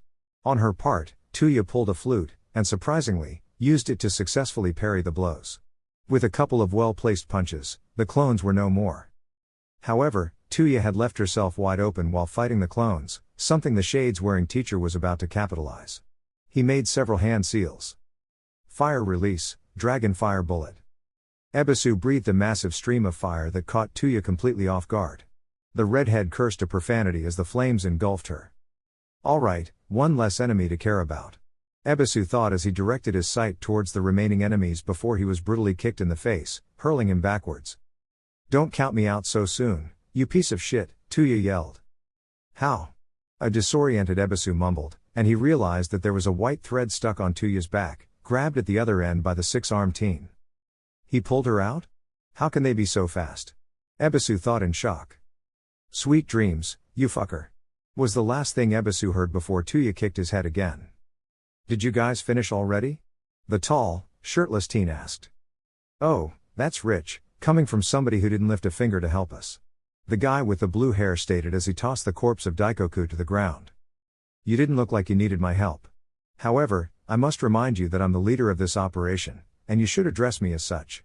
Your tone won't be tolerated anymore, Sakon," the white-haired man stated. "Whatever you say, Kimimaro-sama," Sakon said the suffix in a mocking tone. "So, shall we grab the brats, or what?" Tuya asked as she headed towards the children. Suddenly, there was a white blur, an impact sound, and Tuya was knocked backwards with an impressive force. Everybody had their mouths agape when they realized what just happened. "The hell?" the six-armed teen asked in shock. "My eye. That fucking midget gave me a black eye," Tuya yelled as she held her hurt eye with one hand. "If you touch me or my sister, you're going to regret it," Hagane defiantly claimed. His body started to glow with a white aura. "You can't be serious, kid, you can't hope to defeat us. Be a good brat and come with us peacefully," Sakon told him as he walked towards him. Hagane lunged at Sakon, ready to punch him like he did to Tuya.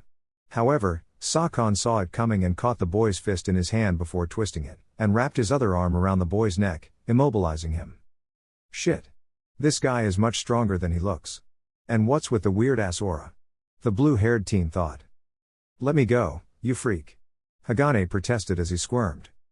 "Don't worry brother, I'll save you," Kaida replied as she made several hand seals at a rather slow speed, but she wasn't interrupted. Wood release, wood binding jutsu. Multiple wooden branches emerged from below the auto ninja, wrapping around them. "The hell? And that girl can use wood release?" Kitamaru asked. No wonder Orochimaru-sama is so interested in these brats. While the others tried to futilely break from the tree branches, Kimimaro remained calm, and grew multiple bone spikes around his body, shattering the wood branches into splinters. Then, fast as lightning, he moved behind Kaida and knocked her out cold with a precise strike to the neck. He repeated the process with Hagane. "Pathetic. To think you needed my help to deal with these children," Kimimaro stated. "Come on, we need to get moving." "Should we finish them off?" Jirobo asked while he pointed to Ebisu and Iruka. Kimimaro shook his head. "That won't be necessary. Let's continue with the plan." And thus, the Sound Five left the scene. Not far from there, Orochimaru and his former sensei landed on a clear expanse, surrounded by debris and some corpses of both Konoha and Auto Ninja. "You know, sensei, I'm kind of glad that you managed to survive the Uchiha insurrection," Orochimaru grinned sadistically. He pointed the Kusanagi blade at him. "That way, I'll get to kill you myself. The icing of the cake of Konoha's destruction." "Then I see hunger in your future," Hiruzen replied, as his grip on the adamantine staff tightened. Said the prey to the predator. "But enough talking, your death is long overdue." Orochimaru thrust both arms forward. Multiple hidden shadow snake hands. Multiple snakes emerged from Orochimaru's sleeves and lunged at Hiruzen like they did with Jiraiya not long ago. Hiruzen merely smirked, and with a deceptively high accuracy and speed, the former Hokage smacked all of the snakes with multiple quick strikes the moment they were any close to him. After he was done, he tossed the staff at Orochimaru.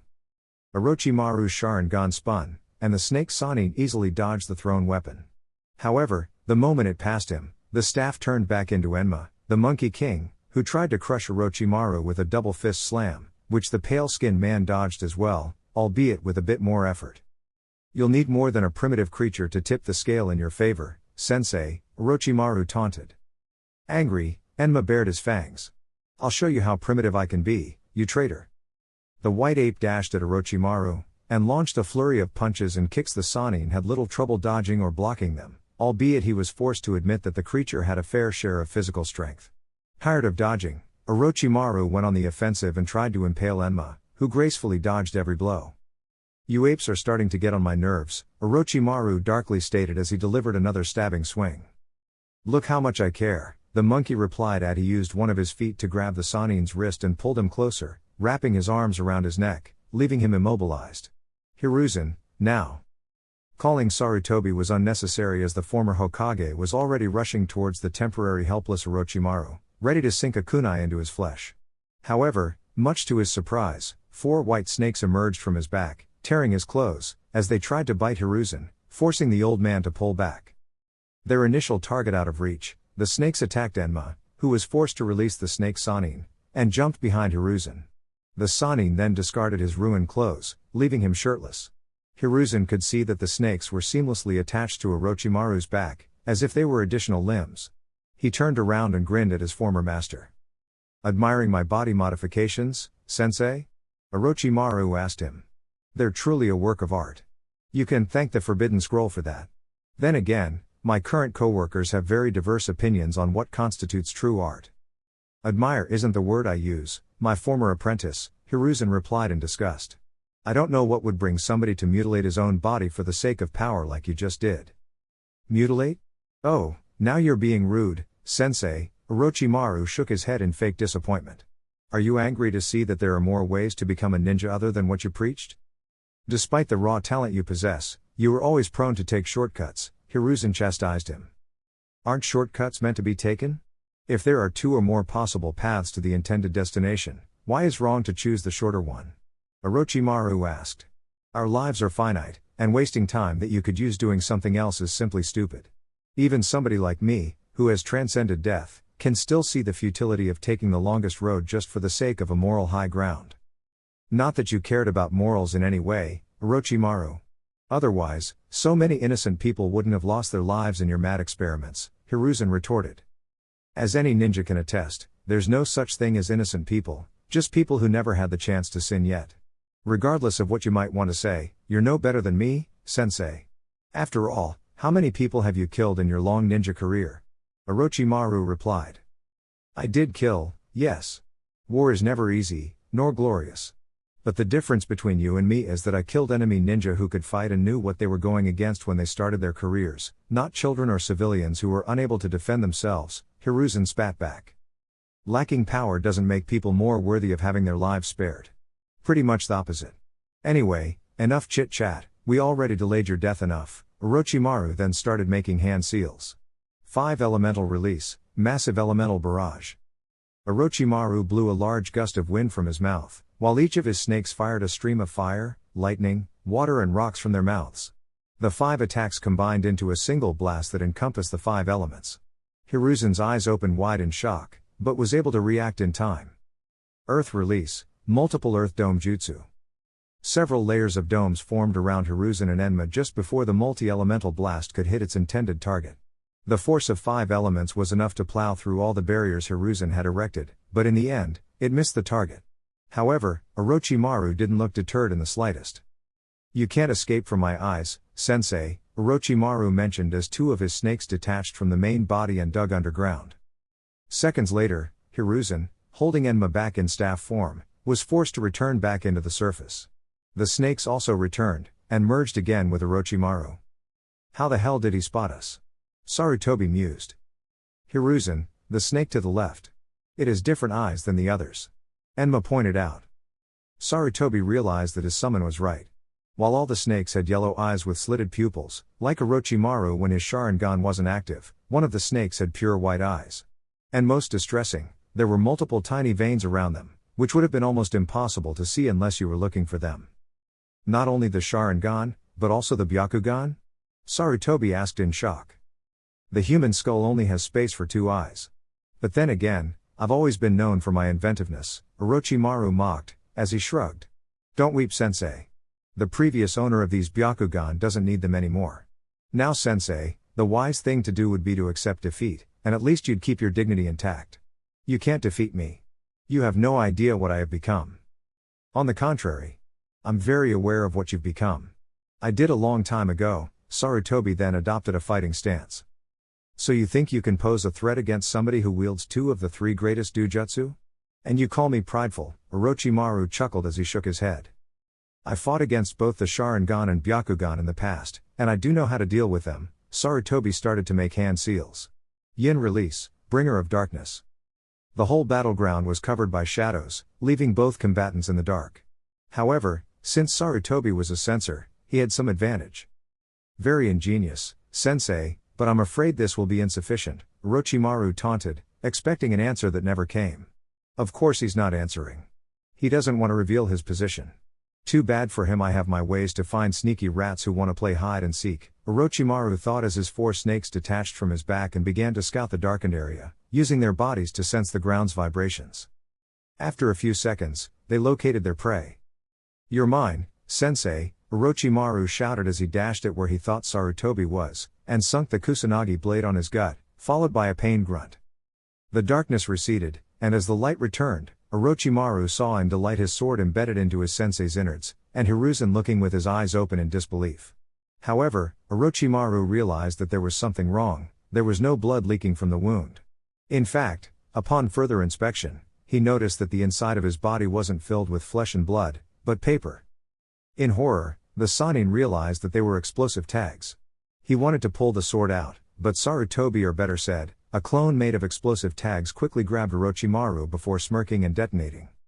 To say that what followed was a massive explosion that sent a tremor several kilometers around would have been an equally massive understatement. A lesser man would have died instantly. Even Orochimaru's heavily modified body was barely able to come out alive. And Hiruzen would have been able to terminate his treacherous ex-apprentice there and then if it wasn't for his conveniently insidious body replacement technique, which once again generated a completely new and healthy body, even if it came at a heavy chakra cost. Sarutobi emerged from underground, amused that he had caught Orochimaru off guard with such a trick, even if it failed to kill him. "So that's the power of the wielder of 2 of the 3 greatest dujutsu?" the former Hokage asked in a mocking tone. "If that's the case, then I'm disappointed." Orochimaru got up and bared his teeth in a menacing snarl. "You will pay for that," he hissed, his voice dripping even more hate than usual. Sarutobi adopted a fighting stance.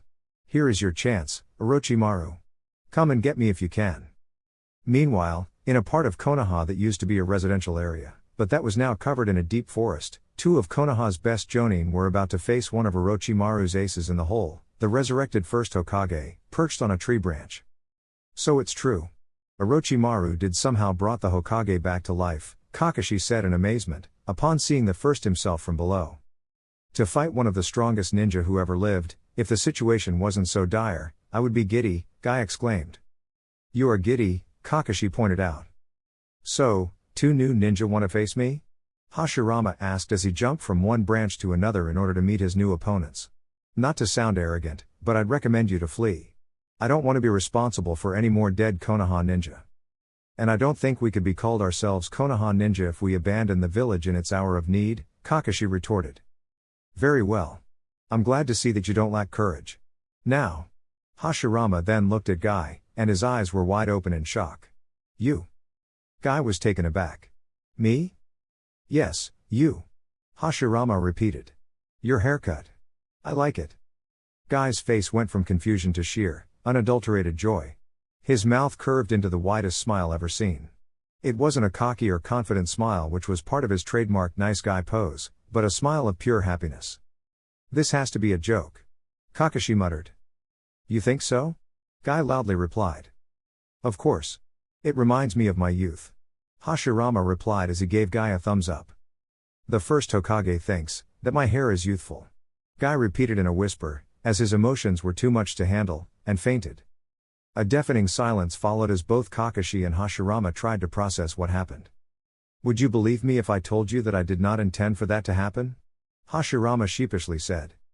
"This has to be a joke," Kakashi repeated again, watching incredulously at Guy's unconscious form.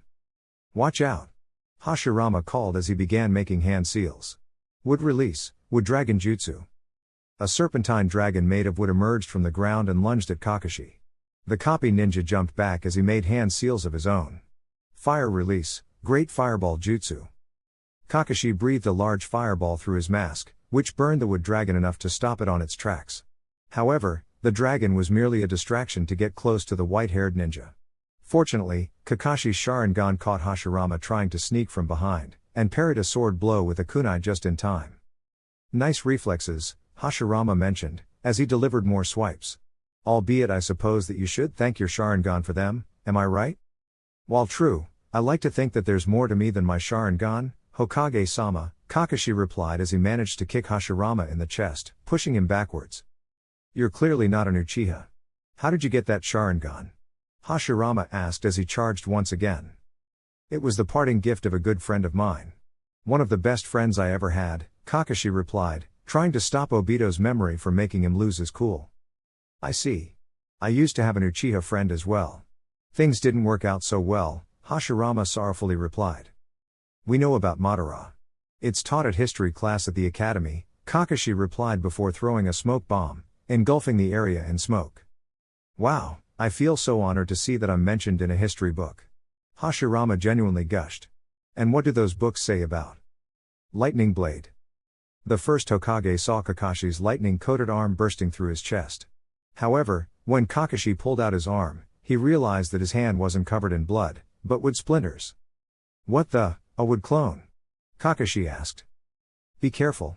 The real Hashirama warned from behind. Wood release, great forest jutsu. More thick wooden roots emerged from below and lunged at Kakashi. The copy nin was barely able to dodge all of them, pick Guy's unconscious body, and find a place to hide. Damn it, Guy, snap out of it. Kakashi angrily whispered as he slapped his green-clad friend awake. Ha, what happened? Guy mumbled. Good, you're awake. We're fighting against a revived Hashirama Senju. He complimented your hair, and you fainted.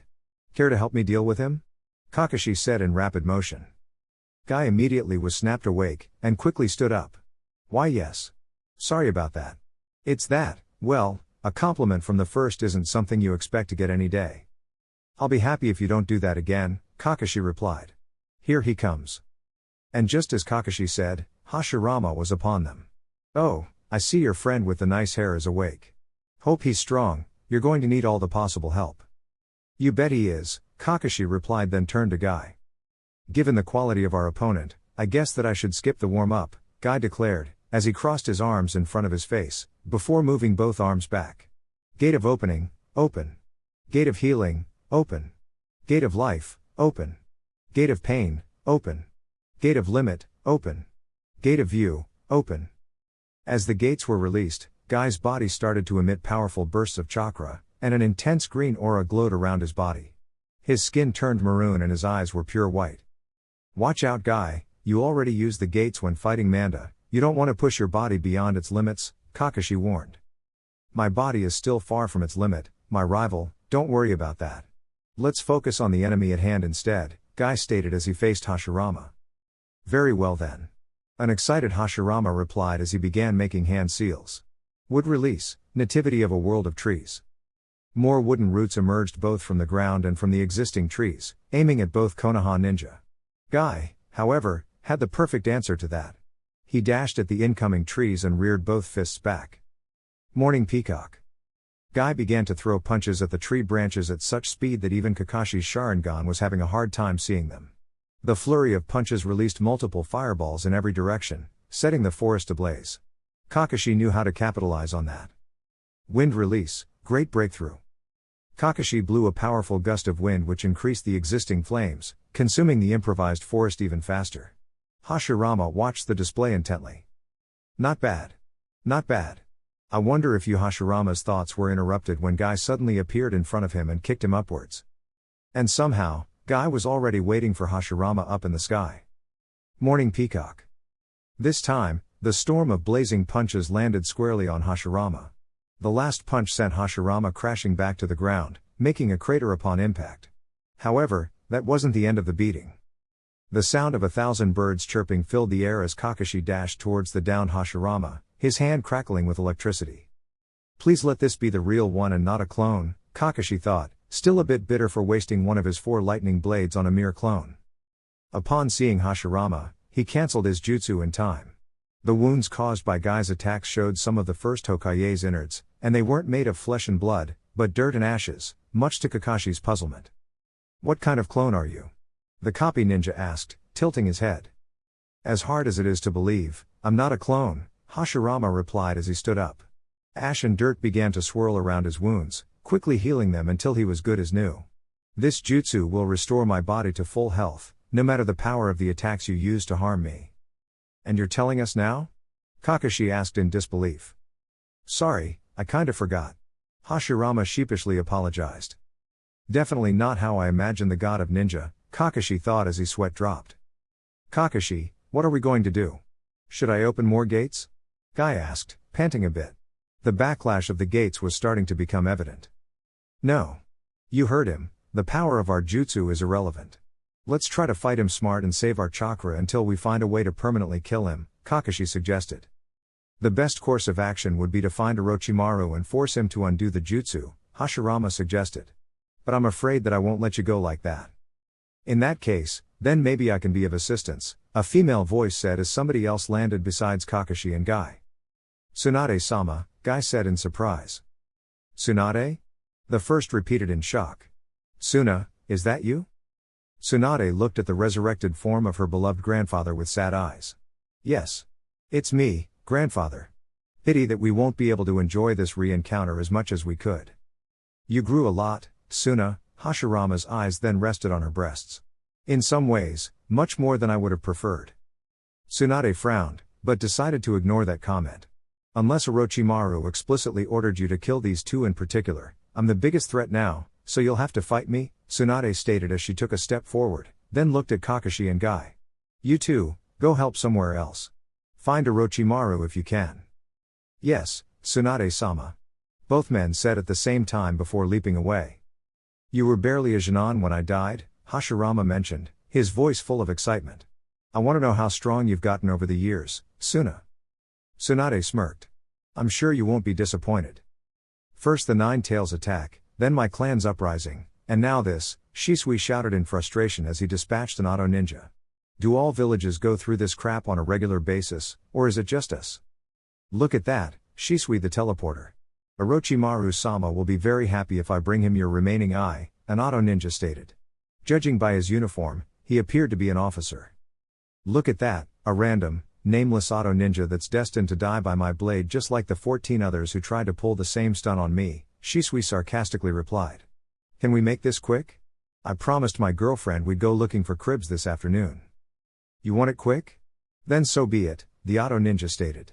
He then started to grow in size, as well as becoming more muscular. As his clothes ripped apart, Shisui could see that his skin was becoming a brownish gray. An additional pair of arms grew under the first ones. Now you're going to feel the power of Orochimaru's cursed seal. You feel the power of my Tanto. Shisui retorted, suddenly appeared from behind as he slashed the mutated ninja's back, but it didn't produce any wound. In fact, it felt like trying to slash very hard leather. The hell? The four-armed ninja capitalized on Shisui's surprise by giving him a backhanded smack with such force that sent the oldest Uchiha flying several meters, until he crashed against a wall. Ugh! Shisui groaned as he painfully got up, but had no time to wallow in pain as the mutated ninja leapt at him, his upper arms raised ready to deliver a double axe handle. Shit! Making a hand seal, Shisui's body flickered away a couple seconds before the four-armed auto ninja smashed the spot, making a loud noise and raising a cloud of dust. When the dust dispelled, the auto ninja was there, giving Shisui a sharp-toothed evil grin. What's up, Uchiha? Can't keep up with me? The mutated ninja taunted. Shisui crossed his arms confidently. Actually, I already won. The four-armed man snarled. You certainly are confident, one-eyed scum. Let's see what you say after hey, what the hell? Much to the cursed seal ninja's shock, a pit of tar formed at his feet, and he quickly started to sink. He tried to get out, but the more he moved, the faster he sank. No, no. Don't let me die. Please, I beg you, save me. The auto ninja pleaded as he sank completely before everything turned into darkness. Little did he know that Shisui had placed him in a genjutsu, and everything that happened did so in his mind.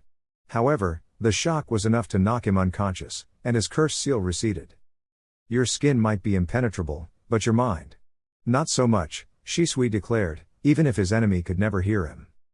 At that moment, a small crow came down from the sky, and the oldest Uchiha extended an arm so the bird could land on it. Shisui-san, my clones are watching over all of Konoha, and I've identified several spots where you could help the most, the crow informed. Shisui nodded. Thank you, Kurokaze-sama. Tell me which one is the closest. Actually, I believe that there's something else you should do first. Itachi-san is fighting against an enemy that might be too much for him, the crow boss clone told him. Shisui was taken aback. What? What kind of enemy is too much for Itachi? Orochimaru himself? This may be hard to believe, but it seems to be Tobirama Senju, Kurokaze replied. Shisui's confusion grew by the minute. The second Hokage? That can't be right. But it is, the bird insisted. And he's not the only one. His brother, Hashirama, is fighting against Konoha as well. Both Hokage are displaying the unique skills they're well known for, albeit at a smaller scale, so I believe they have been brought back to life somehow. Damn, this complicates things even further. Anyway, take me to Itachi, I can't let him die, Shisui told him. Kurokaze nodded, and took off again, with Shisui following him from below. Jiraiya and Anko, already out of Konoha, were leaping from one tree branch to another while fleeing from their immortal pursuers.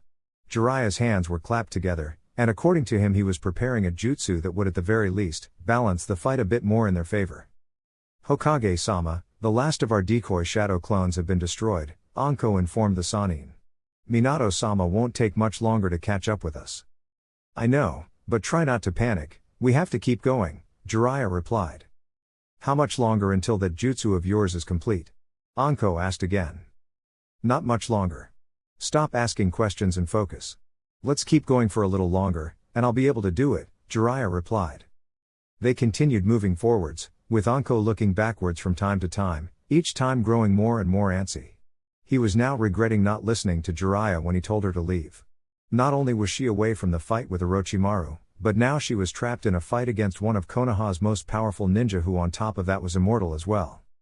Anko's eyes grew in horror as she caught sight of a yellow blur moving through the trees, following a red blur not too late afterwards. Hokage-sama, is that jutsu ready? They're already here. Anko called in panic. Just a little longer. Jiraiya replied, as beads of sweat appeared on his temples. Adamantine sealing chains. Shit. Jiraiya cursed. A multitude of chains emerged from the forest. Jiraiya and Anko managed to dodge all of them, albeit it took Jiraiya more effort since he couldn't use his arms to properly keep the balance. In a blur, Minato appeared in front of him, his hand holding a chakra sphere. Sorry, sensei, Minato sorrowfully said before slamming the chakra sphere into Jiraiya Rasengan. However, Jiraiya managed to kick Minato's hand in the last second before the sphere of destruction could touch him. Anko tossed several kunai at him, forcing the fourth to use his famed flying thunder god jutsu to avoid it. But that action bought Jiraiya the last seconds he needed to complete what he was preparing. Summoning jutsu. Jiraiya slammed both hands into the ground, creating a huge cloud of smoke. Minato teleported back to the battlefield, appearing beside his wife, and looking at the vanishing cloud of smoke. Minato already knew what his sensei was planning. So, you called them, sensei? Minato asked. Yes. Summoning the toad sages take way more time than summoning other toads, hence I had to stall the fight for some time. But now we're ready. Jiraiya enthusiastically declared. Wait a minute, that voice, no, it can't be Minato-chan, a high-pitched female voice stated. When the smoke dispelled, Jiraiya had changed. His nose was bigger and had warts on it, had now a goatee on his chin, and red markings at each side of his face. There were also two small, cloak-wearing toads perched on each of his shoulders. So my old eyes aren't deceiving me, the toad on Jiraiya's right shoulder, a green toad with bushy white eyebrows and a white goatee stated in disbelief. But, how can this be possible? The one to the left, a purple and yellow toad with a bulbous head, screeched incredulous. Fukasaku-sama, Shima-sama, is good to see you again, even if it's under such circumstances, Minato said in an apologetic tone. And I think that's his wife, Kushina-chan too. Fukasaku pointed out. But I thought that both of them died the night the Nine Tails attacked. Impure word resurrection, was Jiraiya's answer, and both toads understood. I hope that abominable jutsu had died with its creator, Shima screeched. We all thought so, but Orochimaru found a way to learn it, Jiraiya replied. You seem familiar with the jutsu, so you'll probably know that Minato and Kushina are immortal and have unlimited chakra. We need to find some way to incapacitate them. You can count on us, Jiraiya-chan, Fukasaku replied. Jiraiya then looked at Anko. Anko, same strategy as before. I'll take the brunt of their attacks. You stay back, cover me, and capitalize every opening you see. Anko nodded. Understood, Hokage-sama. All present slipped into battle stances. The real duel of the Hokage was about to begin. Konoha Academy. When Naruto and Hinata arrived at the academy, their hearts skipped a beat. The image was disheartening. Many academy students gathered around the wounded or even dead teachers, some of them crying, others trying to comfort each other, while a few discussing what to do. Nichan. Hanabi called upon seeing her sister arrive, and rushed to hug her. Hanabi-chan, are you okay? Hinata asked her sister. Hanabi nodded, but was clearly shaken. Please, help Iruka-sensei. Hanabi asked. Both Chunin looked at the downed instructor, and saw that there was an arrow impaling him that also pinned him to the ground. Hinata activated her Byakugan, and inspected the wound. Alright, the arrow didn't hit any vital spot, Hinata said aloud. Naruto-kun, I need you to remove the arrow very slowly. I'll stop the hemorrhage and close the wound. Alright, Naruto agreed, and broke in half the arrow so it would be easier to pull Iruka off. Iruka-sensei, I'm afraid that this is going to hurt a lot. It's okay, Naruto. Iruka replied, before coughing blood. Don't talk. You'll waste your energy, Hinata chided him. Are you ready, Naruto-kun?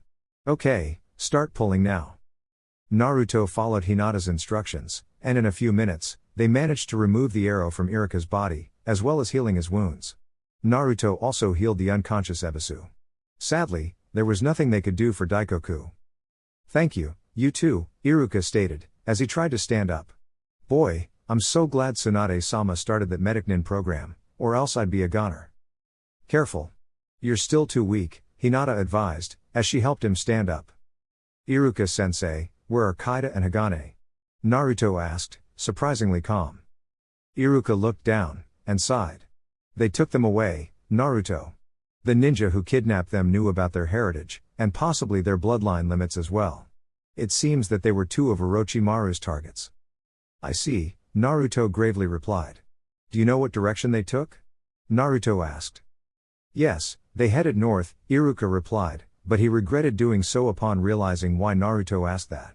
Wait a minute, you're not thinking in going after them, are you? What the hell am I supposed to do then? Naruto snapped at his former teacher. Let that traitorous bastard turn my siblings into his guinea pigs?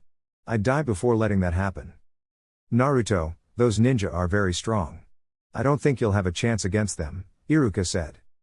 Maybe not, but I don't have to do it alone. Naruto then made his most used hand seal. Shadow Clone Jutsu. 20 clones appeared besides Naruto. You three, escort the children to the bunkers, and take Iruka-sensei and Ebisu-sensei to the hospital. Everybody else, gather the rest. The clones nodded, and left to carry their tasks. Iruka, however, wasn't done. Naruto, I can't let you do this. What happened was tragic, but what you want to do is suicide. I forbid you to go after them, Iruka shouted, before coughing. You forbid me? Naruto mockingly asked. In case you didn't notice, you're no longer my superior. We're both Chunin now. Now you should let my clones carry you to the hospital before your wounds reopen. Iruka sighed in defeat. Very well then. There's nothing I can do to convince you to drop this madness. However, be careful out there, Naruto. I will, Naruto then looked at Hinata. Hinata-hime, come on. We have to rescue my siblings. Yes. Hinata replied. And both Naruto and Hinata headed north, in pursuit of the Senju twins' kidnappers. Alright guys, that's it for the video. If you enjoyed it, please feel free to leave a like and subscribe. As always, the rest of the story is already out over on Patreon, link to that will be in the description. Anyways, until next time, peace.